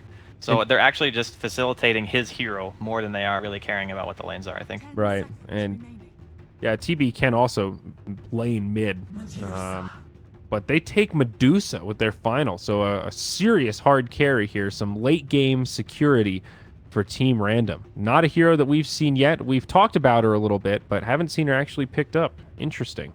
I think we've mostly talked about her in combination with Magnus, you know, Medusa plus Empower, so it's a standalone Dusa. I actually think it's okay. If you look at, you know, OG's lineup, they don't have a tremendous amount of burst damage. Pretty much where it comes from is like, okay, a puck initiation and then maybe TA jumps you. And that's like the quote-unquote burst that they're bringing to the table. They also have no form of mana burn, which is great against Medusa in any way, like anti-mage, lion mana drain, you know, diffusal. Couldn't Manta, Naga whatever. get a diffusal? You can, but it's become less prevalent. Like, most of the time, you just want to rush for your split pushing items, you want to get your Octarine as soon as possible, and then you just want to make your illusions tanky, because you don't really care about fighting with the hero that much. It's more just about making sure that your illusions get the most effectiveness by split pushing that they feasibly can. And I think that with the Legion and the Lion already, and having Medusa on top of that, they'll have a pretty good amount of wave clear and things to deal with the illusions in general. So the Medusa is kind of nice to be like that late game siege hero, where as before the only person that was really going to be hitting towers was a Legion, so they obviously needed their right clicker. And that's part of the big reason why in the, I think it was the second ban phase for OG, they took out the SF, because they just know, okay, this team needs a mid that can actually hit buildings, and Medusa was one of the best choices left available, I think. Like the supporting cast that they have around the Medusa. You've got potential swaps from the Vengeful Spirit, heals from the Warlock, stuns from the Warlock. Lion has a lot of disables. LC has pressed the attack. They have a lot of ways to stick this Medusa in the front line and then keep her safe if things don't go according to plan. Very important. Dusa not really known for her mobility. So, all right, let's take a look at some of these. And I think in the last game, I actually got all of my predictions wrong, Draskell. It's hard to do that. I mean, someone's got to be talented enough to do it, Zyra. You're just that person. You just got to get in there and show everyone, because if you're anything like the far right side of the panel, which is on the first day, I think it was wrong 100% of the time or something crazy like that, you're just giving people free predictions because they just do the opposite of what you do. That's true. Yeah, that's true.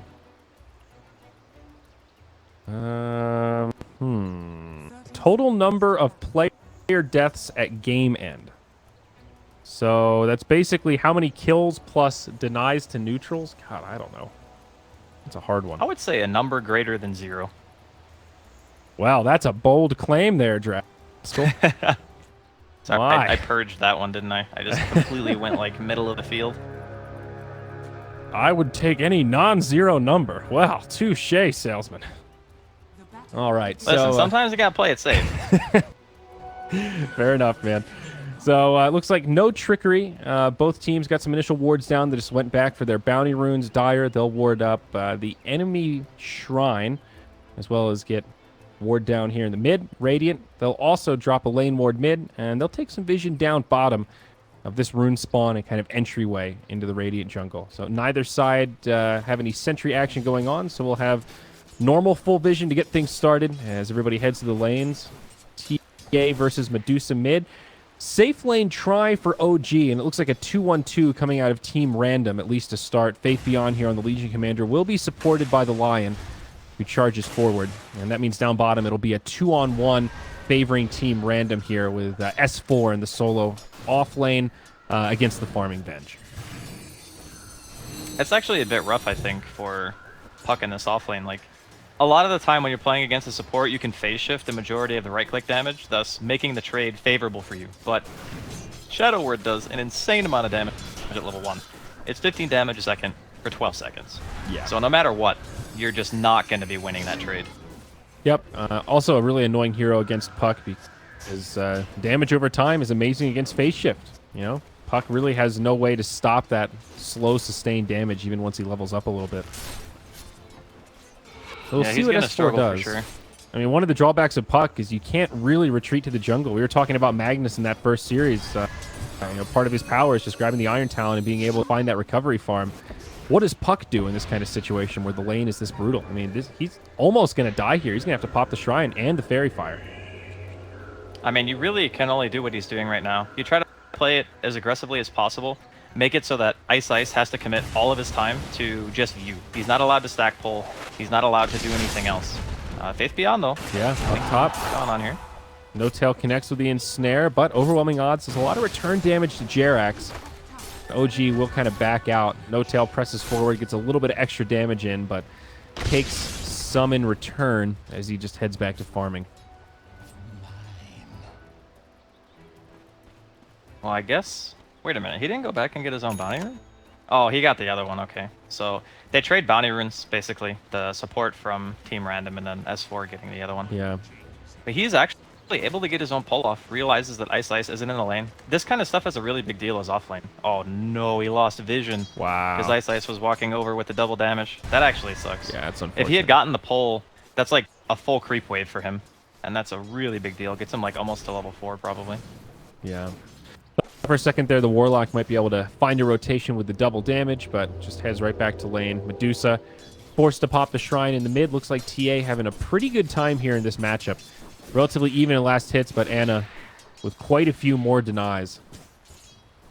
Yeah, Refraction is really hard for Medusa to deal with. You don't have any way of really contesting the last hit, so I guess what you want to probably do if you're Shadow is just try to bounce the Mystic Snake, because TA is not a full-fledged ranged hero, so you should be able to drain mana at the very least, but looks like there's going to be a little bit of bottle crowing here. Just make sure that he's able to continually just pop Refraction on cooldown, and make sure that he's not getting harassed too much by the snake. Also curious what build the Medusa goes for here. Usually with mid Medusa, you see something a little bit more high tempo. You know, like Phase Boots Yasha comes to mind. Mix a Dragon Lance in there. But you definitely want items that can allow you to fight early. You know, utilize that ultimate TP into towers if OG gets a little bit aggressive. Any thoughts about what Shadow might build? I wouldn't actually be surprised if he goes Midas this game. Just because, you know, they have Warlock teamfight. They have Faith Beyond on the Legion Commander as well. Normally this hero gets, you know, a pretty good amount even in the hardest situation, but I mean, it really depends on what they want to do. Do they want to actually try to fight around every chaotic offering and take towers, or are they okay like waiting a little bit for Shadow to get some farm? Because you know, at this phase, the longer it goes in mid, the harder it's going to get for the Medusa. Because the more points in Refraction, the less likely it is that he's going to be able to CS. And so far, basically no rotations mid. It's just been a straight up 1v1 match. S4 down bottom. That's the first blood. Yep, caught that one. Ice gets it with that DOT damage. Compliments of Shadow Word. So, to compliment what you were saying before, S4 trying to stay aggressive, get some experience, but will occasionally get caught in situations like that. It's one of those trade-offs that I think a lot of offlaners kind of struggle with as Jerax. Speaking of picking off an offlaner. Yep. Faith Beyond very low. Jerax with the Primal Spring. Does he actually find it here? He needs one more auto attack, and he gets it. You got the Orb of Venom, man. That Is that 5 what that damage was? a second. Yeah, Orb of Okay, Venom I kill. didn't see the auto attack. Yeah, good call. You're right, it was the Orb. The Oov kill. Style points. And he gets the Ursa. Yeah. That's like the absolute dream. That is a happy Monkey King. I think in a way it might actually be better for OG that, you know, Faith Beyond is suffering so much. Because if you look at him right now, he's only level 2. S4 is level 4. Like, he's got boots, he's got a raindrop, and a TP, which doesn't sound like a lot, but, you know, you compare that to what Faith Beyond is rocking right now, and his inventory looks a little sad, too. Yeah. So I'm kind of thinking, you know, Jerax committing all his time, just walking to the woods, like, following Faith Beyond around, soaking his EXP, stopping him from becoming that mess that we've seen so many times already within, like, the first 2 days of the group stage. This is, like, the counterplay. And now there's a hasted TA running at him, so he's probably dead again. It looks like it. Here's the wraparound. Primal Spring connects. He's slowed into all oblivion.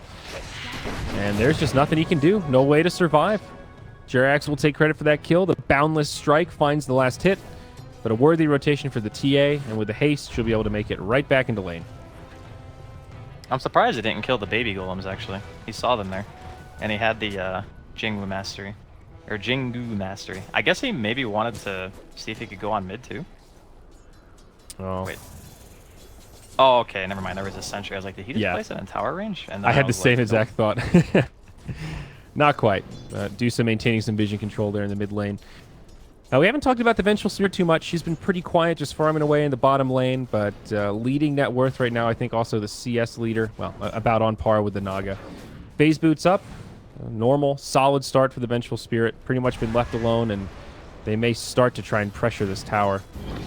I shouldn't say left alone, but more like S4 just can't do anything to stop him from farming. I mean, all things considered, I'd say most heroes probably wouldn't get that much out of this lane. I'd say Puck is maybe one of the few who can actually do something about it. Yeah. But we can see here, Fatal Bonds just actually bringing him almost a half HP on their own. And they have the rotation from Y coming in as well.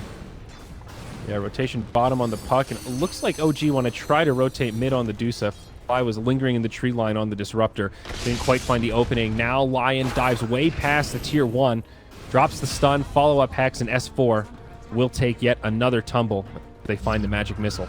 Random in a little bit deep, but no way that OG can come and punish this. We'll just have to let him walk out. Nice kill. It was a really nice movement, yeah. As soon as they saw him orb to pull the creeps off the tower, they pretty much just went in. They're like, yep, it's our time, you don't have an escape anymore. He just beelines it for the most obvious path that the Puck can take to get to safety. I guess in that scenario, probably would have been safer to auto-attack, as they're going to get fly, too. It's just standing in front of the tower. Yeah. Unexpected. Kind of a freebie.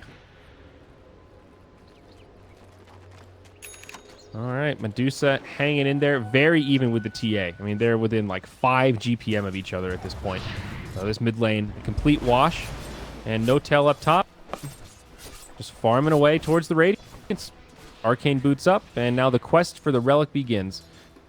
Now, probably will continue to be a relatively quiet game for the next couple minutes here as both teams get towards their core items. LC, still not level 6, just now hits 5, but still needs more time before that precious duel becomes available.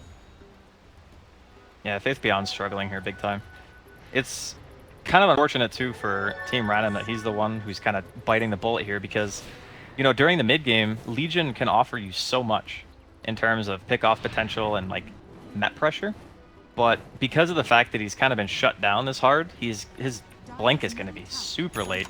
It's already 9 minutes in, and he's only got 100 gold after his phase boots. So, yeah. All things considered, that's just more time for No Tail and Anna and S4 to feel, you know, pretty safe doing whatever they want to do, as long as, you know, they're not sitting in the offlane. I guess. Yeah, S4 might struggle a bit still, but respectively, it's like S4 will be able to contribute more without a blink than Faith Beyond will. Oh yeah. Absolutely. I mean, just having an AoE silence alone gives Puck a lot of utility.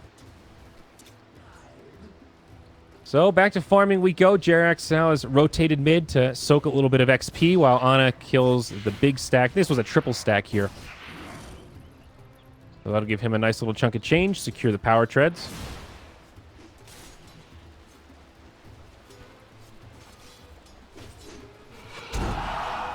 Team Random really want to try to do something top. Like, that is a very squishy Disruptor. Faith Beyond maybe hit 6, and then they could potentially go for something. They're certainly thinking about it. As Monkey King also lingering Jerax with phase boots now. He's really had a very effective early game. Well, he camped that poor Legion commander. Like, he just freaking sat there. And he's like, yep, you're not going to get any creeps. I'm just going to kill you. I'm going to kill you again. I mean, it paid off. He's almost got the same XP as Legion Commander. I mean, Faith Beyond's now a little bit ahead of him because he moved into a neutral camp. And with level 6 available, they might look for a duel on Fly. There's the rock, follow-up duel, and it's easy damage for the LC. That's plus 10.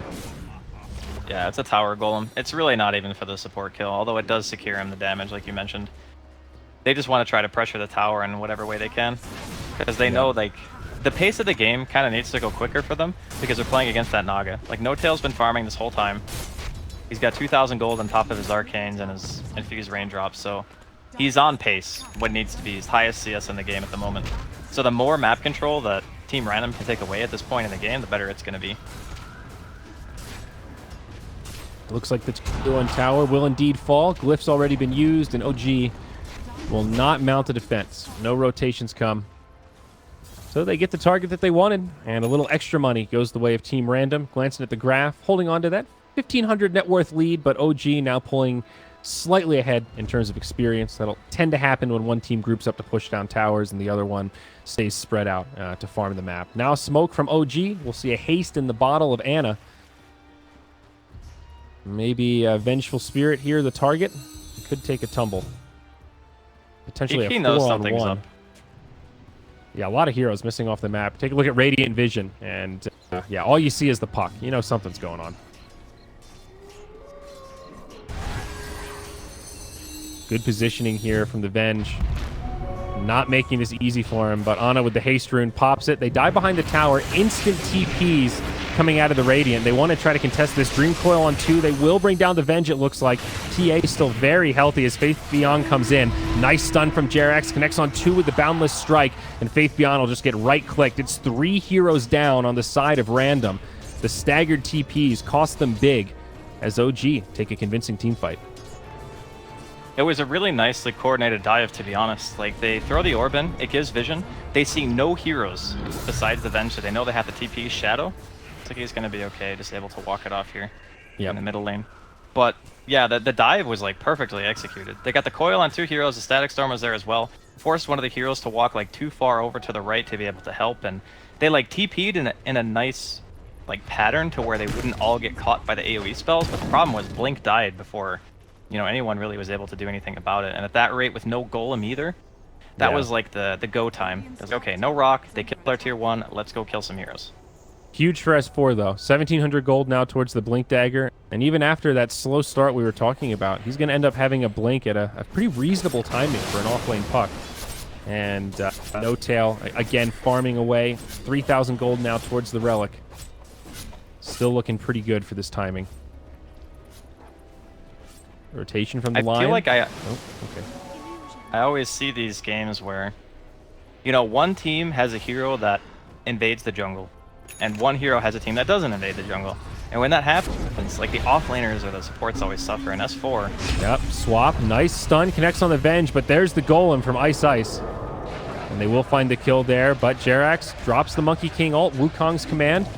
Doesn't really connect on much, but they will find the Venge, Ensnare, and Boundless Strike. They should be able to chase him down. Meanwhile, on the other side, they did find a kill on Fly. TA jumps in, brings down Ice. We'll get a freebie on the Golem. Ends up kind of okay for OG. It's a 2 for 2, but they get the kill on that high-priced Vengeful Spirit. However, S4 dies at this delicate period where he has all that unreliable gold before the blink, so both teams taking some losses, though OG do get the net worth gain out of it. That was a huge win for OG, actually. Like, at face value, you're right. The net worth exchange was relatively equal, and it kind of stinks that S4's blink is going to be delayed.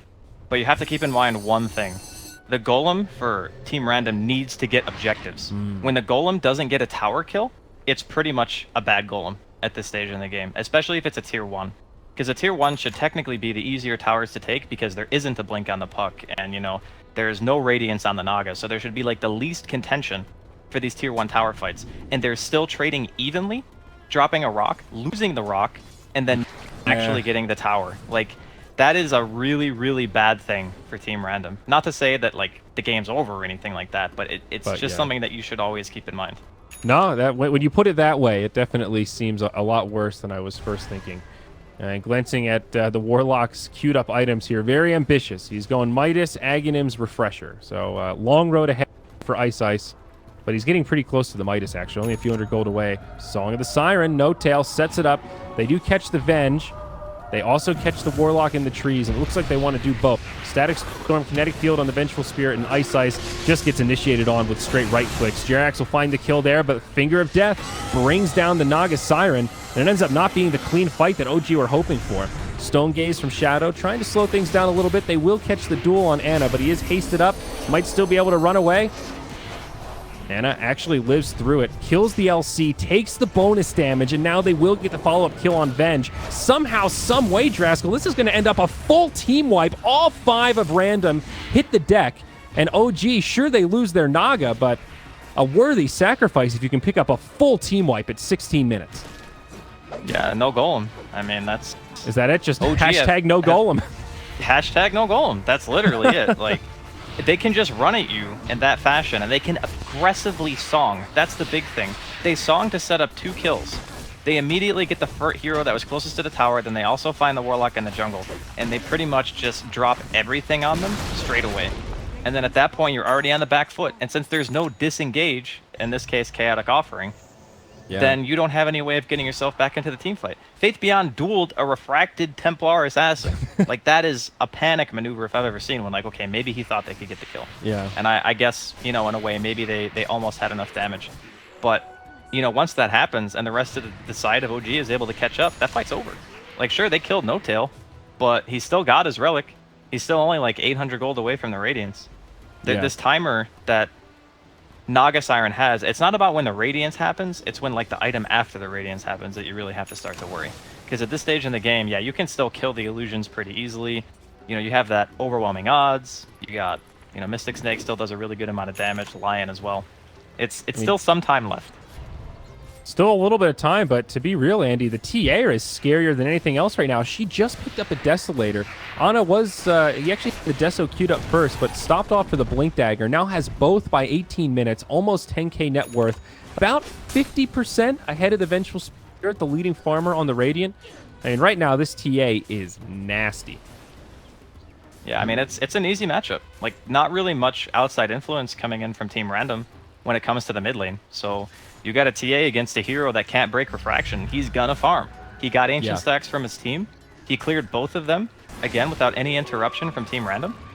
And they kind of just get hosed. So it's looking a little bit rough right now for the X-Wings team. But, you know, again, they do have the Dusa. Very true. They've also got double Midas. One on the Venge, one on the Warlock. So they have some ability to scale into the late game. Double stack of Ancients getting cleared out by the Medusa. Looks like she'll be able to finish him off. But mid lane, Faith Beyond, Lord, absolutely obliterated. I mean, that's a Legion commander, too. It looked like he was just killing a Lion. I mean, LC's not the tankiest here, but my word. Yeah, it's a struggle. Faith Beyond has not really had much of an influence in this game. And I don't really think it's his fault, per se. It's more just the Monkey King was the bane of his existence. Like, he was allowed to do whatever he wanted, followed him around. And sure, they pressured S4 too, but I guess for the lineup of Team Random, the offlane position is more integral to their success than what OG's is. Yes. So they can have S4 have a rough start, and he'll be able to make that comeback because, again, ease of execution, the puck can contribute much more reliably than a Legion.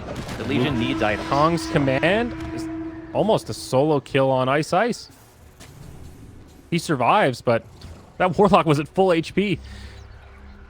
All right. I think he was trying to force a Chaotic Offering. That would have been like the ultimate dream scenario. Even if he died, if he got Golem, it would have been worth it. Yeah. But he's just going to get out of there. Solar Crest on the way for Jerix, but yeah, to complement that point, as we talked about in the draft, you know, OG have so many ways to initiate fights or even counter-initiate fights on a number of different heroes. For Random, they have some options, but definitely a bit more reliant on Faith Beyond with that Blink duel. And for the LCs, at this point now, we're 20 minutes in. Sure, he's got the Blink Dagger, but, or she rather, so squishy. Blade Mail very far away. I mean, only has a Chainmail, 400 gold. Can't even get these cheap value items with the easy build-up. I mean, the Blade Mail Blink is really all you need, as long as your team is there to back you up. That's going to be like the most important thing for Faith Beyond going into like the mid-late game, is can my team actually get me damage? Because right now, the only thing that's really going to quote-unquote secure a duel is Finger of Death. That's it. No one else really has the burst. So, you know, looking at Medusa's items, didn't go for the Midas, just like you mentioned earlier, went for the more fighty kind of style. I think that's mostly attributed to the fact that they are kind of behind at the moment. And maybe he just feels like he needs to contribute more. Yeah, I think triple Midas gets a little risky. He's in a very precarious situation, though. They're going to walk right past it. OG kind of fake him out. Meld from the TA. They can, like, one-shot Y right now. Yeah. Oh, no, he plays his own ward. He spotted him. Oh, no, but he misses the stun. Oh, but he gets the Hex. So they'll get a freebie on the Fly, it looks like. It's a 5-on-1. Let's see how much space Fly can make. Static Storm, Kinetic Field. Actually stays alive for a staggering amount of time as he drops the Glimpse.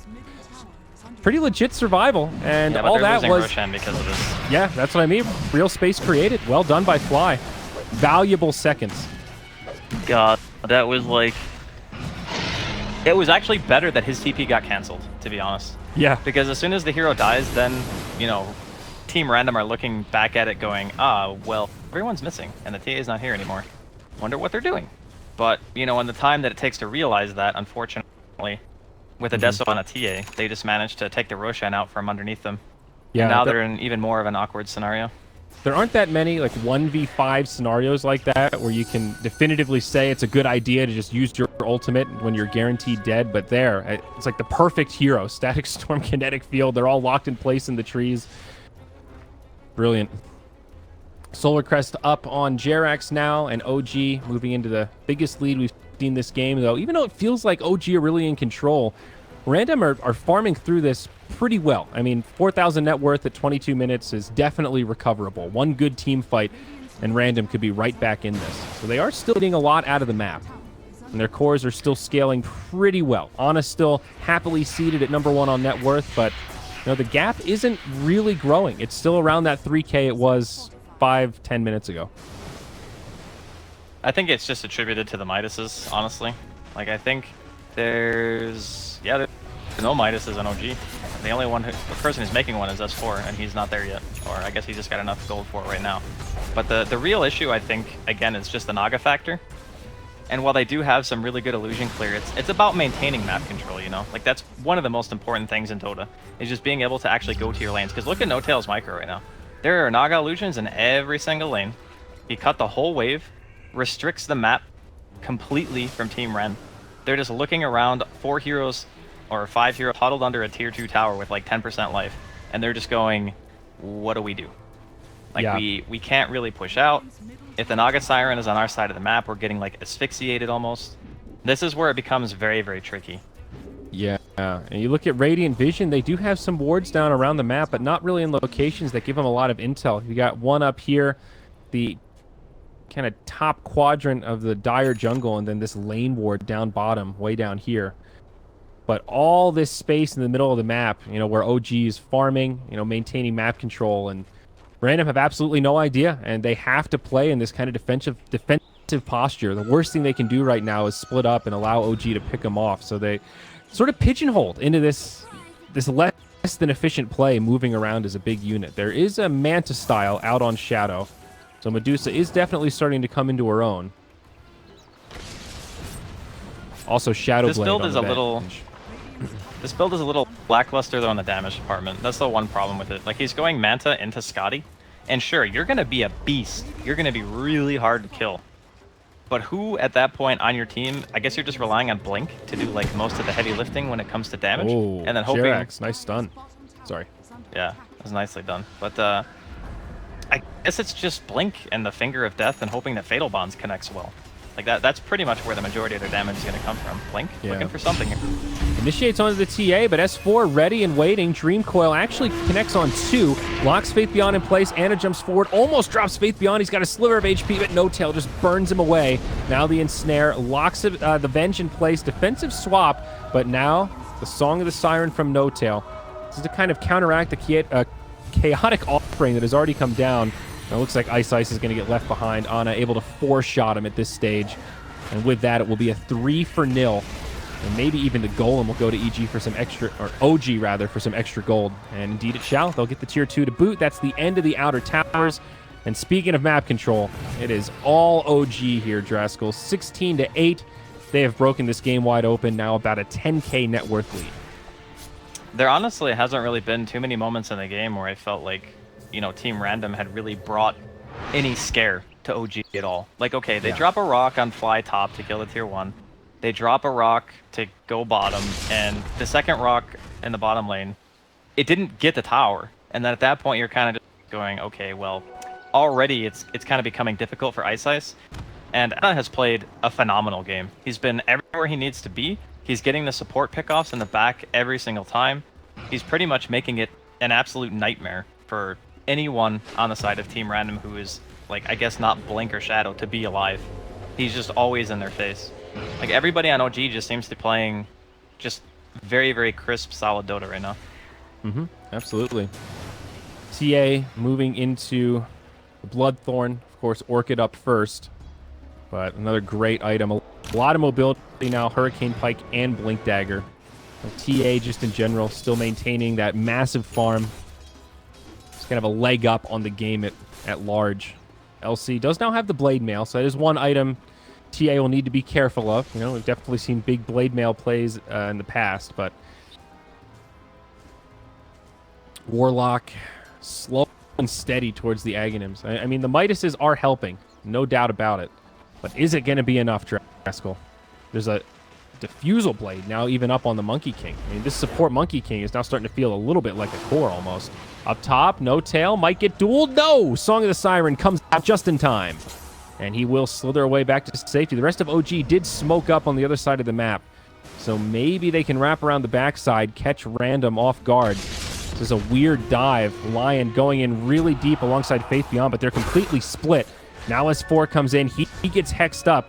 They could still possibly turn this around, though. There's going to be another fight breaking out on the other side. Looks like Lion will get netted and probably bursted down. Let's check out the other side of it. Monkey King drops the ult, which drops the frames. They bring down the Venge right away, and Medusa channels the ultimate. Still Static Storm Kinetic Field comes down on top of the Wukong's command. Faith Beyond gets killed as well, and it is a bloody disaster here, Draskell. Random get ripped apart, splitting in that 2 and 3 pack. Did not go in their favor, and OG get a 4-for-0 exchange.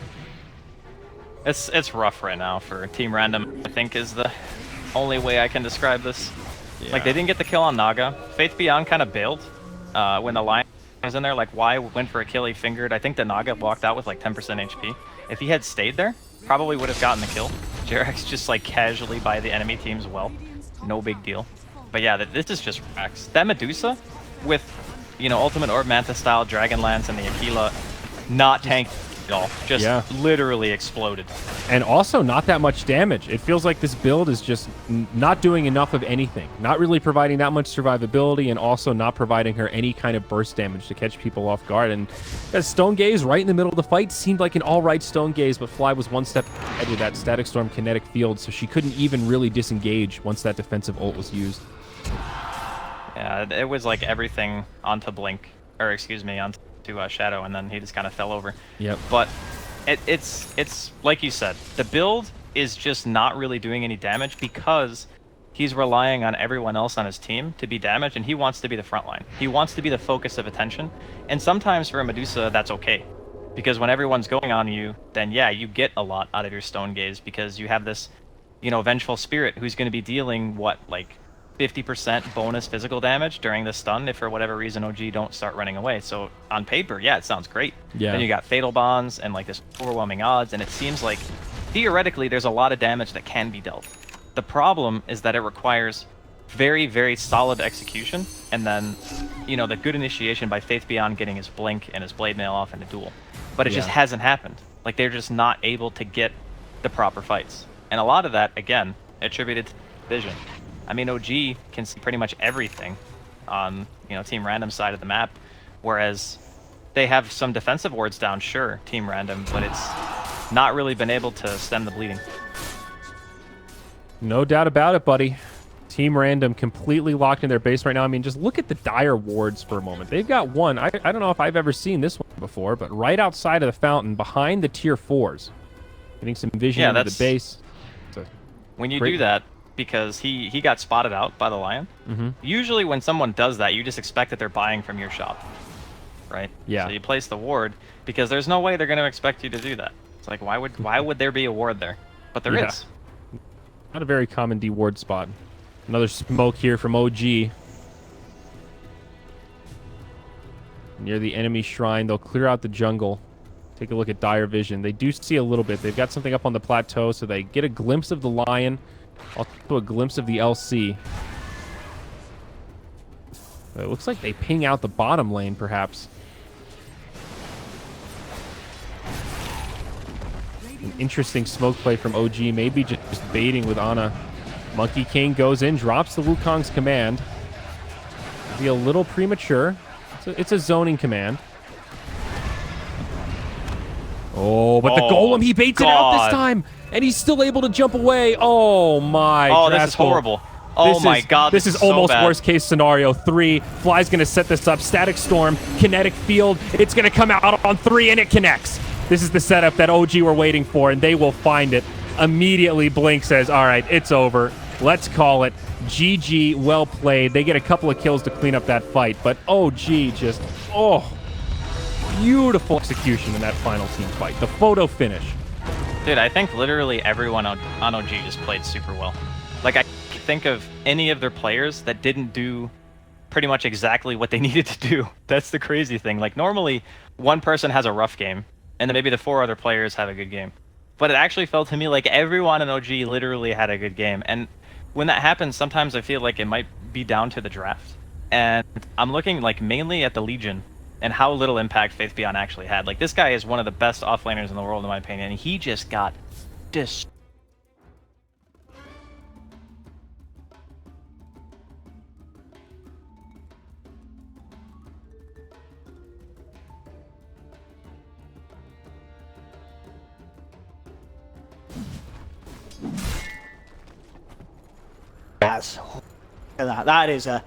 That's a lot of gold purge. I don't know the maps, but that's, and as you said, we could very well see Burning move over there soon to make sure that they do secure it. There is a tier on the other side. It would obviously be very hard for Secret to steal it from them. Yeah, I mean, TA is great at Ancient Aim, but definitely not this early in that kind of position on the map. It just wouldn't be safe. The place that everybody teleports to. He's TP'd straight to the shrine and getting in. Yeah.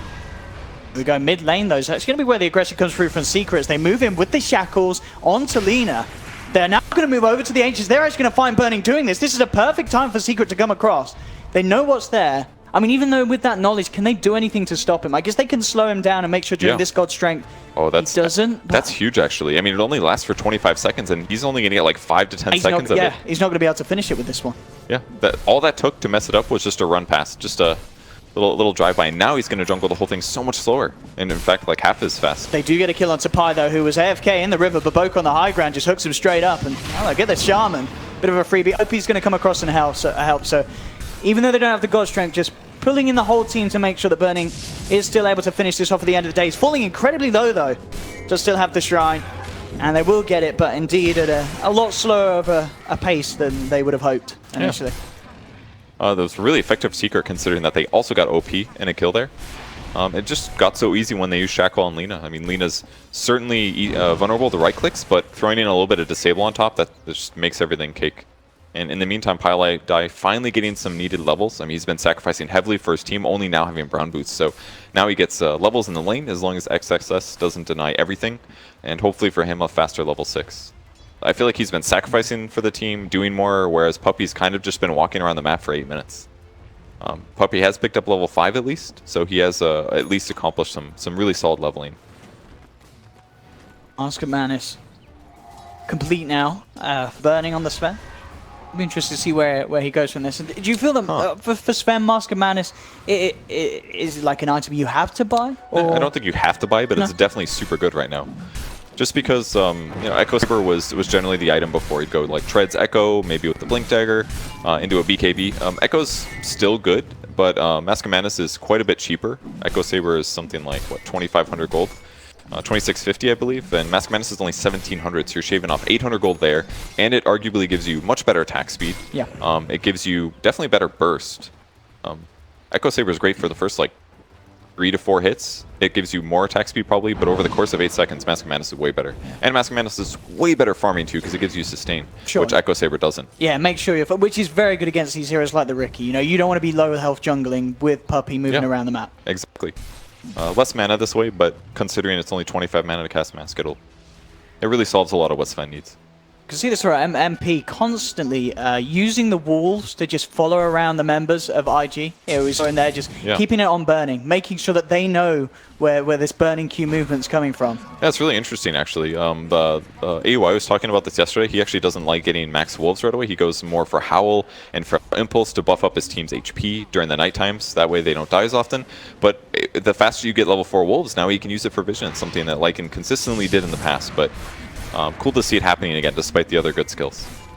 Top lane Pi does manage to TP out in time. Mid lane's going to be where the goes made. OP goes down to the Mail Strike of Mid one and Secret, can they look for more? They got the trap slow onto Baboka. Mid one, Puppey and MP looking to dive down. A second mail strike. Mid one picks up the double. And they get Q as well. They've got to be careful now of XXS TPing in. Puppey hiding himself with the tricks of the trade. Pi turns up though in time with the shackles, and they'll get themselves a third triple kill for mid one as Secret just swarm IG in the mid lane, and they just throw body after body at them.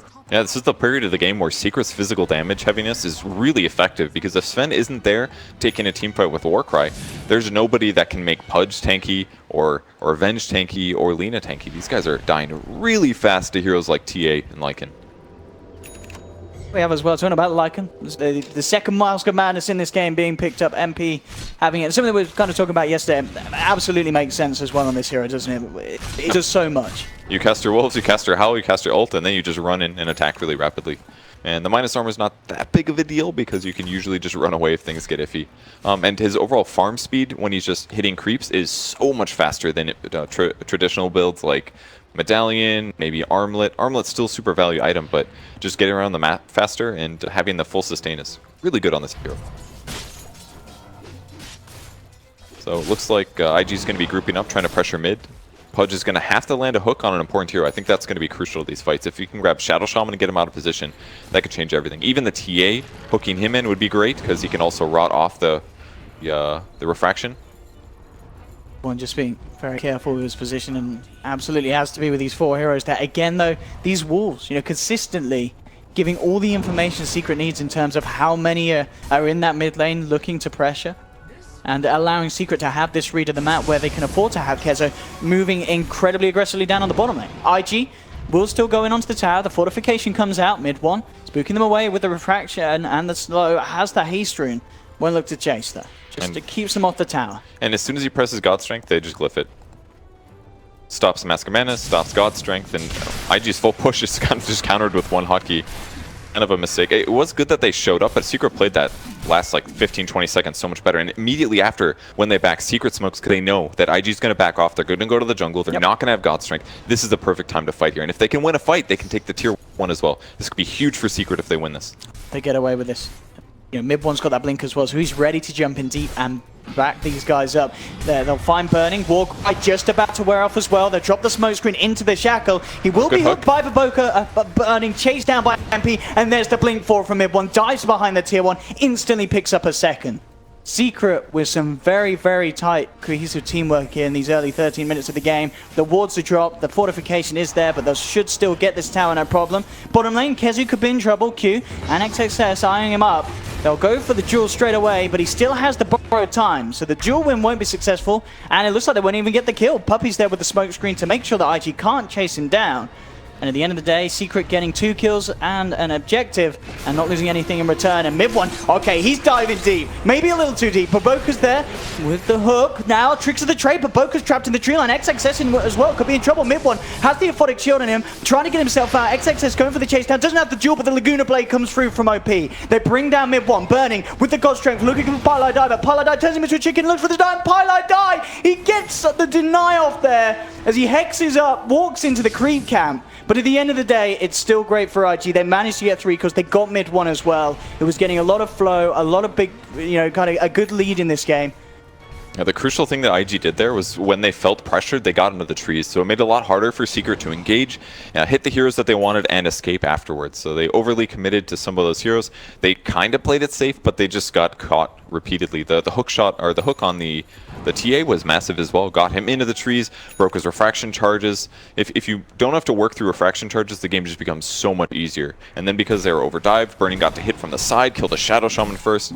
Just really nice plays from IG he there. didn't get the kill on Shaman in the end. He didn't, but he still forced him to kill himself. Exactly, and he's no shackle on a more important hero to try to allow TA to get a double kill before he goes down.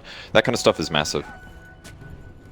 Yeah, what do you think about this from Baboka? I know Midas is all the rage at the moment, but Tranquil's straight into the Midas. No sort of mobility item for this Pudge. Yeah, I think it's okay here. It's obviously Midas is very popular right now, and there are some other builds that are really effective sometimes. I like something like a mix of mobility items. So the Blade Mail I think is really smart on Pudge. But just grabbing the Midas first, I think it's worth it. You basically already have a 4-staff with Meat Hook if you land them. He's definitely missed quite a few this game.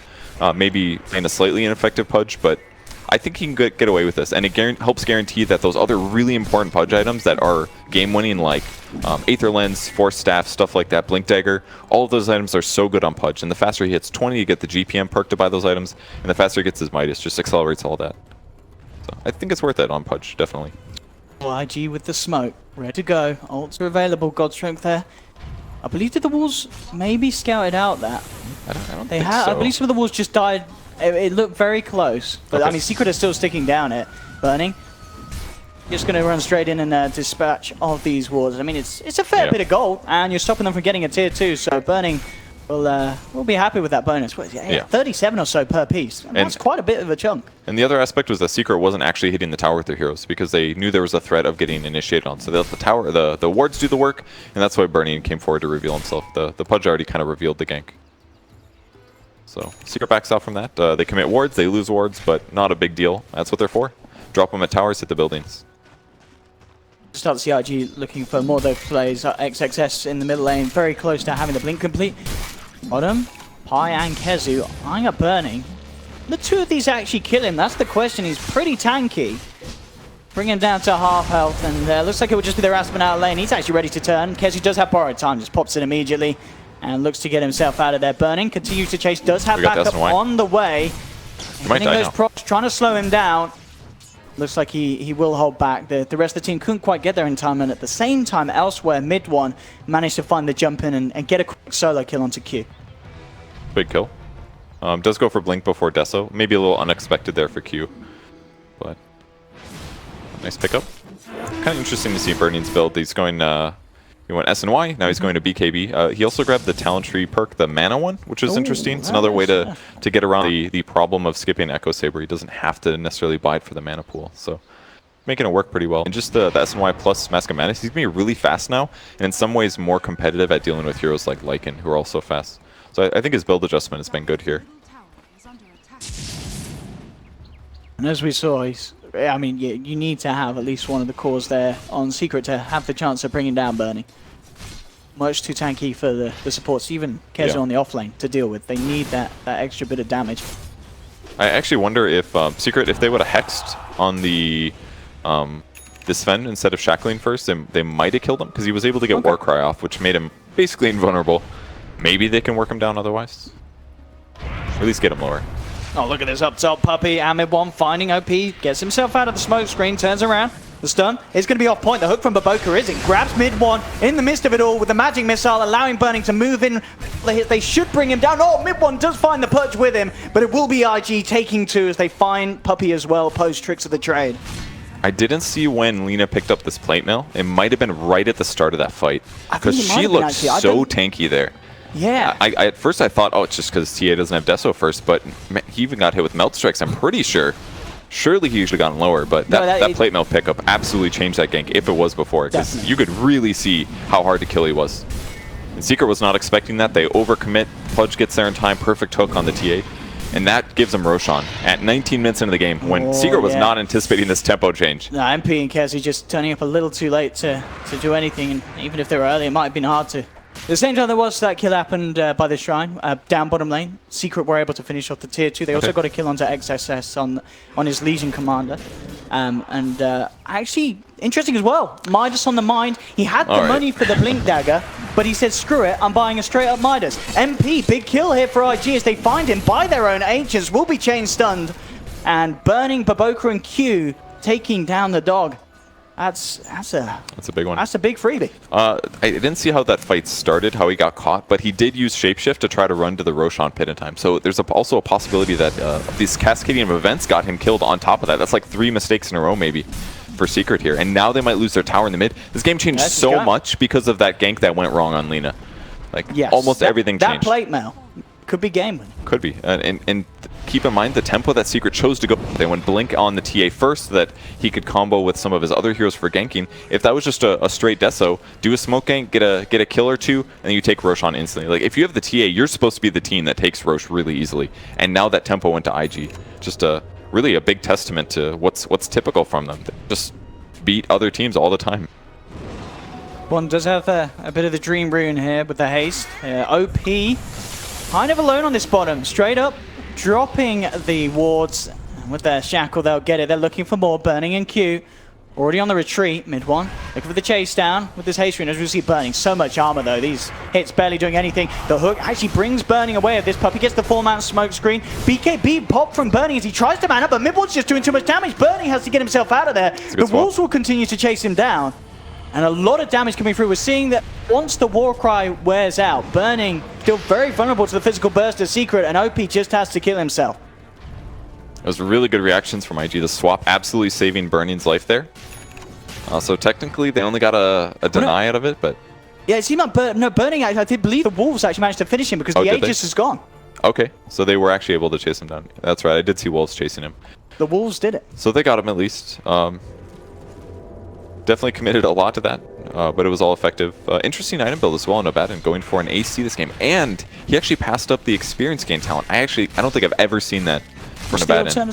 The 20% experience gain is gotten consistently. 25 damage, though, does help him carry a bit harder. And with Vlad's into an AC build, it's going to make his overall damage a lot better with the 25 damage. So maybe that's the thought. And pretty consistently in this game, he's just been sitting bottom, pushing the lane.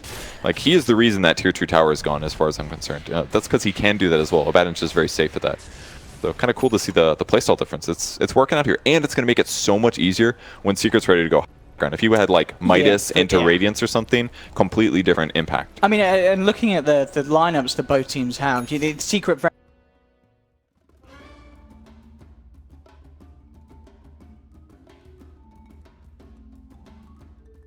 Reserve time. For some of these heroes, especially the Abaddon, to deal with. Yep. So DC definitely taking their time here, deciding on their bans. In terms of what Liquid's been running lately, lots of Crystal Maiden, both GH and Kuroki snapping it up a fair amount, so potentially something they could take out, although CM doesn't seem to be a pretty big threat all on her own. She was banned out in 2 of the games in our last series that went to 3 games, so I mean, maybe worthy of a ban here, but I don't know. What do you think, Brex? Seems unlikely, and Bristleback, of course. Alright, we've already seen Bristle get a little bit gross in our first series today. Yep, I guess their teams have been playing around with Bristleback. As we saw in our earlier game today, Bristleback got completely out of control. Got some nifty camps he can actually stack pretty well now and farm all of them at the same time, especially on the Dire side right by the shrine. Pretty nice to see. He actually can farm all 3 camps if he pulls right camp earlier. So, alright. Nasty hero, I guess, the team messing around with. Potentially one of the upcoming risers in this meta. I mean, if he gets a good start, he's just so tanky, and we saw him be unkillable, but not going to be played in this match, at least. Liquid taking their time with this last ban, or rather this last ban of the phase. Going to take out the Lina. I mean, pretty solid, just trying to take out as many bids as possible. There's a lot of hate here for Abed, but I mean, he's still been picking a lot of Tinker, which is available to him. Do you think he could go for a Tinker matchup here, or would it just be too nasty?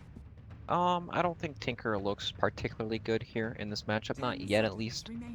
There's still too many heroes that can be picked, and DC have the last overall pick, so I assume they're going to save that pick for mid. Try to pick him a hero that can kind of carry the game, Shadow Fiend, Storm Spirit, these kind of solid heroes. But good bans from Liquid. They ban out 2 of these mid heroes that really dominate Invoker and lane. Lina with a roamer like the Monkey King or even the Crystal Maiden can definitely snowball and destroy Invoker in the mid. And there comes the Crystal Maiden. Tons of mana for Abaddon in lane. Yep, gonna be pretty nice. I mean, potentially DC could combo that with something like a Storm Spirit if they wanted to go a little crazy like we saw BGJ last series, but it didn't work out for them, and don't know if Liquid's gonna be falling into that trap either. Liquid now onto their 3rd pick here. Still need to pick up a support, duo, and core, so lots of options on the table for them. They're going to be dipping into reserve time, but should be coming out fairly quickly here. Is there anything you really want to see comboed with that Invoker? I don't think anything is particularly going to combo with the Invoker. Invoker's kind of a hero that does his own. They've already got some Sunstrike set up with the Shaker, but I think Team Liquid's 4th pick is their carry, and it's going to be like their WoW pick. You know, that's going to be like their Terrorblade or something big like that kind of makes DC think, uh-oh, we need something to deal. Yeah, I mean, in terms of what Matumba Man's been running recently in the last 30 days, usually Lifestealer, a little bit of Troll going on. some safely Nature's Prophet, but not a whole lot, so Liquid definitely have their options open up to them. A lot of cores still in the pool here. Just mostly taking out mids here. Abed really getting hated on. So It'll be interesting. Pick up here. I imagine it's going to be their 5 hero. The Warlock, good team fighter. yeah, definitely going to be adding a little Wombo combo. You get that Golem dropped off. You have an Earthshaker able to blink in and get the Echo Slam, and you can channel up Upheaval after that. It's going to be some good AoE. Liquid might need something to push their lanes a little bit though. Warlock is going to be pretty strong at first, but I'm curious to see what position 1 Liquid are going to go for. I think that can really tie together this whole draft. Yeah, the Warlock definitely helps enable some of the weaker carries to lane against the Abaddon, since you have the heal to kind of sustain in the lane. I'm pretty sure DC know that something similar to Terrorblade is coming, so it's very, very hard for the lineup to deal with. Come Dragon Knight, alright? That's a... It's the first Dragon Knight in the tournament? I can't say as we've only watched half the games, but it seems like a rarity if anything else. It's... I like this pick. I think it's pretty survivable, can go in, can apply a lot of tower push, so if DC actually find that window, if they can force out Liquid's ults, if they can get a couple of picks, they can very easily turn that into map advantage with that DK, so good pick all around, but how's he going to lane up against the Invoker? It's a somewhat difficult lane. Invoker has a ton of damage over the Dragon Knight, especially when he gets levels, but once DK hits his level 6, it's pretty scary for Invoker. Anyone can really come and gank, and then his tower die after that. Clockwork comes out, pretty good hero at fighting against Dragon Knight. Like, they have no natural Force Staff buyers. Crystal Maiden, Monkey King, these heroes aren't typically known for rush Force Staff. You know, Crystal Maiden doesn't, you know, she usually goes for the Hand of Midas so she can scale into the game. And Clockwork 6 kind of counters Dragon Knight 6 when he wants to group up and push towers. Clockwork can kind of port in or hover around the area and have that nice Sunstrike setup too. So pretty good pick there. Nice counter to what DC want to do. DC's lineup is very, very 5-man push oriented already. Yeah, their last pick probably going to seal the deal on that. I like this last ban on Ursa. I think that's something that could have done a number against DC, as they're all going to be sticking together a fair amount. Now Liquid to ban out 1 more core against DC. In terms of what Mason's been running here, it's been a lot of Weaver, Jug still available, still a really good core here, although would make the lineup a little bit melee focused. Yeah, I mean, what else DC go for here that would just kind of really throw a wrench in Liquid's plan? Well, they definitely want to... They've got a couple ways they can play this. I don't imagine they're going to go for like an all-in push against extreme team fight. Like, it's really hard to high ground heroes like Invoker, Warlock, Earthshaker. So I think that they might go for some sort of late game carry that does have a lot of push potential. But I don't know. It really depends on how they want to play this. Like, they could go for like the Vlads on a bat and skip the Midas and kind of all push, but I don't feel like that's very strong. I feel like Team Liquid have the tools to kind of deal with that. So I imagine this game's going to go something like DC trying to get some early towers and then they'll farm it up. Alright, out comes the Razor. Very good hero in lane, especially against heroes like Abaddon, Dragon Knight, even Maiden. These heroes all have single target stuns. They need to click their abilities on Razor. Razor likes that. Yep. Also going to be some good use out of that static link, as DK, if he's not in his dragon form, and Abaddon just kind of have to run at you and chase you down, so should be able to get some good damage off of that. DC now on their last pick. I mean, we could still see a Naga, but I don't know if that's really the game for it. What do you think? I think it's unlikely that it would be a Naga, but Mason does play Dragon Knight, so it is possible that Abed might play a hero like Naga Siren in the safe lane. We'll see. They are definitely taking their time with this. I think the Razor was a little bit unexpected, and again, I really like that read here from Team Liquid. The single target stuns, the static link, he's going to get a lot out of this and can easily just take fights and push things out with his ultimate here. I wonder if DC will try to aggro in Shaker, Warlock support duo, assuming the Clockwork's offlane, and they don't really want to lane. Okay, here comes Weaver. Good matchup against the Razor, one of my played heroes, one of his favorite heroes. Yep, it's actually his most played in the last 30 days, so lots of practice on this. Yep, I think they're going to aggro with the Weaver just to give Abaddon a better match, because they definitely do not want to cripple their Abaddon with this style of lineup. Yeah, so I mean, just in terms of who's coming out on top here. I think it's hard to say. I think Liquid might be the better team overall, but these have a pretty solid strategy. But it's just, I don't know. It's always so hard to call from this point because they both have lineups that have their obvious strengths. Team Liquid definitely excel in the late game with their Invoker and massive team fight. Razor also has pretty good matchups against these heroes, but if DC can get ahead in these lanes, they could definitely snowball extremely hard because heroes like Invoker, Warlock, Invoker needs lots of levels, lots of time. Warlock has a very, very long cooldown ultimate, so yeah, it's pretty lane dependent, in my opinion. If DC can get off to a good start, secure Roshan, hit some of the towers, I think they can definitely run away with this one, but Liquid, very experienced and good team, so just have to see. Yeah. Who are you most excited to keep an eye on this game? Like, which hero, which player do you really want to just keep zoned in on that, you know, their performance is going to be particularly great? Mr. Harry Potter, of course, Bulba. Our Abaddon should be pretty interesting here. I mean, you talked about the variation in his build, and I'm pretty excited to watch this game. Again, this is going to be a best-of-3 series between DC, aka the Old Squad, the Great NA Hope, and our buddies Liquid. So this is it. I'm Android. That's Brax. We're going to start us off with a quick pause, as is Ceremony, and let's talk a little bit about these lanes. I mean, what should be going well? What's going to be really difficult to deal with? If DC do choose to aggro with the Lever, I think that'll be an extremely hard lane for Liquid to deal with. Razor, not the best hero against Liquid, or sorry, against Razor, and Earthshaker, not the most lane presence in the world either. Actually, okay, it is the support Shaker and offlane Clock. Yep. GH So gonna yeah, be playing pretty that. much Weaver's lane is gonna be pretty good if he's aggro. My client is actually Buzzwum. Alright, we will miss you. I think there's a couple of bugs going in and out here. We've had a couple of wonky replays, but shouldn't be too much. Again, we can just go through and talk about lineups here. On the side of DC, we have got our boy Bulba on the Abaddon. It's going to be Abed playing that mid DK. Still mid. Our support can be played by Demon. We've got Asen on this position 1 Weaver, and finally Dubu going to be snapping up that support Monkey King. Over on the side of Liquid, we have got up here Kuroki playing the support Warlock. Our offlane Clockwork played by Mind Control. Invoker up in the mid lane. Miracle going to be trying his hand at that. Support Shaker over here, like we talked about, played by GH. And finally Razor. A lot of weight on Matama Man's shoulders, but if anyone can pull it off, it's him. So everything's getting started. Looks like we've got a deep ward placed in, some dire vision going down, seeing Mason scoot about.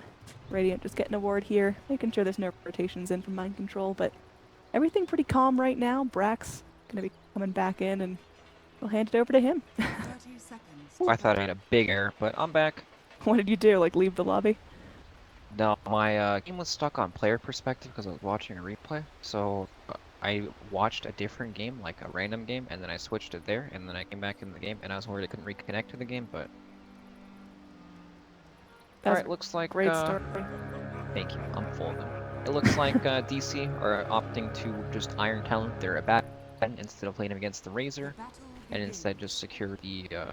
I imagine Weaver is going to get like a head start in the lane, and then CM and Monkey King will decide to rotate up the top lane once Abaddon feels like he's ready. But, nope, they're choosing not to challenge lanes for now. Bulba getting up would be a nice block mid, and I mean, again, Abed on this DK up against Miracle. We talked a little bit about it in draft, but what do you expect to happen here in terms of power spikes, levels, and farm? I expect DC to play heavily around Abed's level 6 when he has that Dragon form and that stun. He can start the pressure Invoker, hit his tower a bit.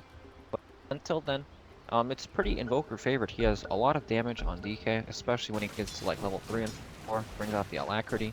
So, I mean, it's not a fun matchup for DK.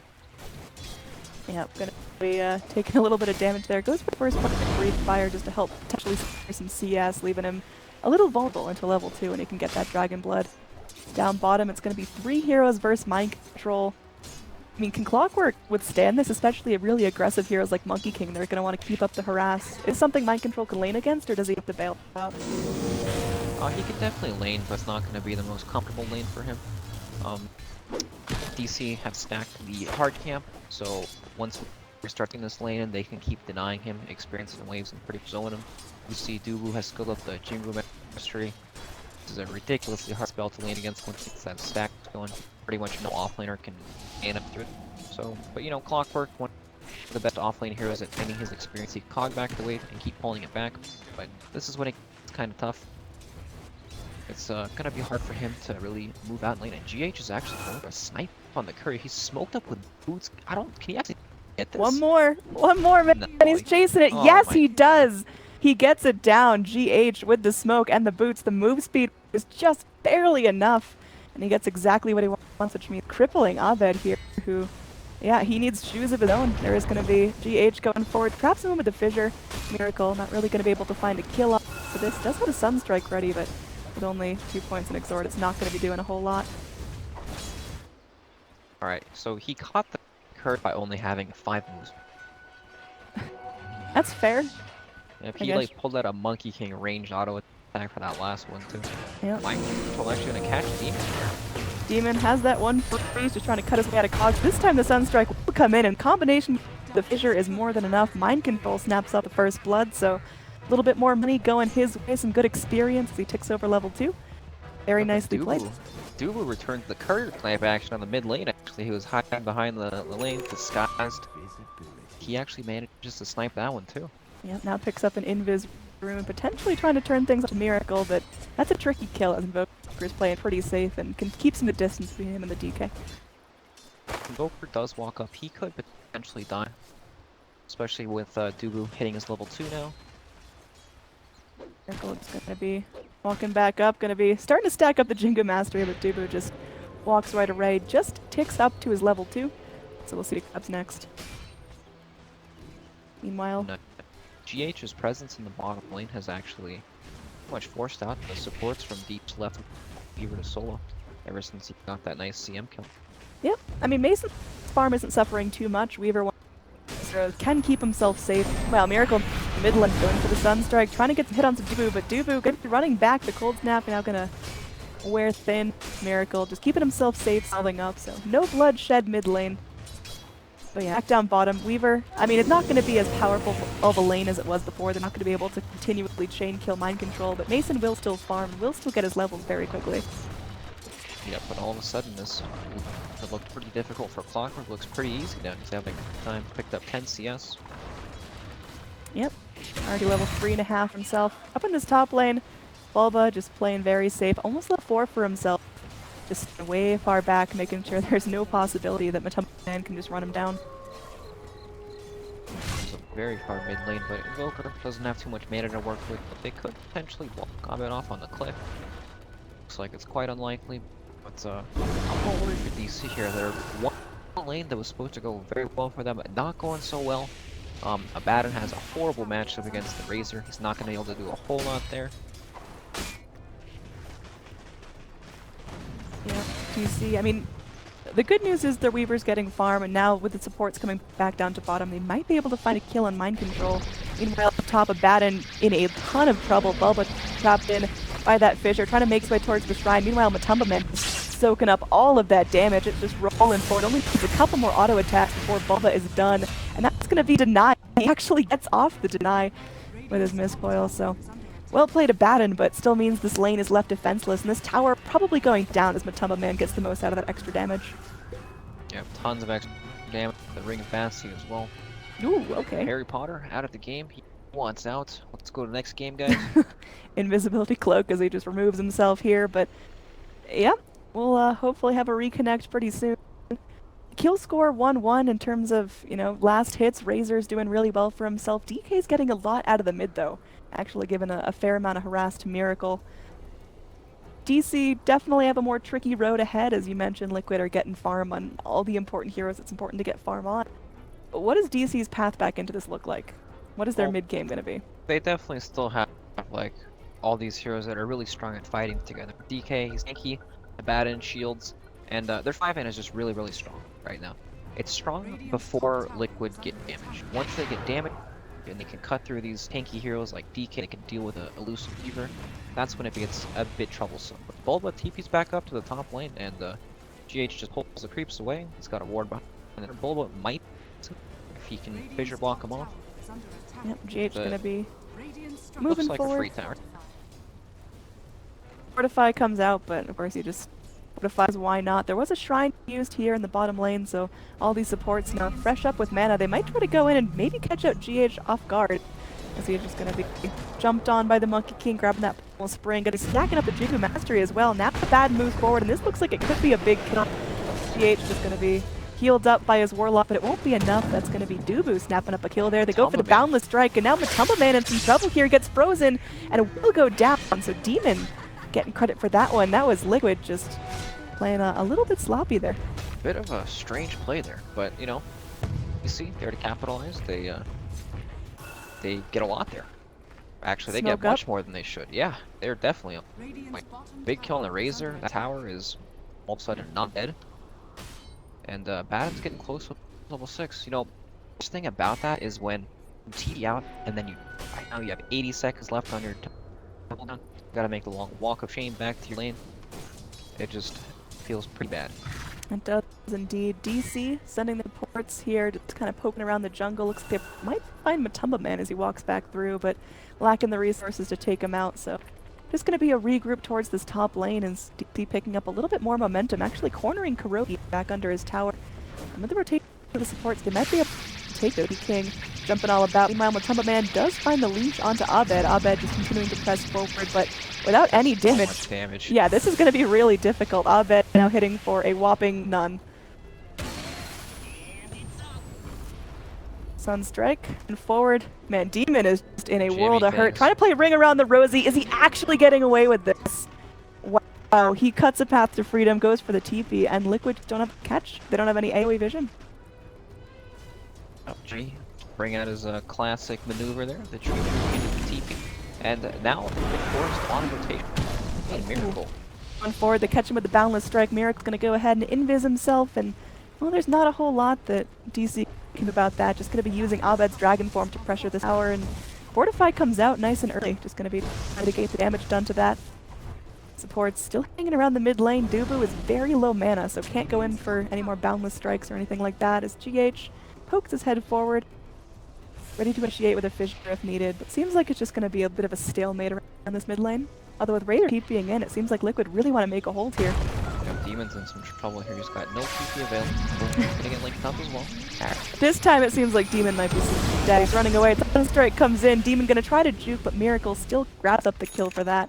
So easy pickings on that position 5 support, but all the core is still staying safe down this bottom lane. Mason still farming away, top of the last hit chart, and then 4th chart as well. Yep, and now a bit of a wasted Dragon Knight ult. They've only gotten, they got about 500 damage off that DK ult, but they can't really do anything else now. Good response from Liquid. They take that tower, TP in the forces. They're able to catch out the Crystal Maiden, and this looks pretty. I don't know. This game is weird. Right now, Warlock's on level 4, but he has the space needed to like just sit in a lane and farm. No real. Razor can rotate wherever he wants to go, going for that hand of. So I imagine he's going to wait for that before he really goes does anything. And this game just plays around this Dragon Knight ult for DC right now. Yeah, this has been called the Midas Major, and we're going to see no exception here. We've already got a couple of Hand of Midases queued up, so yeah. Major's just a giant plug for Midas mode. I'm pretty excited, yeah. Midas mode coming soon to a tournament near you. Anyway, Miracle going to be surrounded upon Radiant, really getting their supports in here. There's going to be dire pings as they see Monkey King hopping around. Might be trying to go and slap him down, but they're going to take a real educated guess there to clip him. So, they're going to be spent onto Abed as well. Coldnap comes in, going to be hit by the Meteor. Even with points in Dragon's Blood, he is super low. Not quite enough damage to kill him off. Is he going to walk into the Sunstrike? No, he jukes it around, takes a flare, but it's not enough to kill him. Abed's still alive, and well, these 3 supports wasting a little bit of time as well. Mason finally leaving bottom lane, scooting in, going on to KingCharlie. The gnome still does not have an ult. There's going to be that sure talk out Mason. The KingCharlie still taking a ton of damage. Dubu goes in a little bit too far, all alone. Will be killed off, and now Mason just going to try to find his way out of this fight, but he might actually get caught here. They've got Fissure up 1 more second. He'll scooch his way across the river as the rest of DC is going to be regrouping mid. So Liquid getting everyone together in this mid lane while Ab's still pushing top.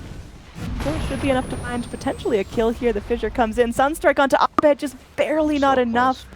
This guy has got a Guardian Angel looking after him. He keeps living with just a sliver of health. There's definitely some favoritism going on somewhere in the world here. How is he alive? Nice haste in there, but man, that was a great fissure from GH. Blocks off Mason there. Dubu jumps in with no way to really get reinforced there. Just wasted there. But looks like he's eventually going to chip down the count. Another meatball clips straight onto Abed.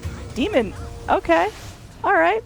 Taken a little bit too far there. Now there is another fissure clipping onto Abed here as Dragon Form wearing thin. They drop out the first chaotic offering, but Mason runs right away. This tower left at 25 HP. An easy deny if they can find it. Mason, Sunstrike gonna be off the mark. He makes it up to the high ground, snaps up Moon, and well, mid lane tower is gonna be able to go and get denied by Earthshaker. Yep, this is all space for the mastermind Harry Potter himself playing the bad at top lane. Going for the Vladimir's offering build, the team-based, you know, they want to group push. That's what it really shows them. And even though the tower mid was denied, it's still a big victory. Dubu gonna escape the Sunstrike just barely and finally makes it up to the trees. We'll be able to escape death for now, but this tower is not looking too healthy. Oh, this tower is not long for this world, and Liquid are making their way down. Yeah, Abed coming forward. The strike does clip onto the Razor, but a fissure and now some damage deal. Abed has to try to run, but again, with that static link being the range that it is, it makes it very difficult. So, yeah, Razor now with an extra 141 damage from static link. That is so tricky to deal with. Team caught out here. There is going to be a Dragon Abed trying to protect his teammates, but Jimmy's done. And Abed is going to get stunned by the fissure, dragged onto by the hookshot, stuck in the cogs, and killed off. It's just going to be Mason versus the world, but he can't quite do enough damage with the follow-up from the Boundless Strike. They will be able to find 3. All right, they're turning this right around. Mind Control going to be TPing out. They don't have any stuns for that, but a bloody engage will still go the way of DC. Yep, and that's a tower defender to get the deny off on the tower if they want it. But, you know, sitting top lane, farming his nifty hand of Midas is almost there. And he says, thanks, team. Space created. Yep. Warlock finally getting some time to himself. Baden getting very close to that Vladimir's offering. I mean, how's that going to change things for his team? Is he going to start to really stick together with him, or is he still going to try to do his own thing? He'll probably use it to try to open up the map and take some of these tier 1 towers. I imagine that they'll group up and try to get these out of the game. But all this fighting has kind of left Abed in kind of an awkward spot. There's no mid tower take anymore. He pretty much, like, it's so awkward for him to farm now. You know, he wants to get to these towers, push, but he doesn't really have an item completed. He's almost, well, not really almost like the armor, he just has the gloves. He's not going to go back for a hand of Midas, keep farming in the game, but he's starting to sit down in terms of net worth. Demon. Like to be. Oh, Crystal Maiden's just shade eye, and it's so unfortunate that she's just, you know, caught out on her own. They might be able to turn this into a tower or DC though. Kuroki hanging out behind the tower has that chaotic offering ready. Monkey King's team being Abed wants it and will be able to get it. No deny coming out from the Warlock there. Fight mid lane about to break out as Miracle just really wants to push this lane. What was there to defend though? They will get the static link off on him. He's going to immediately pop the borrowed time and run back. Static link on cooldown for almost 30 seconds. Can DC find their window here? Looks like they're going to play safe. I think the Rocket Flare scouted out the Monkey King freeze, so they're pretty wary of his positioning now. The Weaver's split pushing the bottom lane. He does have a TP, so if they die, they'll probably respond and proceed to clean up. But Kuroki does have his ultimate up now, and Team Liquid are giving him the old wraparound, looking for heroes under the tower. Yep. Mind Control's hook shots have been pretty gosh darn good. Dubu hanging out here. Does have that Wukong's command with still heroes in a small radius. It might be time to use it. Dubu is actually going to chill, as there is a unfortunate another kill on Demon in about 30 seconds. So Crystal Maiden 1 and 6. Not having the best game of her life, but it's opening up some space for teammates to push in. Abed feeling pretty safe top lane. This tower mid finally does fall after several minutes of Liquid's pressure. Come on, Jimmy, you gotta stay alive for that aura, man. That's why you're here. That is true. CM has 3 points in aura, but hasn't been alive long enough to really get that impact going. Monkey King pinged out, and they are going to drop the golems. It breaks all the trees, and now Monkey King's stuck for a zillion years. The Sunstroke comes in, and Miracle finds another one. Good combo there from Liquid, just using all the resources at their disposal. Golems are now down, but I think you'll take that for a free lane and some Monkey King. Yep, we got 5 kills on Miracle. He's gotten tons of Sunstrike kills this game.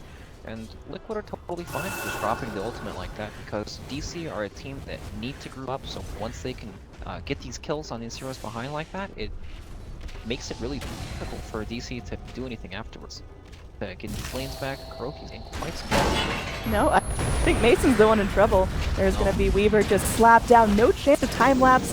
Warlock, I mean, he may go down here. Kuroki gets hit by the Boundless Strike. Is going to burn by Abed, but Golem's still up.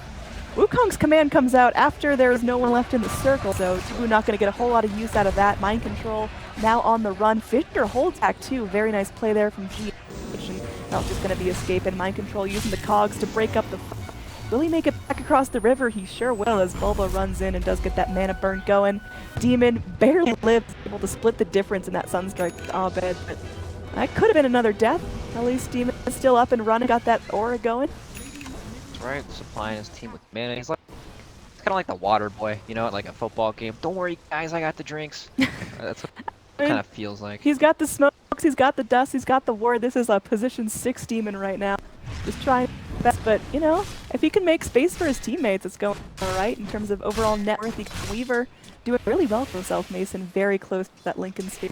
It was a nice Weaver pick up there. They had the Fissure into the Sunstrike combo, and it was enough damage to finish Weaver. He has a very tanky build this game too. Mason went for the treads instead of the bootless build. He's sitting on 1500 HP, and not the easiest target to bring down, but they were able to do it there before he could get off his ultimate. Big rotation in. DC is going to all smoke up, and they've got their lines drawn in the same. They want to just charge in towards this tier 2, and they can find a kill on Matubba Man. That would be super ideal right now. This Razor getting a lot of space. Dude just jumping around, and he's going to be almost bringing down. This Razor is looking mighty dead. He's got a bunch of heroes behind him, but Invoker can just solo down a Crystal Maiden with one Sunstrike. There were no other forces of damage on her. It's just a Sunstrike that kills her. 570 damage does 90% of crystal. That is difficult to deal with. They can rocket and Sunstrike the fountain and kill him from full health. We'll see if they get that combo going. I mean, there's only so much you can get out of just chain killing a Crystal Maiden. Eventually you gotta deal with these cores, but sure as hell Liquid's net worth out here. Yep, they do get the Razor for that, so DC are at the top pushing this, and looks like Liquid do want to take this fight. Razor's out 2 seconds. Yep. Mason trying to do his damage. Still picked up the Link Sphere. Doesn't really have any time for himself. He's now just been moving with his team since leaving that bot lane, so hopefully his big item will come out off of this and he doesn't get killed right before picking it up. That would be so bittersweet. Hook shot off the mark here, so Mind Control has to play it safe for a minute. They lost a big mitigation tool, so it's just kind of a wall. Liquid trying to form some sort of barrier against the damage from DC. Neatball comes out, Fissure clips onto the DK, but it's all just cap damage now. This static Link is going to be bought as Matubba Man. Picks himself up another 100 extra damage. The tower does fall to DK, and that's going to be what DC were looking for. So they just TP out, take their freedom, and run with it. Yep, nice tower. DC, that hook shot would have definitely led to a big team fight. Abed has the Duke shoes on, does not get hit by that one. And I think DC kind of get lucky there. I think if that hook shot lands, they're going to be locked into a team fight that they might not want to take. There's so much damage enough for Broker. He's extremely, you know, he's got his maxed out points in XOR right now. Sunstrike for a ton of damage, along with the meatball. Yeah, and that's also the Warlock ultimate that they avoid fighting into. They get out with a pretty big win there. Yep. Getting pings here as Dubu's just keeping eyes on Miracle. I mean, Miracle's getting really out of control.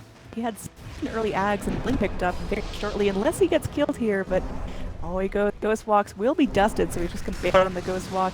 Bulba trying to keep up the chase. Sunstrike comes in. Wow, okay, Miracle. You could just take out a full health Monkey King, that's fine. Now he's going to be running for his life. Does pop out the Ice Wall, and Abed going to be slowed down. Nice EMP, going to be burning up all the mana in the vicinity, but Miracle does still go down. He forces out mass rotations in from DC, so at least buying his team time as they're able to hit his bot tower. That's some space created right there. So who's ganking who here? Miracle that with the kill there, and now also for the bot tower. Abba comes in immediately, just going to get all his health drained, and Yeah, forced into that borrowed time. His ult's going to be down. He does no damage. And wow, okay, hookshot in as Abed thinks he can take on the entire team. But I don't know about that, buddy. It's not looking so easy. That's going to be a 2-0 as Dubu pops out a pretty late Wukong's command. And he's just trying to stay in this circle. But GH manning up on him. Dubu somehow lives through it. Razor going to be going down. And Dubu's still alive. Crystal Maiden going to be ulting Dubu. My god. Somehow able to live through this with Mischief. Oh my goodness, Monkey King. Sunstrike not going to be on the mark there. That would have been a great way to end things out, but unfortunately, Miracle has to settle for not getting all the kills he wanted in that fight. Well played there by DC.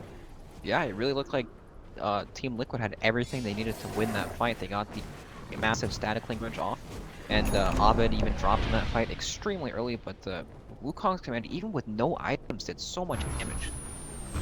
Sunstrike number 2 gonna miss. Invoker's just hunting. He knows that Dubu's somewhere nearby and really wants that kill, but looks like Dubu will finally move back into his base. Okay, we've got some big items coming up. DC, Weaver has his link. He's an almost desolate. Abed is pretty close to beekeeping up. He's about half there, not that close. Jimmy working on his Sage's mask, extremely close to that medallion pickup. He'll get that Sage's mask eventually, and it's a big save. It is though, it's medallion, it's good. Yep. And Bulba's halfway to Relic, so not bad.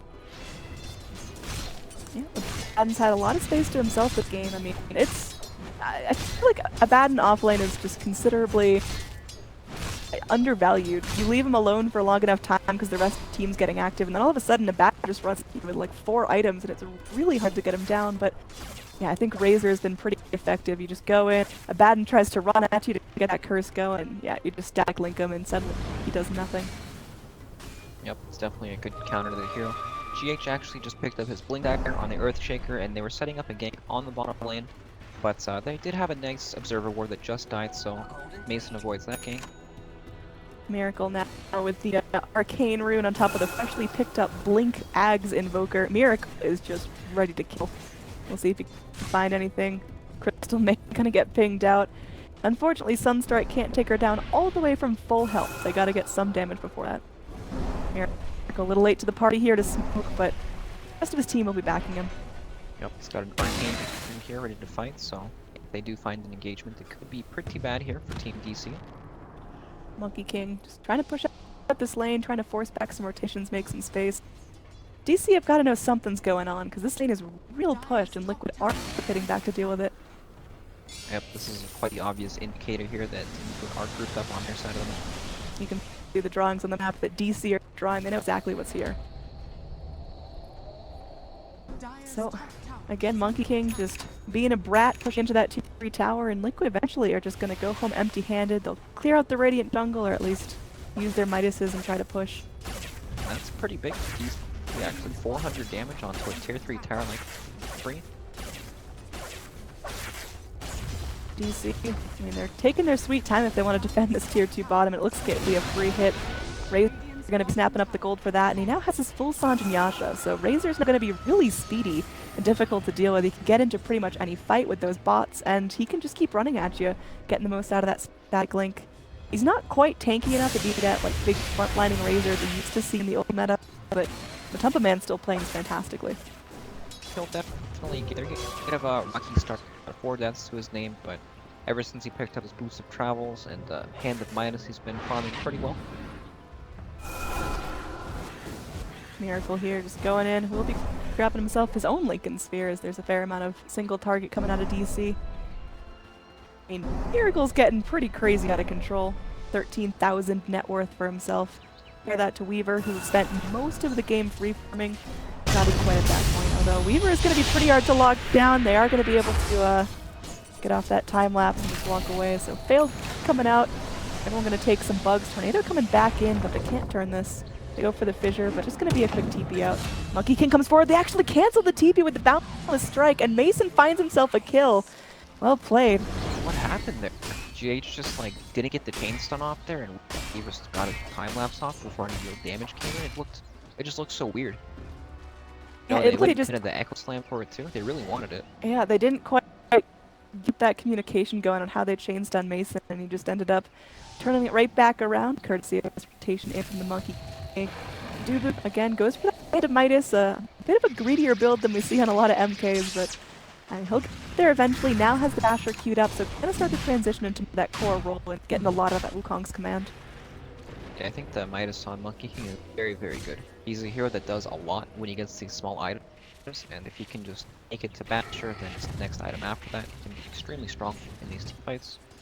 And this game does look like it's going to be quite a long game. I don't see DC being able to break the Team Liquid's base anytime soon. Invoker is very high level. Shaker has his Blade Dagger up. Also pushing into Warlock is not an easy task. Yeah, DC now creeping up. I mean, they're pushing out this top lane over and over, but the tier 2's down. They've still got tier 2's to deal with in mid and bottom, but seems like top is their go. They're gonna clear out this jungle, and now Montreal just kind of skirting behind this patch of trees. Mason's gonna ping him out. Mid lane though, you got 3 heroes roaming together, and this could be a good spot to move in and on. Looks like DC will get that call to kind of wrap around, leave the jungle. I wonder when these teams are going to start looking at Roche, because they both kind of need it to get to that next step in their game. You know, DC really can't walk up the hill unless they can excellent team fight ahead of time. There's just too many big team fights, ultimates, and abilities from Team Liquid right now. Yeah, Liquid's high ground is a little crazy. It's really good if all their heroes are up, but you get 3 heroes in a pick and suddenly their racks are just wide open. Radiant's completed now under a bad. Posturing up to go into Roche's. Bubba's gonna pop some smoke, and he's gonna go ahead and take a static link. They will hold him in place with that fissure, but the rest of the team are moving forward. Man, even with a zillion extra damage, getting very, very low, has to get forced to freedom. Nathan showing off that new BKB, wants to move forward, find the kill, and Kuroki needs one more hit. Doesn't get that wave attack that he needed to get the kill. And now, looks like Mason's in trouble here. Does go down. That bug just crawls a little bit too far forward. Golem spent. They're going to be able to push this lane a fair amount. It looks like Liquid thinking about Roche, but now after killing, they just want to go gets off a rise. Wukong's command, followed up with that boundless trick, and now Miracle's in some trouble. The monkeys, can they finish him off? They do. The Invoker goes down. That's a pretty big bounty going the way of Doom, who almost gets finished off by the flare. Tumba is just a little bit too low to finish him off. Doom still taking damage from the Fatal Bonds. It looks like Crystal Maiden finally comes in and helps Abed find a kill on GH. Kuroki eventually gets credit for the kill onto Dubu as he dies from Fatal Bonds. Matumba Man continues to walk away, but it's looking like this Roche is going to remain unclaimed until everyone respawns. Yeah, that was excellent Wukong's command. They all baited in, ran into it. Miracle actually died to the last monkey at the very corner of it. I know. Unfortunate. He was tasting freedom. He was just right there, but the monkeys got in one more hit. Yeah, but now Monkey King has a basher. That's going to make the next Wukong's command even nastier, and we'll see if Liquid learn their lesson about not grouping up, not getting baited in, pulled too far towards towers.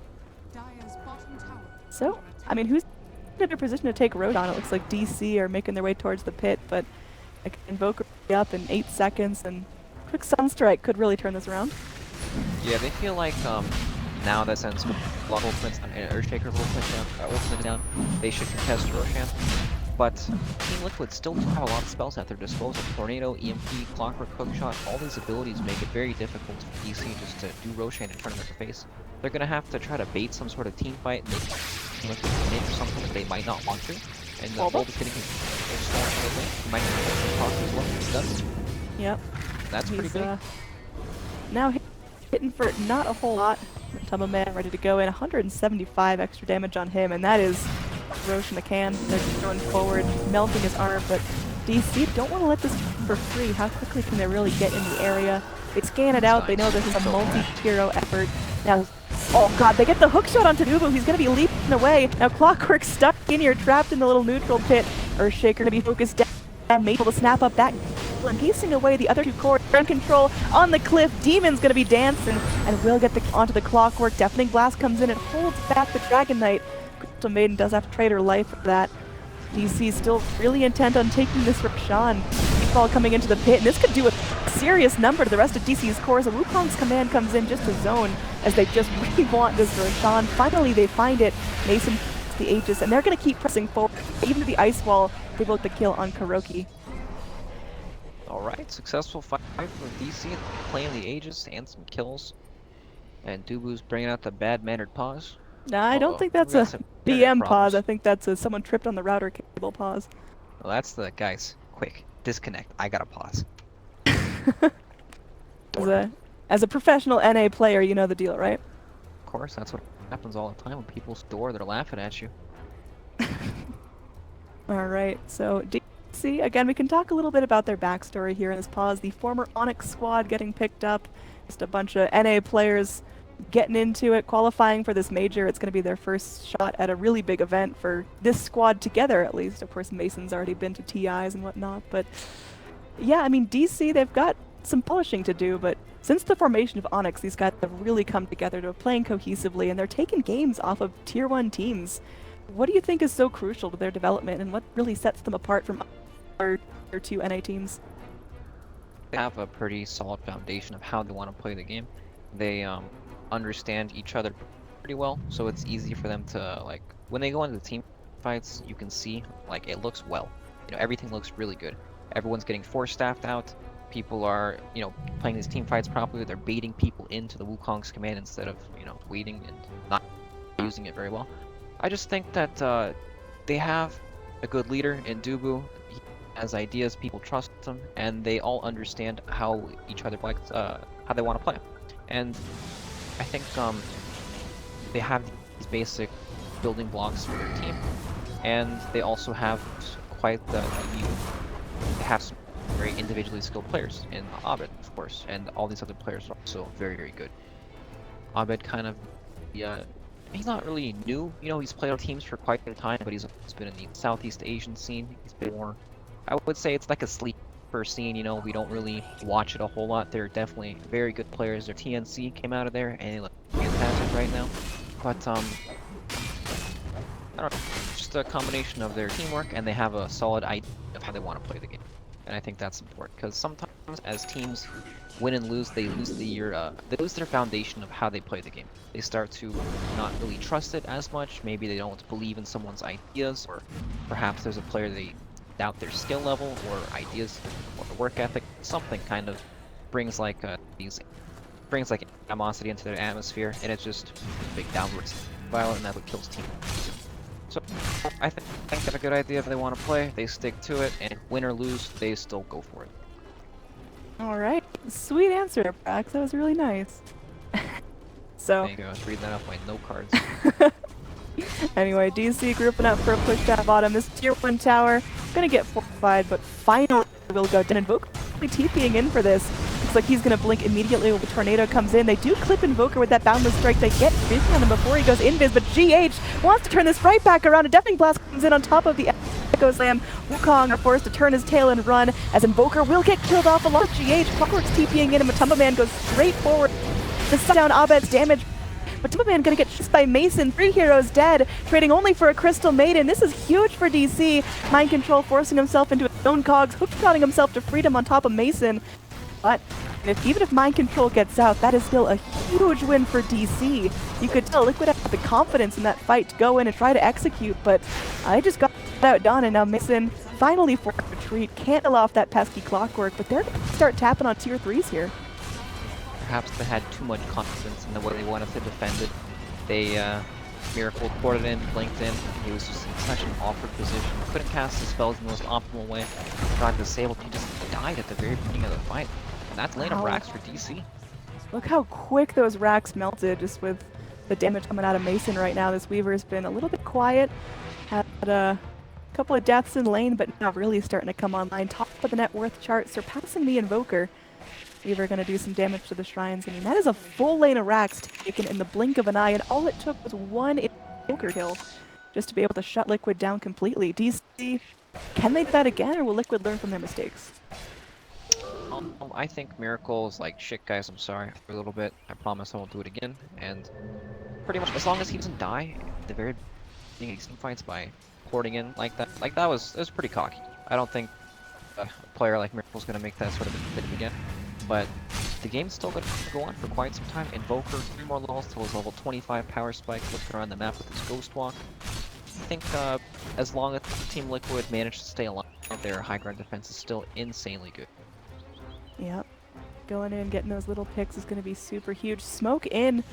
Abed, I mean, he pinged something out. He knows that something's a little bit of... Miracle is right on their heels. Bulba, meanwhile, just going to be taking a ton of damage, forced into using his borrowed time, just trying to get the most out of it by miscoiling teammates. Hookshot comes in. Jimmy trapped in the cogs along with Abed. He has his dragon form available. We're going to have a little pause there. Not again. As it did really seem like they were asleep at the wheel. These two heroes get hookshot into the cogs and they just kind of stand there. So hopefully some connection issues are going to be resolved. And yeah, hopefully that won't result in too many deaths. Oh, this is such a shame. You know, this game is so tense right now. Lag. Ugh. That sucks from Matumba Man. You know, he's really a player of sympathy. Brax as I think it's not player. to smile saying that sucks as they die. Definitely pretty hard not to smile there. So hopefully that's going to be an isolated incident as we move forward. It looks like this team fight is going to be... Bulba has mentioned this before. There was a similar situation in one of their series last night. So try this again as everyone has reconnected. Oh, nope. Kroki asks for the go. Alright, so we're gonna have quite the pause going on All here. right. We've got some unhappy video gamers here with the internet situation, so it's a story time, I guess. That's what this is. Alright, Brax. Time for me to dust off the old 50 Shades of Grey in the closet and read it on stream. That would be great. I don't think you should do that, though, for the sake of your career. I think at some point we bought a copy for Mott to read on one of the Moonduck videos, but I don't know where it is. You don't know where it is because he keeps it in his room and reads it every night. That's probably it. Keeps it under his pillow, gives him good dreams. Anyway, what is your... What's your best tilt story? Where you go into a pro game, something happens, and you just can't get it together? I have no idea. That's like the worst subject to ask me. Okay. You give me one. I am an emotionless robot when it comes to playing games. That is fair. Alright, I'll give you that one. Alright, let's get some story time going. Alright, so you guys are probably pretty familiar out there with Team Digital Chaos's Bulba. You know, he's been around the block, he's been playing Dota for quite some time. Back in the days of Dota 1, when people, you know, everyone played for fun. It wasn't about the glory, the money, it was about being the best and beating your friends. That's pretty much all it was. It was pride back then. There were no gigantic prize pools. There was like one LAN a year, and you would spend more money on your plane flight there than winning if you actually got like first place. So nobody like, you know, it just wasn't serious. It was in its infancy. It was all for fun. And this is where Bulba began. First, his name was Sam Sosale. Actually, yeah, it was Sam Sosale. Wait, was it Sam? No, it was Sam Baird. This is the first generation of Bulba. He created fake aliases online, linked random people's Facebooks, saying that it was him. He really wanted to be a white guy, first of all. Because every dude he linked was like some athletic white dude that he found on his school's Facebook. And that was just him. That was the life of Mr. Kanishka Sosale for quite some time. He went from being Sam Baird to Sam Spalding and to the man we know today, Mr. Sam Bulba Sosale. And that's why you might see pictures of Bulba online, and he's always wearing the same outfit. It's not because he, like, you know, lacks the wardrobe, or he lacks the money, or that's just his style, or anything like that. It's just because he's trying to remember his identity. He doesn't want to become Sam Baird again. These were some dark, dark days. This when Bulba was a gigantic flamer. He would sit there, and he would make you question your existence because you frostbit the wrong creep. It was just a mess. And so, that's Bulba. That was a beautiful story. What happened for Bulba to blossom into the beautiful flower he is today? He joined Team Evil Geniuses, and he played at TI3 there. All and then right. he was like, uh-oh, I have to make an appearance in real life now. He has to, you know, be a real person. Okay. And that's when the mask came off. Oh, God. Oh, Jesus, they're done with this game. Get me out. So, hopefully either PGL communications communicates with us or we get some ping from the admins letting us know what's up if we're going to do a remake or have the players switch rooms or something, because again, I know internet hasn't been a persistent problem for DC. They were talking about it yesterday. So this is quite the unfortunate situation. I mean, just look at how the fight started. They got jumped, everyone's asleep because they just can't play the game. It's like they're playing without their hands right now. And I don't know, I mean, what can you really do at this stage of the game? It's not like you can remake and play the game or Team Liquid can say, hey, you guys can walk away scot-free, we won't touch you. That's not how the game works. All they can do is play the game at their lost team fight. this is truly Gabe trying to handicap DC because he's scared of what they can truly accomplish. No, don't tell me Gabe bet on Liquid. You heard It's it here, not for guys. the rares. Oh no, my career. Anyway, hopefully we get underway. We've got the lone Mason sitting here watching his team burn. Okay, let's talk about what's going on the map right here, because again, there was a hook shot onto 2. Crystal Maiden and Dragonite caught in the cogs. They were lagged out, so they couldn't respond immediately. I was wondering why DK didn't immediately Dragon Form or BKB, but how did DC recover this fight? They've clearly had some time to look at the screen, figure out what's going on. What's the best way back into this? How do they salvage it? Well, they can only salvage it by kind of cutting their losses and trying to survive with as many people can. Mason is going to run away. He has the BKB, so it's pretty unlikely he'll get caught since the hook shot's down. Jimmy just force-staffed out of the cogs, so he's pretty dead. I imagine Clockwork is going to try to run from him. Maybe Ob can BKB and stun the Clockwork, so Crystal Maiden survives, but I'm pretty sure that Invoke is just going to run him down. Crystal Maiden's dead. Weaver's alive. DK might die just because these heroes are so speedy. The Razor runs at like 500 and something, moves could be up 521. Invoker can also run him down forever.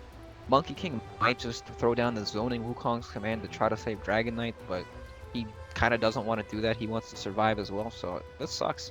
They're just dead. Is this where DC just has to cut their losses and everyone that can get out, and don't even try to take the fight? Yeah, definitely, but I don't know how many people will survive. Mason probably survives for sure, but Abed's probably going to go down here since Razor and what's his face? Magician made Invoker are very fast. We've got all of DC now back online, reconnected to the game, but we'll see. Got one more second here. Dubu just trying to get his mind together, trying to figure out what he goes for here. Haven't talked a whole lot about the Monkey King's build. I mean, he picked up the Basher. We talked about how that's going to really amplify Kong's command, but also a Shadow Blade. So we can really get those sneaky ults going. Yeah, that Shadow Blade helps him sit at the edge of his Wukong's command. Come on, Matumba. Oh my. Yup.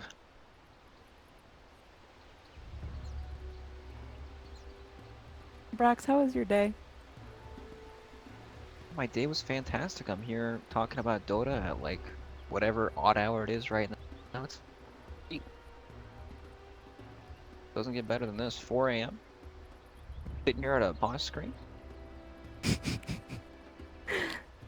Yeah. And Oh no, not the thumbs down. This is some serious. This is getting pretty deep. what's You the guys don't wanna flame nastiest them? emote? Like, what is the most ferocious, bad-mannered emote you can put in chat as a player? Well, we are underway in a fight here. Razor going to be TPing into a super low health. What on earth was that? As DC are turning this around, they get out of Wukong's command. There will be a Sunstrike to finish off Demon. Miracle now on the run. Dust is going to miss. DC somehow get together, turn this fight into a pretty okay thing for themselves. They do have to lose that Crystal Maiden like we talked about. Bulba also was dead right at the start of that pause, but managed to turn things for an Earthshaker and get the rest of their heroes out. Yep, not bad at all. They managed to get the Earthshaker killed. DK finds him in the trees, gives him the stun. He's dead. And of course, Jimmy gets sniped by the NATO Sunstrike. Honestly, it just kills him at full HP. Like, it's a sad life for Crystal Maiden right now. Yeah, like, I don't even know if you call that a loss. DC technically had more bodies hit the floor, but I am astonished that they managed to salvage that. I thought it was going to be way worse. Razor TP being cancelled on the creep. Definitely. He's got 500 HP, Sheila's guard, Sanjin Kamashi, he can chase these people forever. Alright, so back to it. What is the most BM emote? I'm curious now. Curious? Yeah. About the emote, not the game. Well, we were all in deep into story time, and then the fight broke out. I think they're all kind of, they all kind of suck. I guess the punch one. Okay. That's fair. Anyway, back into it. We have got line drawn in the sand. It seems like DC, they want to go in and pressure this top lane. Again, they already took out a successful lane of Rax here. Super pushing at bottom. The Tumba gonna show himself in the mid lane, going into Abed. They get the static link up.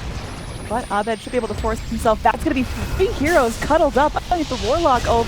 Bulba just trying to sit there and tank it for the team. He's got his Blade Mail rocking, but I don't know if it's going to be enough here. Crystal Maiden, of course, already dead. And now Bubble trapped without his ult. It's looking dangerous, but Matam does have to back off. It's just going to be GH and the Golems finishing off the job. Miracle snaps up the kill for that. Mason goes in and finds a sneaky kill on GH on the back line.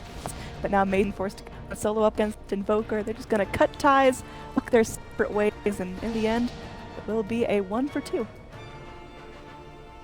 Yeah, so much damage there stolen from the Razor. He had like plus 221 damage there, along with the Alacrity. He actually almost killed himself on the Blade Mill. Thank God he didn't. That would have been a very, very sad way to go out. Yep. But we have some 25s coming out in this game. Invoker picked up his 25 one, a definite blast, actually. All right. They're used to seeing the tornado. That's going to be a big way to break up these team fights. Yep, it's much less effective against these heroes that already have EVs, but maybe he's hoping he can push the Monkey King outside of his ultimate. And Weaver is also about to hit his 25 pretty soon. That plus 200 Chikuchi movement speed turned into a race car. You think there's any chance Mesa goes in for the 35 magic resist against a team with Invoker? Oh, definitely not. I think Chikuchi movement speed is way too good. It like enables you to sell your boots. You actually have 6 real items later on in the game. You can kind of just keep your boots of travel as your 7th slot in your backpack to keep you around. Weaver goes in for the Heart of Tarrasque, definitely not messing around. He just wants to be tanky enough to live through these fights. ECR, I think with the Rax advantage. So Roshan is definitely something that they have a bit of advantage over with that constant bottom lane pressure. They can play on the opposite side of the map and really make a good walk around. Yep. Sean, see when it's going to be up. About 10 more seconds till we see if it's a long or short respawn, but no more than 4 or 5 minutes for that guy, and obviously DC in a better position to take it. But Liquid, I mean, if they actually get together, go for a nice smoke, you've got Invoker now with that huge deafening blast, they can have a good Roche fight if they get this off to a good start. Yep, Roshan is definitely scary. We have the big AoE ult, it's Warlock, Earthquaker, even Invoker spells. For DC to fight in that kind of an area, but if they have control of it already, that helps them position properly in the trees to land that Wukong's command, kind of come from different angles. Look at that tornado catching out everyone here. Lincoln popped this onto the Weaver, but he just going to be scuttled away. Liquid do not want to let this tier 2 go down. It's going to be way further loss of control over the Rush Pit. Now they are going to be able to clip the Weaver back. They get him into the EMPs, but mana burned up, but Mason can just sit back and let that Crystal Maiden aura do its magic. But now Team Liquor smoked up looking for something. Yeah. Just going to be poking their heads into the Roche Pit. Still another minute till it spawns. Be at least in a good position to go for it. It looks like they want to go for some kills as well. Some of them just charging it onto Bulba. Bulba's going to shield, but still a lot of damage being stolen. They hold it in place. Well, Matoma just goes to work. Look at this. It's raking. Over 200 going his way. Now Bulba popping into that ult. They got a really Wukong's command going down. Kuroki channeling up a fairly solid upheaval as Abed sits in the Wukong's command. They will be able to get 4 heroes down. Kuroki, one of the lone survivors, just uses golems to try to kill Bulba, but it's not going to be successful. They trade Crystal Maiden for 5 heroes. Liquid are down now for a minute. Invoker dead for over 80 seconds with no buyback. This is a free Roche, and I don't even think they're splitting for Roche. They're going straight in for this mid-max. Yep, they're definitely going to force buybacks here. Invoker just dies again at the beginning of the fight. DK blinks on him, stuns him, breaks the Lincoln Sphere, and he just dies in one pretty. And the Wukong's command in that position there, Bulba managed to bait back the entirety of Team Liquid into that nice little choke point where they had to run through the entire Wukong's command, and just did so much damage. Even though Monkey King doesn't have highest net worth, once he started picking up these items, he really started really feel his teammates. Yep, you got Earthshaker up. Earthshaker is the only one alive. Yeah, he's got a blink echo, but I think he's got to play this a little bit clockwork now. Coming back in, Bulba's got his ult ready if he needs to. DD just jumping forward. They want to keep Liquid dead. Earthshaker goes down for a minute with no buybacks. Buybacks are few and far between. They're going to be taking out the second lane of Rax. It sure is. DC, they just pick up that momentum even after a very quirky disconnect and pause and a fight that looked like it could be lost. They get themselves together. Mind control now trapped in the trees. Abed is hammering on the cogs. There will be one big last hold from a Tumba Man who moves forward, draining down a lot of damage out of Dubu. He's still waiting for those 12 seconds. That Wukong command is going to be huge. Meanwhile, Clockwork locked in under Demon's ult. Demon a little weird with Crystal Maiden not dead, but you know, to take care of itself. Yeah. He's going to be going down eventually. Mason still trying to fight with the last bit of his life. Abed moving forward here. He's tanky. The Tumba Man going to get stunned up by the Dragon Tail. They're burning him down. They will get the Razor. Immediate buyback onto him, but it looks like they're trying for Megas. It's tricky there. Math. He's come forward. Abed may have overstayed welcome here. Does end up going down as we've got just a splash of spells coming out of Liquid. So DC, they're going to back off here, accepting that they may have stayed in a bit long. Team Liquid managed to hold on to their base, but they've lost so much of their base already. They got one side of Rax remaining, no tier 3 towers left, and it's gonna be, I don't know. These guys are so strange.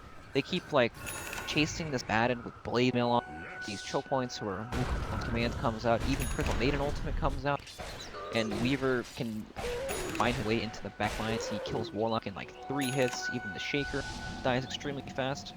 Weaver now full Bloodthorn on him. So Mason, he can go in, he's got that disable, he's got his own heart, so he can stay in these fights a pretty long time. And again, still Aegis, still has not been popped, gonna be up for a little while longer on him.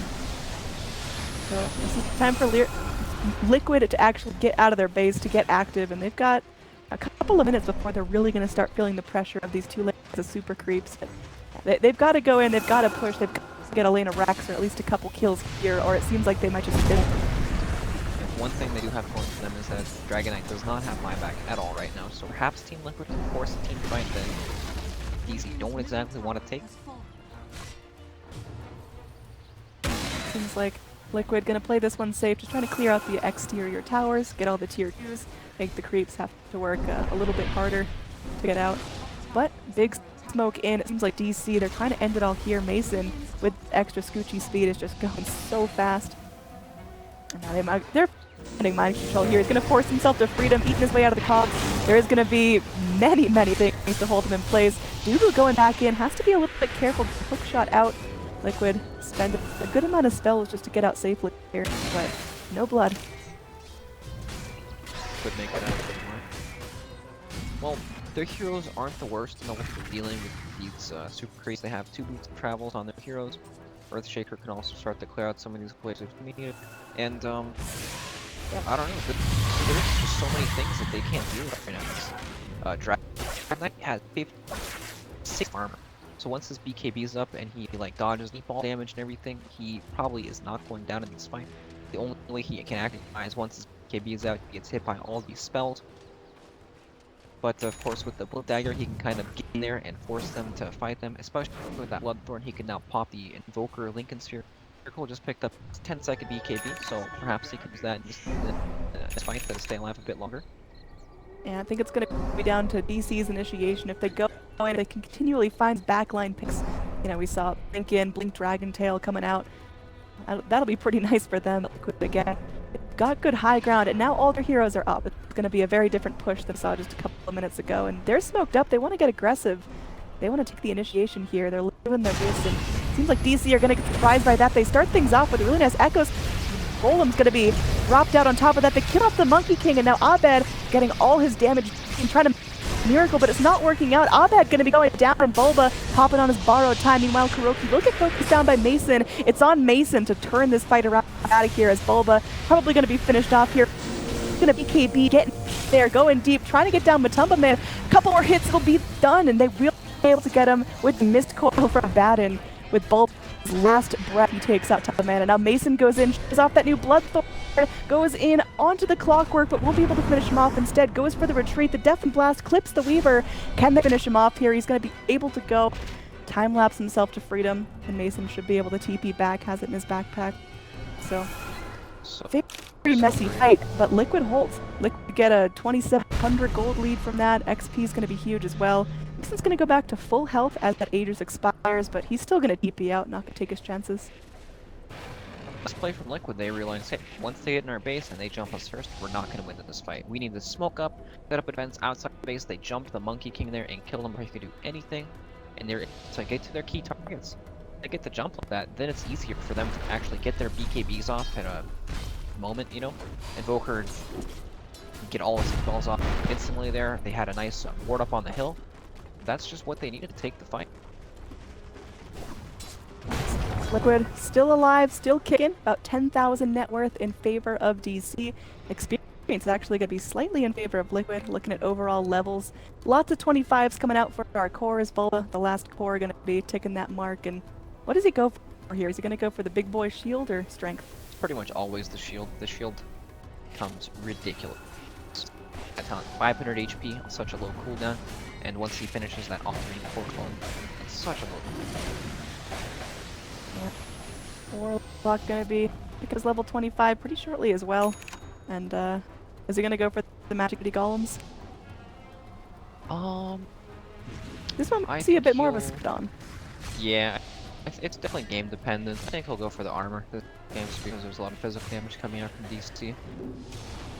But it's like one of the less important 25 games. Don't really feel like it's gonna be quite that impactful, but Team Liquid, they're smoked up. There's a refresher now, a Miracle Invoker. They know exactly what they need to do to win this next fight. Looks like they're going to go for the same exact maneuver, wrapping around the same way, and we'll see if DC are going to learn from their mistake earlier. They're sent out. There's mad pings. Both teams know where the others are, but it's a bit of no man's land as no one wants to cross that threshold. Be the first one to be jumped on. Mason going to be scooped forward. I guess still has that KB, 6 seconds, it's wearing a little bit thin, but he's going to move in, tries to initiate onto Earthshaker, but GH just blinks right out. Yeah, Team Liquid are looking for some heroes like Monkey King. They can jump. Heroes that really need to set up in these team fights. They don't want to jump the Weaver or the DK like that. They're really tanky, and it's not going to do very much for them because they just need to catch this Monkey out. They have to take that team fight inside the Wukong's command again, who's not going to win. Liquid, I mean, you can feel they're starting to feel a little bit of pressure from these two lanes of Super Creep come in, and Super Creeps, I mean, they scale pretty nicely as the game goes on. We're 15 minutes in. How late does this have to go before Super Creeps become something that Liquid can't deal with? 3 hours. Alright, pray for us. Yeah, unlikely. That's, you know, DC, they're a bit more hesitant this time. They're giving their respects to Liquid here. They know that this isn't going to be the best thing for them. They're going to wait for Roshan, play it safely, perhaps farm a new item or two. Mason 5,000 gold to get done an empty slot available since it just boots things. That excellent level 25 movement speed talent. Alright, things get tense. I mean, DC can taste the freedom here. They can taste this game being won, but they just gotta go in. They gotta finish off this lane of racks. They gotta get just a couple of picks. It's getting really difficult though, and all of Liquid are up. Their high ground is stupid good, so seems like Roshan could be the play. Got a Courier, scouting at the Radiant. You got Dire with Sunstrike and Rocket Flares, keeping everything scouted. Mad pings on the Courier here, and Ron will be up in about another minute. And that's going to be looking good for DC to take, unless Liquid really get their act together and leave their base exposed. Yeah, I think it's quite dangerous for Liquid to leave their base. Once they journey out into this uncharted territory, they're going to be running through wards. If Team DC decide to take any team fights on their base, it's going to be really bad for Liquid because they won't be able to jump the heroes they want. The only real way that they can fight convincingly is if they're able to jump the Monkey King. These other cores from Team DC just really tanky. Yeah, it's getting tough now. Everyone getting 6 slotted, everyone really getting up there. Looking at buyback, we've got most of our cores having it, and Booker just picks up enough money for it now. Mason needs 100 gold for it, so we'll play this one a little bit safe. He's going in for that butterfly here and set it up pretty nicely. Now, Rocket Flare goes in, does scout the Roche respawn, so Liquid know what's up. But it was DC, they are all over this. Look at this thing melt. Wow, okay, that was a very quick Roche for 15 minutes in the game. Aegis still unclaimed, picked up by Mason. It's like, okay, backpack of cheese, gonna let it age a little bit. Mason picks Verify now, he's got BKB and stash, he can switch that in when his Aegis runs out. Do it during the response, so there's actually almost no downtime. I mean, DC, it feels like they're just trying to close it out, but they're really, just going in, running into the same lane in the same way. May not work. Is the Aegis enough to really break that cycle up? Is Mason going in more aggressively going to be what it takes for DC to crack this, or do they need to shake up their strategy? Well, they'll definitely need to start the engagement somehow, or else both are just going to throw these spells out and really push back the wave. Hoping that they can get engagement off. They're smoked up here. If they can chain on some book, they can definitely take this fight.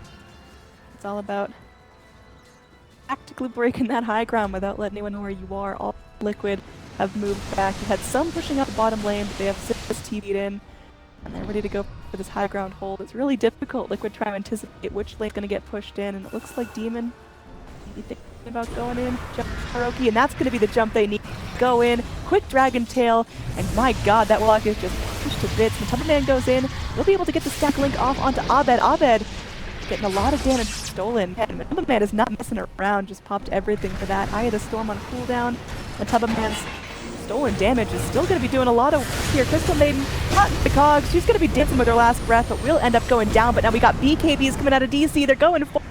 They get the kill on the Warlock. That was another dieback coming in, and well, go forward. Looks like TH will end up dropping the on deck. There is a disarm on this Dragon, and that might just be what it takes for Miracle to get him down, but Bulba still chasing him out. Sunstrike going to be off the mark. Meanwhile, top lane, Monkey King keeping his eyes on the prize, going in for his Mega. Got Miracle now running back in with the Ghost Walk, but Abed wasting no time going into GH. That is a dieback on the Earthshaker. Matamba Man killed right at steps of his base. It's Mega Creeps now, and Liquid, they're buying from the Raider. They're giving it all they've got, but this is definitely their last-ditch effort. Weaver crawling around into the base. It's a godlike streak for Mason, and it's looking good for Team DC. Going in, Razor, he's stealing up the damage. He will end up going down. Invoker buys back in. Mind Control trying to bait everyone out of the base, but with Mega Creeps, it's so difficult. DC, they've still got all but the Monkey King alive. Eventually, they get down Clockwork. The gem falls as well. Buyback comes in from the Clockwork. Tornado clips onto the Dragon Knight. They will be able to combo him down with a Sunstrike, but yeah, Mind Control still just trying to zone. The Ancient now exposed. This is Liquid letting things drag on altogether a little bit too long. That's a rampage for Mason. EG finally comes out 53 minutes into the game after a hefty and serious back and forth action, but Deep will take game 1 of their series versus Liquid. Well, for both teams, game was definitely back and forth. Sure was, Brax. Yeah, I can't remember the game after that pause. Jesus.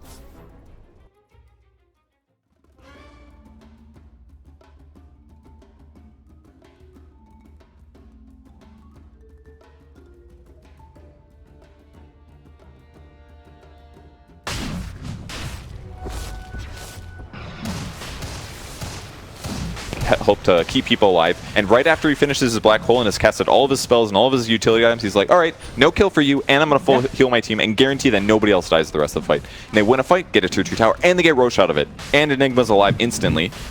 Oh, he went the respawn time perk at 20. That makes a lot of sense. Okay. I've literally never grabbed that perk at 20 in my whole life. I always grab the 300 health. But Bloodstone, like, covers those bases, basically. It gives you the raw HP that I always grab the 300 health for. Oh, you're going to get a tree kill.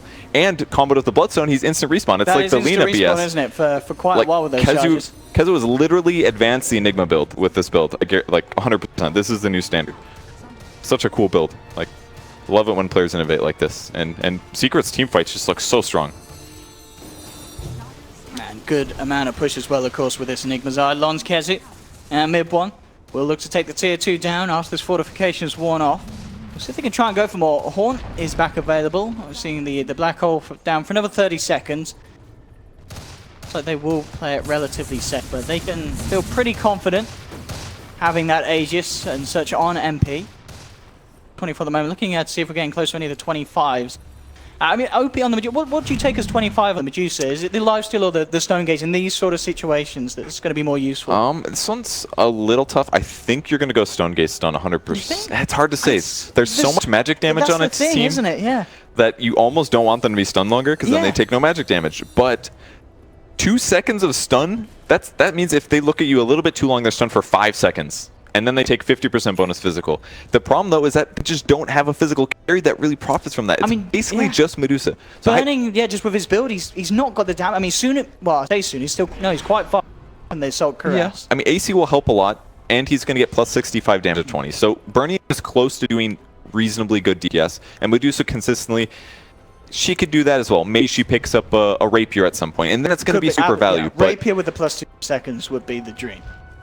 I think that's the build, though. I don't think lifesteal is really what's going to make Medusa that much stronger. I think you just say, we got to get better team fighting it. We got to fight the team fight better than Secret does. I assume this is just an accidental queue up because both OP and Burning have a Medusa, an AC queued up. They're not going to both buy Assault Cuirass, are they? Probably not, but we'll see what happens. Surely it's not good to get it on both of your core. Most likely, no. That's definitely. I think. Yeah, he's picked up a Demon Edge. Okay, there we go. So he's going to go for the MKB on the Medusa. That makes much more sense. Yeah, that protects him against a potential Butterfly pickup for Spectre, possibly Butterfly for Sniper. You never know. But Sniper going the standard MKB. He needs that for the True Strike against Dusa, and MP going for Heart. So not necessarily needed just yet from OP. I don't think Daedalus is the move. I'm not sure if I like the MKB here for Dusa. I mean, obviously the Solar Crash from Puppy is a little annoying. It's keeping his cause alive with. All right. Yeah, for that reason, I would justify it then. Good point. So first 25 perk Spectre. It's the amazing plus 400 health. So interesting. I know it's not fun, but I think you normally take that again. I mean, the minus 10 seconds sounds good, but 400 health on your core.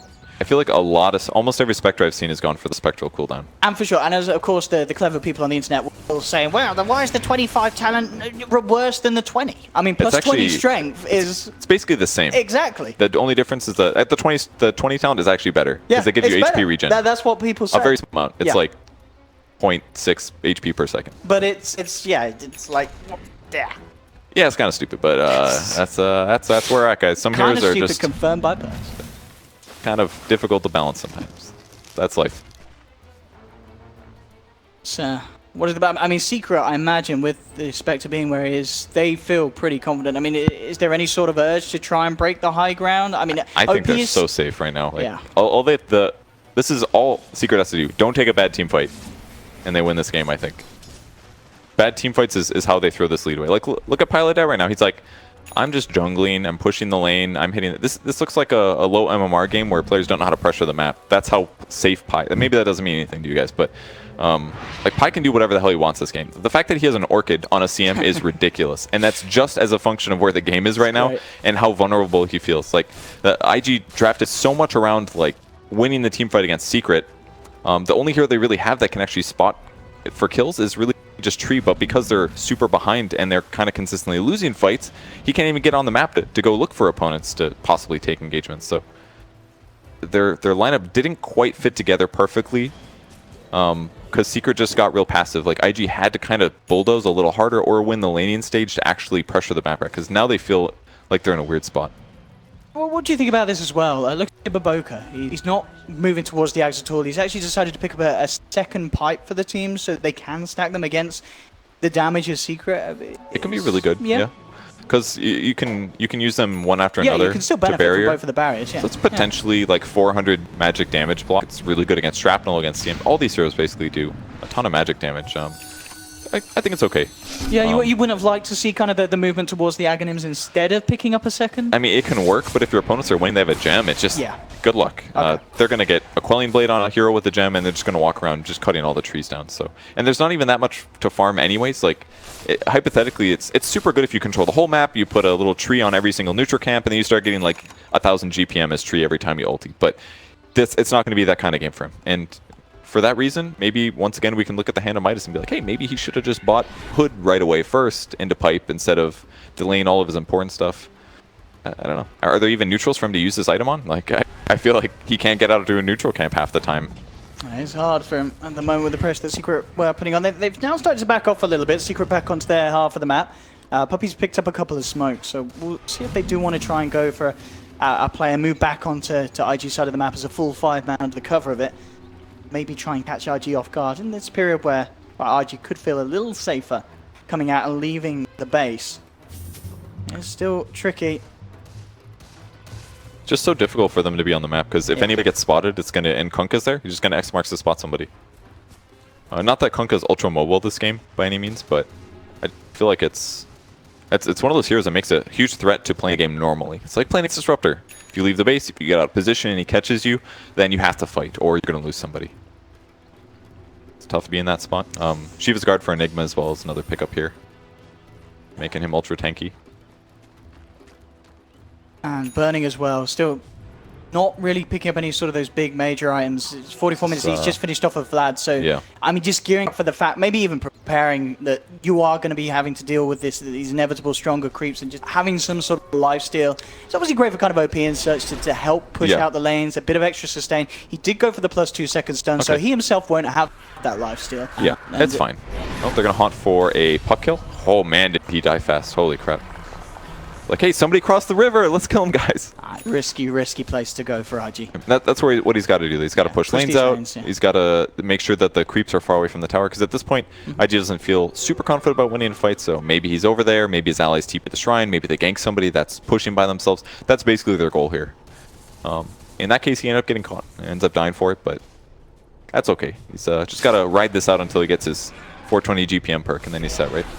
And then start chipping out the Moonshards to his team. Moonshard and Medusa would be very tasty. Moonshard Phoenix? Moonshard, absolutely. You never Dude, know. Moonshard Trio. That's those true. punches. It hits hard, right? Still having trouble picking up level 15, though. That's tough for him. This was old Midas. He would have been fine. Flame Pie nearly getting caught out. Well, with the swap from Burning, there will be backup from Secret Pie. Gets popped straight away. There's no CM. MP trying to man up. Just have to be a little careful as the mini bashes come through. It's going to disengage, I think. I think this fight... Thinking about going back in. They found Baboko on the front lines. Just getting 3-shotted there by MP. Treant's down as well. So they've lost the CM, but they find a second kill on top of the puck. XXS will be back in 10 seconds. And he actually bought out here. He didn't his buyback. I know he's about to respawn and all, but kind of interesting. I think this is going to go pass again.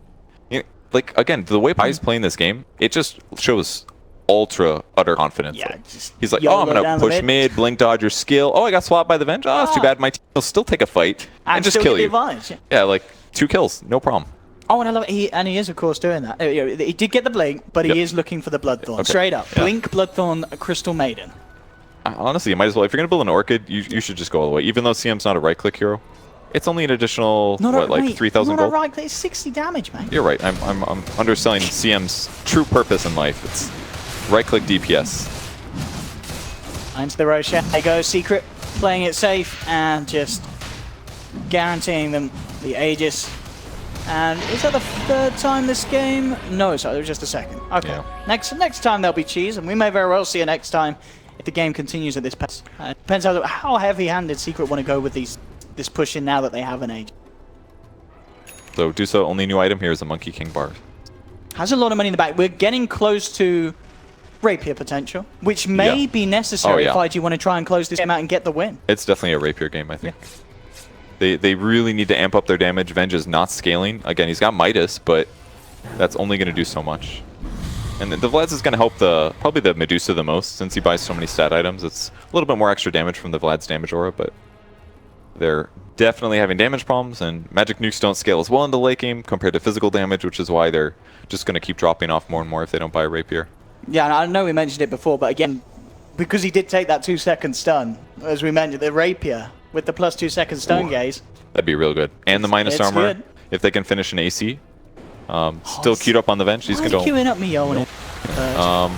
Bottom lane, XXS again, trying his best to push these lanes out, but they have caught him. Can he get his way out of it? Try his best. No, they've got the vision with the Shiva's Guard. As mid one peeps in from a mile off. And that's actually no puck for 75 seconds. As you mentioned earlier, didn't have the buyback. Again, still was unable to get that money up for buyback. Yeah. Just super smart word placement here. They knew what Puck's going to do.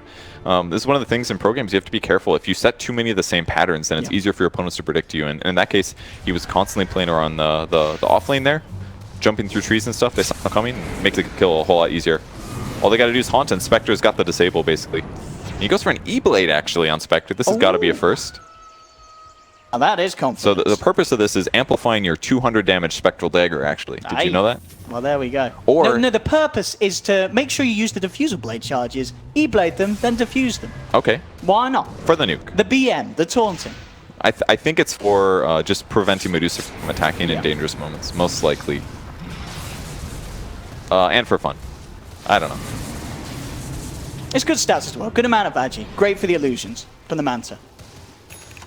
Yeah, something like that. It is actually the best agility item in the game. Gives the most agility. Oh, it looks like IG will be able to hold long enough for XXS to come back into the game. I am still disappointed that the OP, he is purchasing into the Mionis, so we aren't going to see the Rapier Dream come quite so yet. It could but still come. at this pace, yeah, we certainly could still see it eventually. It's actually so bad this game. Like, he got the Stone Gaze perk, so they're stunned for longer. But why is he doing Mjolnir magic literally damage? doesn't do damage when they get Stone Gaze. It actually the Rapier OP? I just don't know if it makes sense. I mean, he's going to reflect a lot of AoE when he uses the active. The active part is going to be pretty good if he gets into a bad situation, but I just don't see it killing his opponents super fast. I'm not sure. He'll kill the Spectre illusions, I guess. I'm just not sold on the Mjolnir. Look at that. I mean, this ward from Secret, I don't think IG expected that, but Boca certainly didn't. He's been spotted out here, and with the visual, they can't. Okay, they don't quite have the follow through. Okay, with the Horn, they should get him. MP jumps straight into Boca, takes him out. Q goes forward here, forcing him to back up. XXS gets the Dream Coil onto 2. Now OP with the Stone Gaze. They've got the Spinova. The Black Hole's there from Kezu on the low ground, dragging in Burning, keeping himself alive. The Supernova Stone will save him. Can't get his way up to the high ground though. The Frostbite lands. Mid one peeps him. Q's forced back to go away, but the Assassinate. Is it going to finish him off? It is. Double kill for mid one. The Assassinate from a mile off picks up another. The buybacks are coming through from IG. They have brought MP down relatively low. Do they have the catch? And it doesn't look like they do. They can't afford to jump out of the base.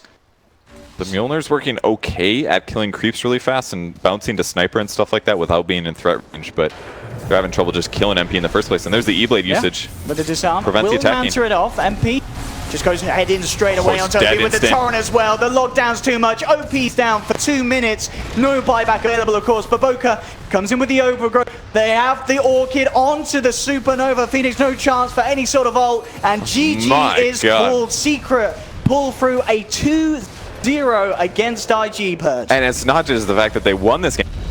And they just favored right now. This is a team that just beat OG. They just came out of DAC winning 3-0 in the grand finals. And I wasn't even sure Secret was going to do well in this match. The first 2 matches they played prior to this were teams that maybe weren't expecting to do so well. It was like VGJ, and they beat Onyx, who upset Newbie, despite looking like one of the worst seeds. This is a huge, huge win for Secret. This means they get first seed. They went 3-0 in their matches in the Swiss groups. They're done, and no matter what, they play against one of the 2 teams that go 0-3 today. Yeah, just great performance all around from Secret. And I think 2 players, well, like MP and Kezu, in the past, these are the players that have been criticized for their play, but in this series, I mean, in this game, the Spectre performance was brilliant from MP. He's pretty much the initiator every time, jumping in, starting the fight, sending up 16-4-15, and Kezu with the Bloodstone build, very hard to bring down. We saw some crucial kind of suicide heals at some points, and just the pressure. We didn't necessarily see the flashiest black holes when they came in.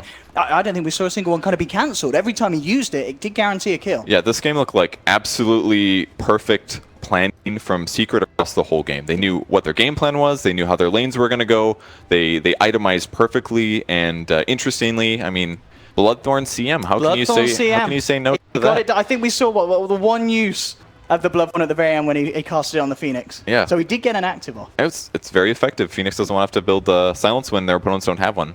You never see the CM Orchid didn't have a Yules. So just amazing performance from Secret there. I really think they did a great job. They absolutely deserve their first seed, and IG looking like they do have some weakness. Very entertaining. Building Midas. Yeah, as you said, the 4 Midas not working out. Maybe OP should have gone. 5 Midas would have. But there we have it. Secret take the series 2-0. That's it from me and Purge. Back to you, Red, and the boys on the panel.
DC, they're going to get active very early. Hopefully Abed can just start out strong with his Shadow Fiend and carry his team like we've seen before. So Vengeful Spirit, is that going to be our secondary support or the core here, you think? I imagine it's going to core, but I could be wrong. They might decide that, hey, pick something else to help secure a bit of a late game because early game looks pretty good right now. But we'll have to see. Spectre, very, very good against Monkey King. He can find him in the tree, go on right away, try to kill him off really quickly. But yeah, Team Liquid, they're gonna have to find some way to fight, way to take these team fights. Yeah, I mean, do they have to sit? How can the Spectre get online faster? We've seen kind of people departing from that Radiance build, going into the Vanguard Diffusal build to get Spectre up and mobile right at level 6 when she has the Haunt, but it's still really tricky to get her active, especially when DC are going to be jumping around. Monkey King could probably start things off and get some good initiations on her. Abaddon should be giving her a little bit of a problem there, just constantly chasing her down and popping shields, and wow, DC go in, so it will be that core Venge. Core Venge with those Witch Doctors, more sustained to help their push. They are going to be the Witch pushing Doctor heal, so quickly. It's going to come pretty quick, and that Witch Doctor heal, very, very good at dealing with all this out spam and the Spectre Radiance for when it does come out. I think Team Liquid, they aren't going to be able to delay the push by out spamming them. They're going to need something to help take the fight because there's just so much sustain from Team. Does an Invoker work here, or is that a little too passive? It still falls into the same category a lot of time. So it's probably not something that they'll want to go for. You never know. Maybe they feel like they can get away from it. They actually did have an Invoker with the Doom and Spectre Tricore yesterday. Possibility. What about something real nasty? Okay. I was gonna say Viper, but Tinker works as well. I mean, I guess that's a little bit of split push, so when DC are all wadded together chasing someone down, Tinker can eventually go off and do his own thing in another lane. Also, can be a pretty good fighter if he gets up that Aghanim Scepter. Getting that blind out onto all of DC's very right-click heavy heroes is going to be nasty, but I'm liking DC's draft just a little bit more. It seems more straightforward to execute. Yeah, it's very clear what they want to do. Team Liquid, though, their team fight is not weak at all. Doombringer can get very tanky, very quick in the game. Spectre's Haunt gives you so much information. One of the very few spells left in Dota. A lot of the time when they nerf the heroes, like when they nerf Mirana, Arrow gives less vision, Orb gives less vision, all these spells start to lose vision. Trolls, Whirling Axes no longer give vision. And Spectre is one of the heroes that still retains that vision. And it's so important to play these fights because it lets you cast your spells better, it lets you position better, it lets you know where your key targets that you can actually go on and kill are. But Tinker is definitely going to have to put in quite a bit of work this game, but very skilled player himself, so just have to see. I think if I think no matter what, this game is going to be very hard for Team Liquid, but they're a very good team and they can definitely pull it off. Yep, not going to be an easy one, not necessarily like see just the ball and did 5 nonsense heroes. This is a pretty cohesive draft coming out of both sides, but yeah, it's going to be a matter of can DC get that early momentum they need to start their push off? Can they get a couple of really nice early kills, early ganks?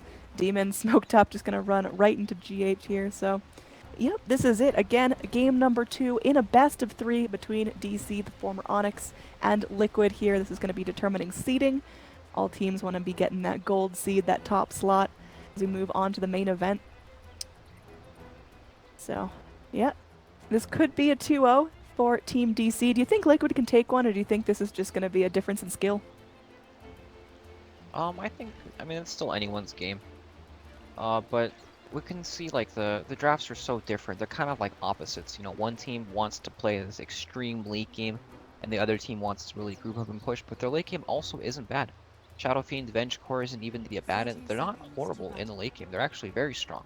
But, they just offer more power at different stages of the game, right? SF, lots of physical damage, can hit these buildings pretty early on, wave clear, and Team Liquid just needs a way to... They need to find a way to be able to take these fights for when DC come to their towers, because if they concede everything, that opens up Roshan for Team DC, and of course their lineup is extremely good at that too, with the high physical damage, minus armor, Abaddon attack speed. That's when it kind of gets out of hand for them. Alright, so game starting off, just a 1-1 split with the runes, nothing too fancy. GH poking around, pops down some vision here, just gonna be keeping eyes on the shrine. Quick pause coming out. Hopefully DC aren't having any more lag issues or Liquid aren't taking their place, but everyone getting set up here. In terms of lanes, what are gonna be the ones to keep your eyes on? What's gonna be the most challenging lanes to execute? I think that Team Liquid, they definitely want to secure their safe lane, but DC do happen to rotate down Witch Doctor or Monkey King to get out of hand pretty quickly. So we'll just have to see how they manage that. I imagine Monkey King's going to sit in the safe lane for now. He's a nice tree. He's going to zone out Doom, make him jungle a bit, and then maybe level at like 3 or 4 minutes, he'll probably go down to the bottom lane. As we can see, Witch Doctor starting in the off lane with our Harry Potter and Bad and Bulba. Yep. Yeah, I mean, the mid lane is actually very Tinker favored. Shadowfiend. Especially nowadays, people don't really go for these early March levels because the jungle is a bit more split out, so they focus a bit more on laning. Yeah, definitely going to be difficult for Shadowfiend to get in there and avoid harass and actually get his souls stacked up. So might be a bit of a slower start for Abed, but we've definitely seen him come back from crippling starts and turn into this godlike beast. So can't tap him out no matter what kind of laning start he gets. Down in this bottom lane, like you talked about, Witch Doctor just keeping his level soaked up, Bulba sponging a little bit of damage, but with GH and Kuroki here splitting the XP with the Spectre, it's going to be a while till my man actually gets those levels up. Fissure clips onto both, but again, Witch Doctor and Abba aren't too concerned with that. Back towards the mid, Abed just going to be eating up a tango, getting himself back to health, and yeah, still struggling to get some souls for himself. Finally finds one. It's not an easy matchup for sure. So, DC, they're doing pretty well in this offlane here. Liquid are spending a lot of time trying to zone out the Witch Doctor. If they can ever catch Witch Doctor, he will die. He's not tanky like his Baden friend. But Matumba Man is still farming pretty well in the lane. It's not total free farm like Mason has in the safe lane, but it's still pretty good. Spectre, you definitely expect this hero to get kind of shut down. He's pretty abusable in these early parts of the game. Abed with a little taunt out as he makes up to his high ground. And yeah, talking a bit about the offlane, we do have Mind Control just going to be spending most of his time in this jungly area, maybe poking his head into lane. But Mason on the Venge, getting a lot of free farm. What's, you know, for Liquid, what do they have to watch out for? What's Venge's threshold going to be where they might say, you know, we have to gank this Venge is getting out of control?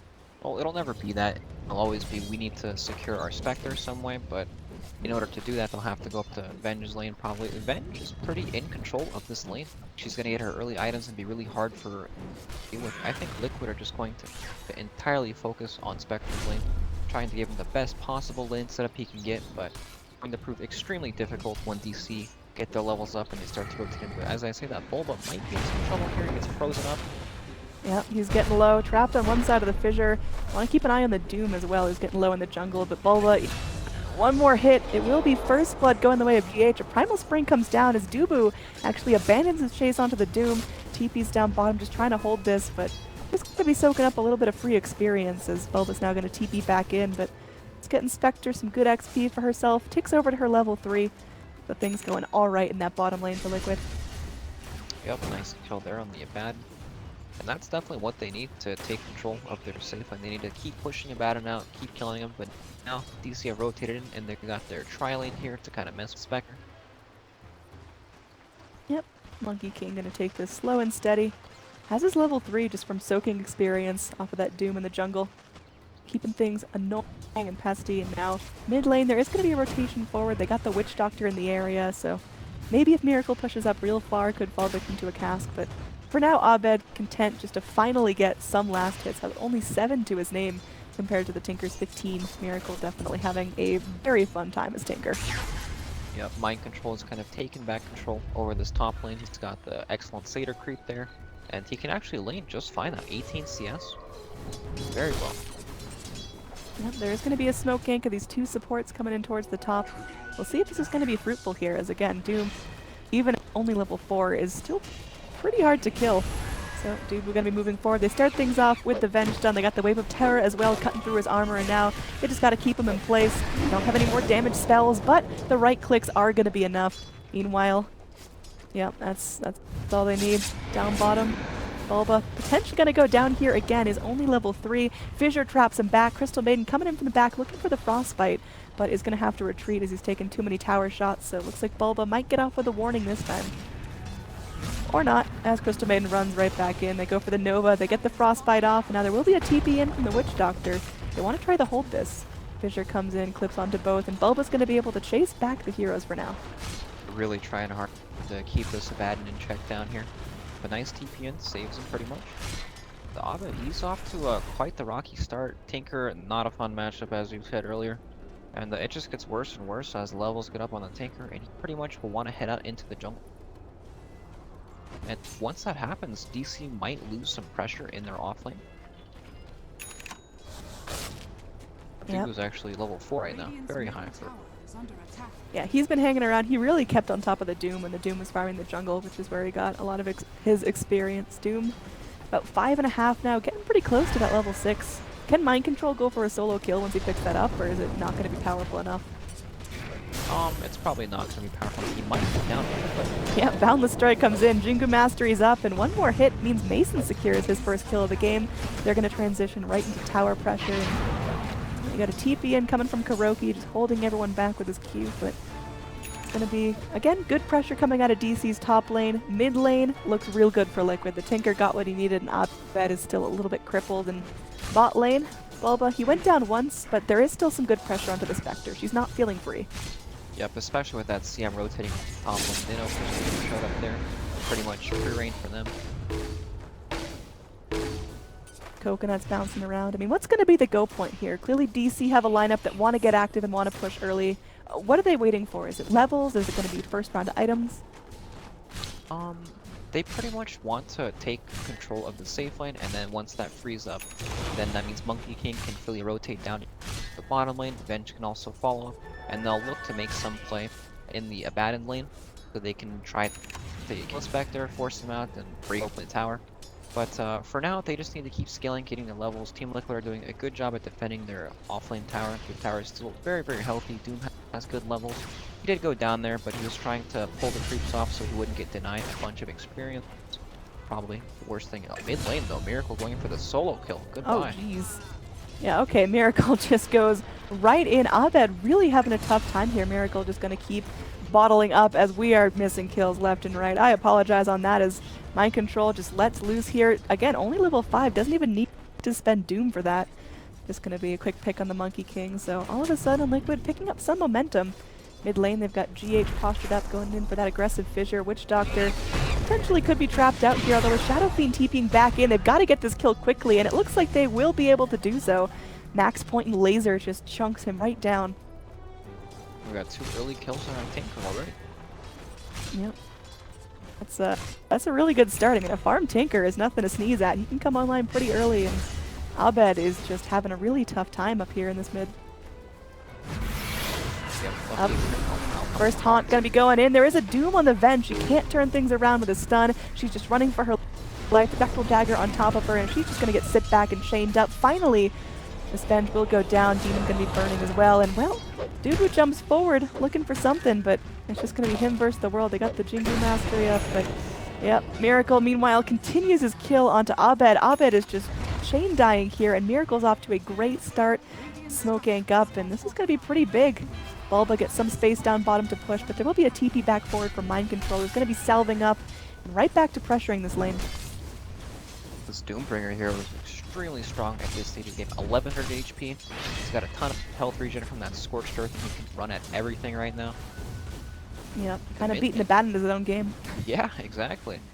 And in the mid lane, we have the Tinker pretty much dominating the mid lane right now. SF does not want to be in this, especially with the Roaming Shaker. Even Haunt can come out to come kill him. He just wants to push the wave out, farm up the jungle. But I don't know if DC want that to happen because they want to keep pressure on all these lanes so these supports can kind of move around. Venge needs some lane to be strong so she can TP in to reinforce it and play off that. Down bottom, we are going to have a Primal Spring jumping forward. Kuroki is super low and does get killed off by that Boundless Strike. It's just a lowly Crystal Maiden, though. They might be able to turn this into a tier 1 tower, but it looks like there will be a TP up. Because they want to defend this. Earthshaker coming forward, the rest of Liquid trying to get in there and get aggressive.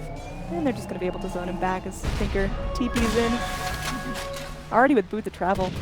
Man, this guy is farmed. 9 minutes in. He's ready to leave his lane and continue that pressure. Yep, he's only got 1 level in his march right now, so he won't be farming extremely fast, but it's still so annoying for Tinker just to casually Boot to travel into your lane, nuke you over and over. Yeah. I mean, how do you control this Tinker right now? It seems like Miracle with that max level laser is the burst damage that Liquid so desperately need. You see there, 1 laser takes Abed down to half. Yeah, tough to do. But later on in the game, they'll have things like Bench Swap. Monkey King gives vision over the trees, so hopefully they can use some of these tools to kind of set up on him.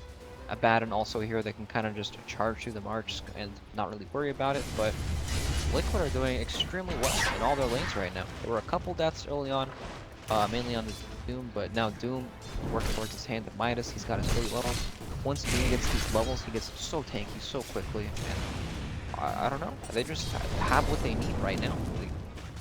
Yeah, Mind Control just chasing back Bulba. I don't think there's any real depth coming out there. Here we go. There is going to be Haunt coming forward. Yeah, that is a very dead Shadow Fiend. Abed, he just can't stay alive. They are focusing so many resources to deal with him. Meanwhile, bottom lane, Bulba just completely forced back. Did have to spend his borrowed time as Mind Controller, just all up in it. TP gets canceled by the Boundless Strike, and it looks like Mind Control has met his match here.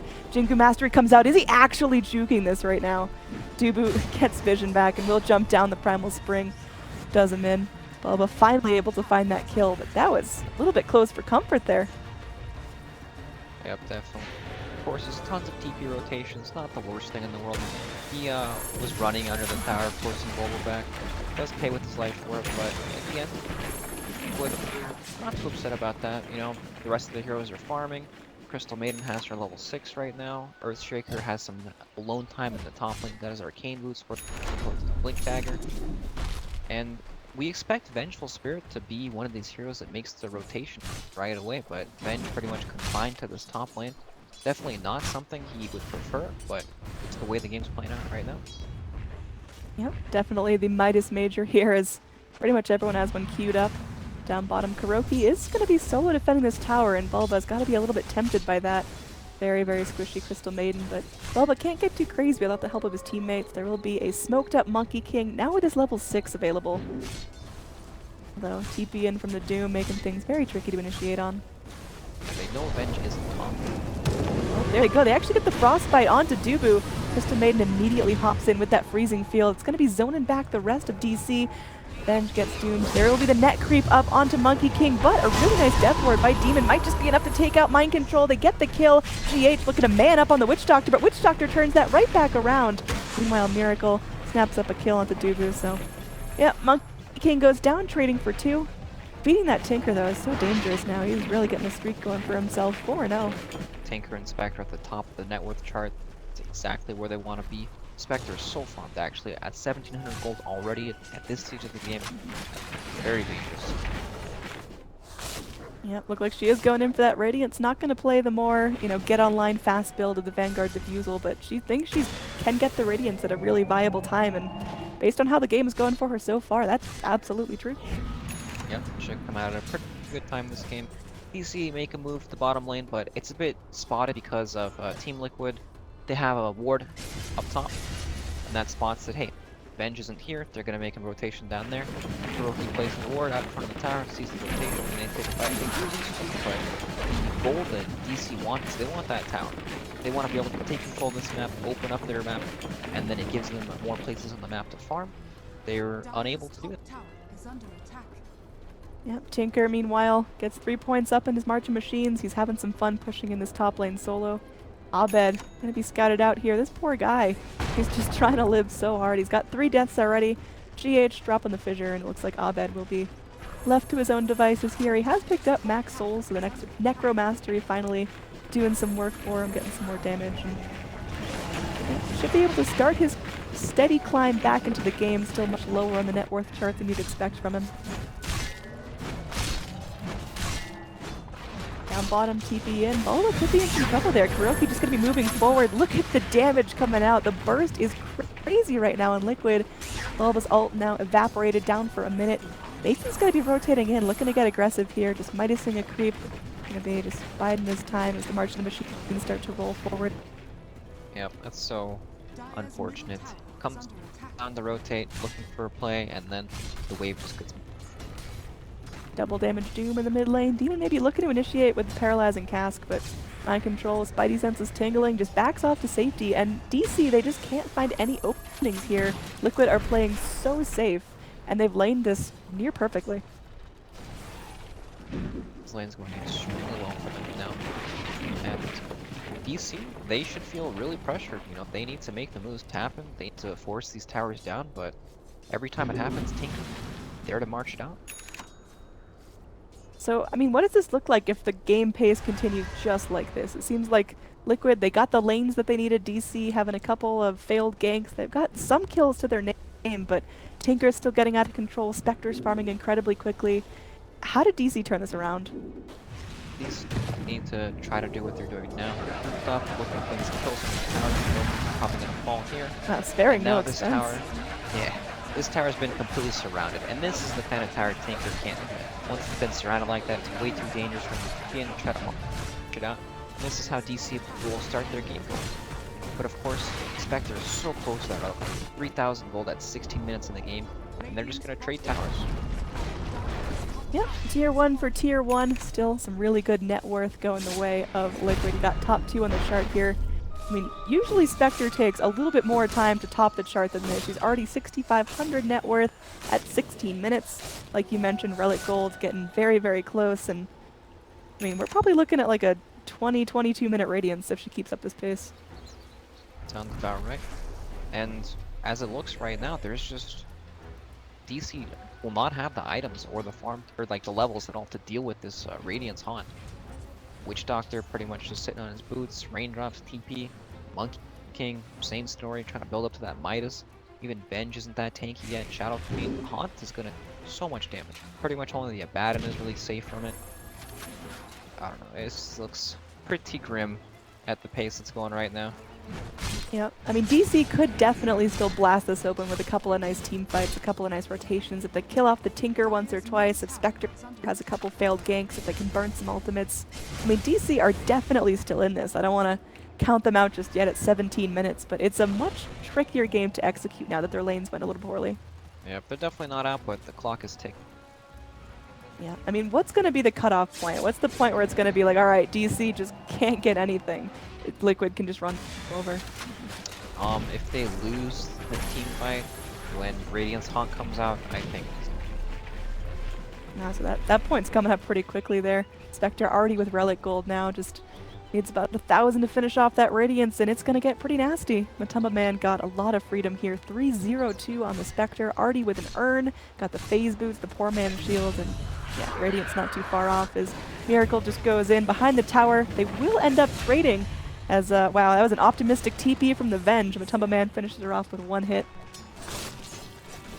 So. Nice Haunt there. Pretty much lets them get the 2-for-1 trade. Yep, I mean, getting down the Tinker is super important, but trading for Mason's Venge is not exactly what you want to do either. Vengeful right. Spirit. They killed the decoy. The real carries here. Regen rune denied by Demon, making sure no one's getting healthy. Now Bulba just charging through the forest, gonna get lots of pings from his teammate. They go in, we'll be able to find this ward. It's gonna be some nice vision taken out, but is it gonna cost Bulba his life here? He's gonna get blasted low. They're holding on to that Doom. Bulba's just sitting back, and it looks like they'll let him off with a warning. DC continue to get aggressive and continue to try to push this, but all of Liquid are waiting at this mid tower. Not wanting to commit there into the Witch Doctor cask and all the monkey nonsense that comes out afterwards. Yep. Monkey King still dreaming of that Midas, has the gloves in his backpack and still about 1,000 gold off the recipe, so gonna be a bit delayed in terms of overall items. We've already got one Midas on the Doom. We've got Relic now, Inspector's Courier, so flying that in. So things are about to get a little bit nastier here for Liquid. That Radiance is looming very close. Yep, Doom with his plus 80 Devour bonus gold talent and Hand of extremely fast now too, even with a hidden creep. If you just devoured off cooldown and Midas, he would still keep up and farm with all these heroes. This is pretty scary. Radiance is pretty much complete now. It's coming out on the courier Hansa in 20 seconds. Witch Doctor saying his prayers. He's about to fall over when that thing comes out. Yeah, just one Radiance Haunt can totally demolish Demon. Vengeful Spirit's gonna have a tough time dealing with it as well. She's got the Dragon Lance up, so does Abed, but the items are just feeling a little bit lackluster right now. Shadow Fiend still not even, I mean, just barely breaking that halfway point on the net worth chart. Dagger on Shaker now too. Yeah, you got Blink on Doom, Blink on Shaker. This is gonna be a very big hit from Liquid when they're ready to hit that trigger. Smoke up, getting ready. Spectre now has the Radiance, has the Haunt, and they're ready to take a fight here, if nothing else, just soak in a tower that's falling on its own.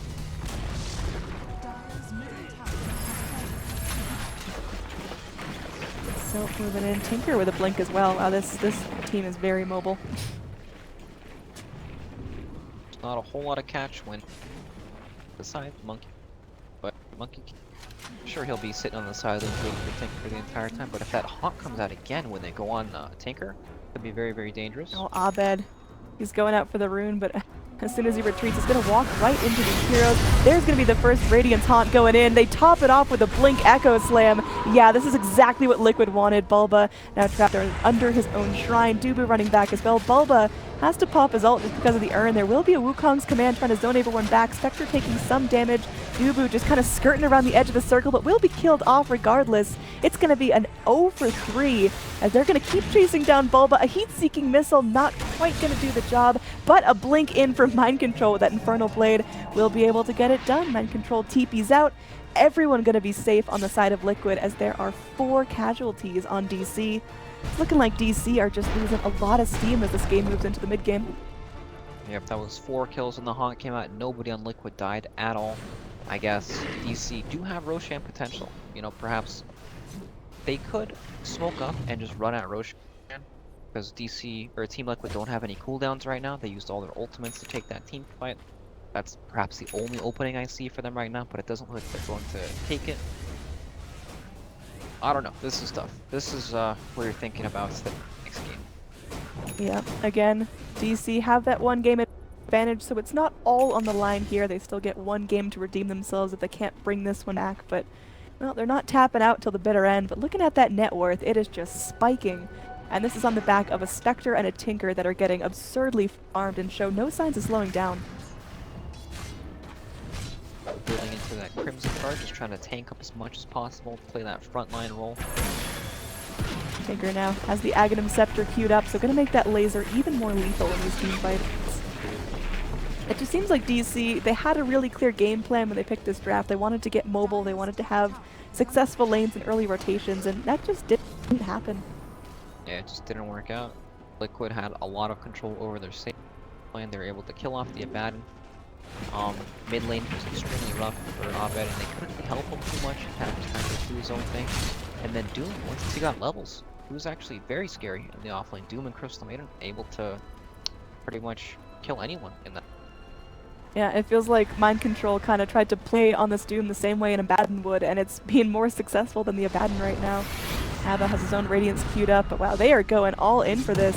Spectre's going to be getting ready to go. Monkey King just jumping away. There's a Doom spent out on Mason's Vengeful Spirit. This core Venge just feels like a support, feels so flimsy right now. There will be a TP out. Dubu gets back to safety. They aren't able to go and get vision for that Frostbite, but still, Liquid now get free pressure into this lane. Probably going to be able to turn it into the full tier 2 tower with Matumba Man just sitting back, farming casually, and already has that Manta queued up as his next item. Yep, he's accelerating through his items extremely quickly right now.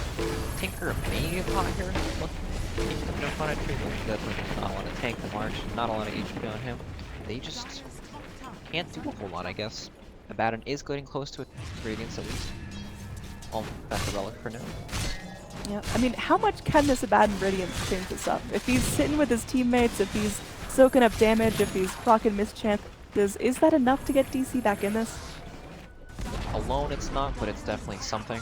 You know, go in their favor. I'm looking for things that can potentially help them get to that level where they can take fights, and they're very, very far away from that for now, but Radiance is definitely a step in the right direction. Monkey King almost has his Midas, he's about halfway there. He's been been about working on that halfway there thing for, for like, so long. Yeah, 10 minutes. He's got like the same goal. I mean, is this just not a great time for Monkey King to try to get that Midas? Should he have just bailed out a couple minutes ago and gone for the phase boots, gone for that core transition a little earlier? He needs something like Midas as well. Oh, here we go. Wukong's command coming in. They're doing a fair amount to the Doom. Be popping off that new Crimson Guard. Doesn't make it outside the circle. GH can be blinking away as Miracle is ready to keep the spam up.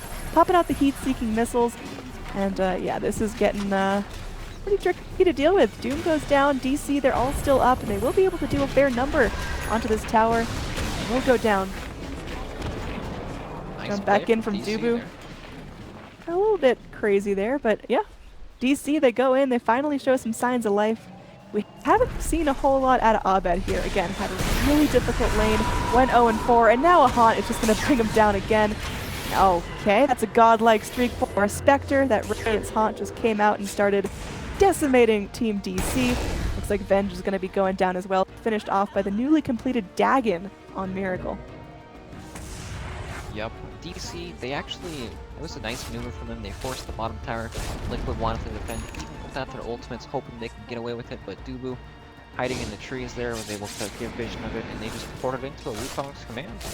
They got some kills there, but of course, Spectre, Haunt came off cooldown, he pressed R and everything. Yep, Bulba, meanwhile, just gets exploded top lane. That was just something Tinker can repeat over and over and over again. Just the Dagon spam. It's only going to get worse as the Dagon gets upgraded. And yeah, the burst is just so ridiculous here. What's DC's plan against it? It seems like they're not quite tanky enough to live through any of these pushes. Yeah, they just don't have the farm or the items. At this stage of the game, they're kind of just scrapping together whatever kind of farm they can get, but about it, he's not going to be getting tanky for a really long time. Witch Doctor, same thing. Monkey King, same thing. He just got his Midas. All these heroes are just going to kind of melt to the Dagon right now. They need to hope that they can get another fight like they did at that tier 2 tower where Monkey King was able to scout these heroes coming in. Perhaps they can set up on a tinker like that and they can sort of gank, but they need to make sure they bring the numbers or else Spectre's just going to haunt and then kill him again. We are going into the Roshan, but Haunt is up in 25 seconds. Kill Roshan extreme quick with the Wave of Terror. There is no medallion up yet, but they have negative armor. Liquid, they might know this is happening. They do. Yeah, it seems like they're sniffing it out. GH goes in, Fissure hits onto 2. There's going to be heat-seeking missiles blasting around. They do end up losing their Earthshaker. Wukong's command comes forward. They trap Matumba Man in the circle, but he just walks right out. Monkey King getting low, killed off. It is looking pretty good for Liquid right now. Doom gonna be sitting forward, gets the Doom off onto Abed, who just can't do anything. This poor guy is just being victimized here. Bulba pops his ult, he'll heal back up near full health, but then after that's over, he's a dead man. All of DC are dead in a 5-man wipe, trading only for the Earthshaker. Looks like Roche is theirs for the taking, but yeah, Liquid are quite ahead, about 20,000 net worth lead at the 27-minute mark. These are heroes you definitely do not want to play with or play against when they're ahead. Spectre, Tinker, late game monsters, even the Doom. Yeah, here we go. Good games called. Yeah, it seems like DC just kind of, you know, they don't want to waste any more mental effort on this game, realizing it's just 99.9% of a lost cause. So gonna be looking towards game number 3. It's all coming down to it. These teams in the Kiev major group stages trying to seed themselves nicely for the main event. So game 2 in the books. It was a quick one. It was just kind of DC trying to strat, didn't work, and Liquid, well, they executed exactly how they needed to. Well played both teams, and we're going on to a game 3.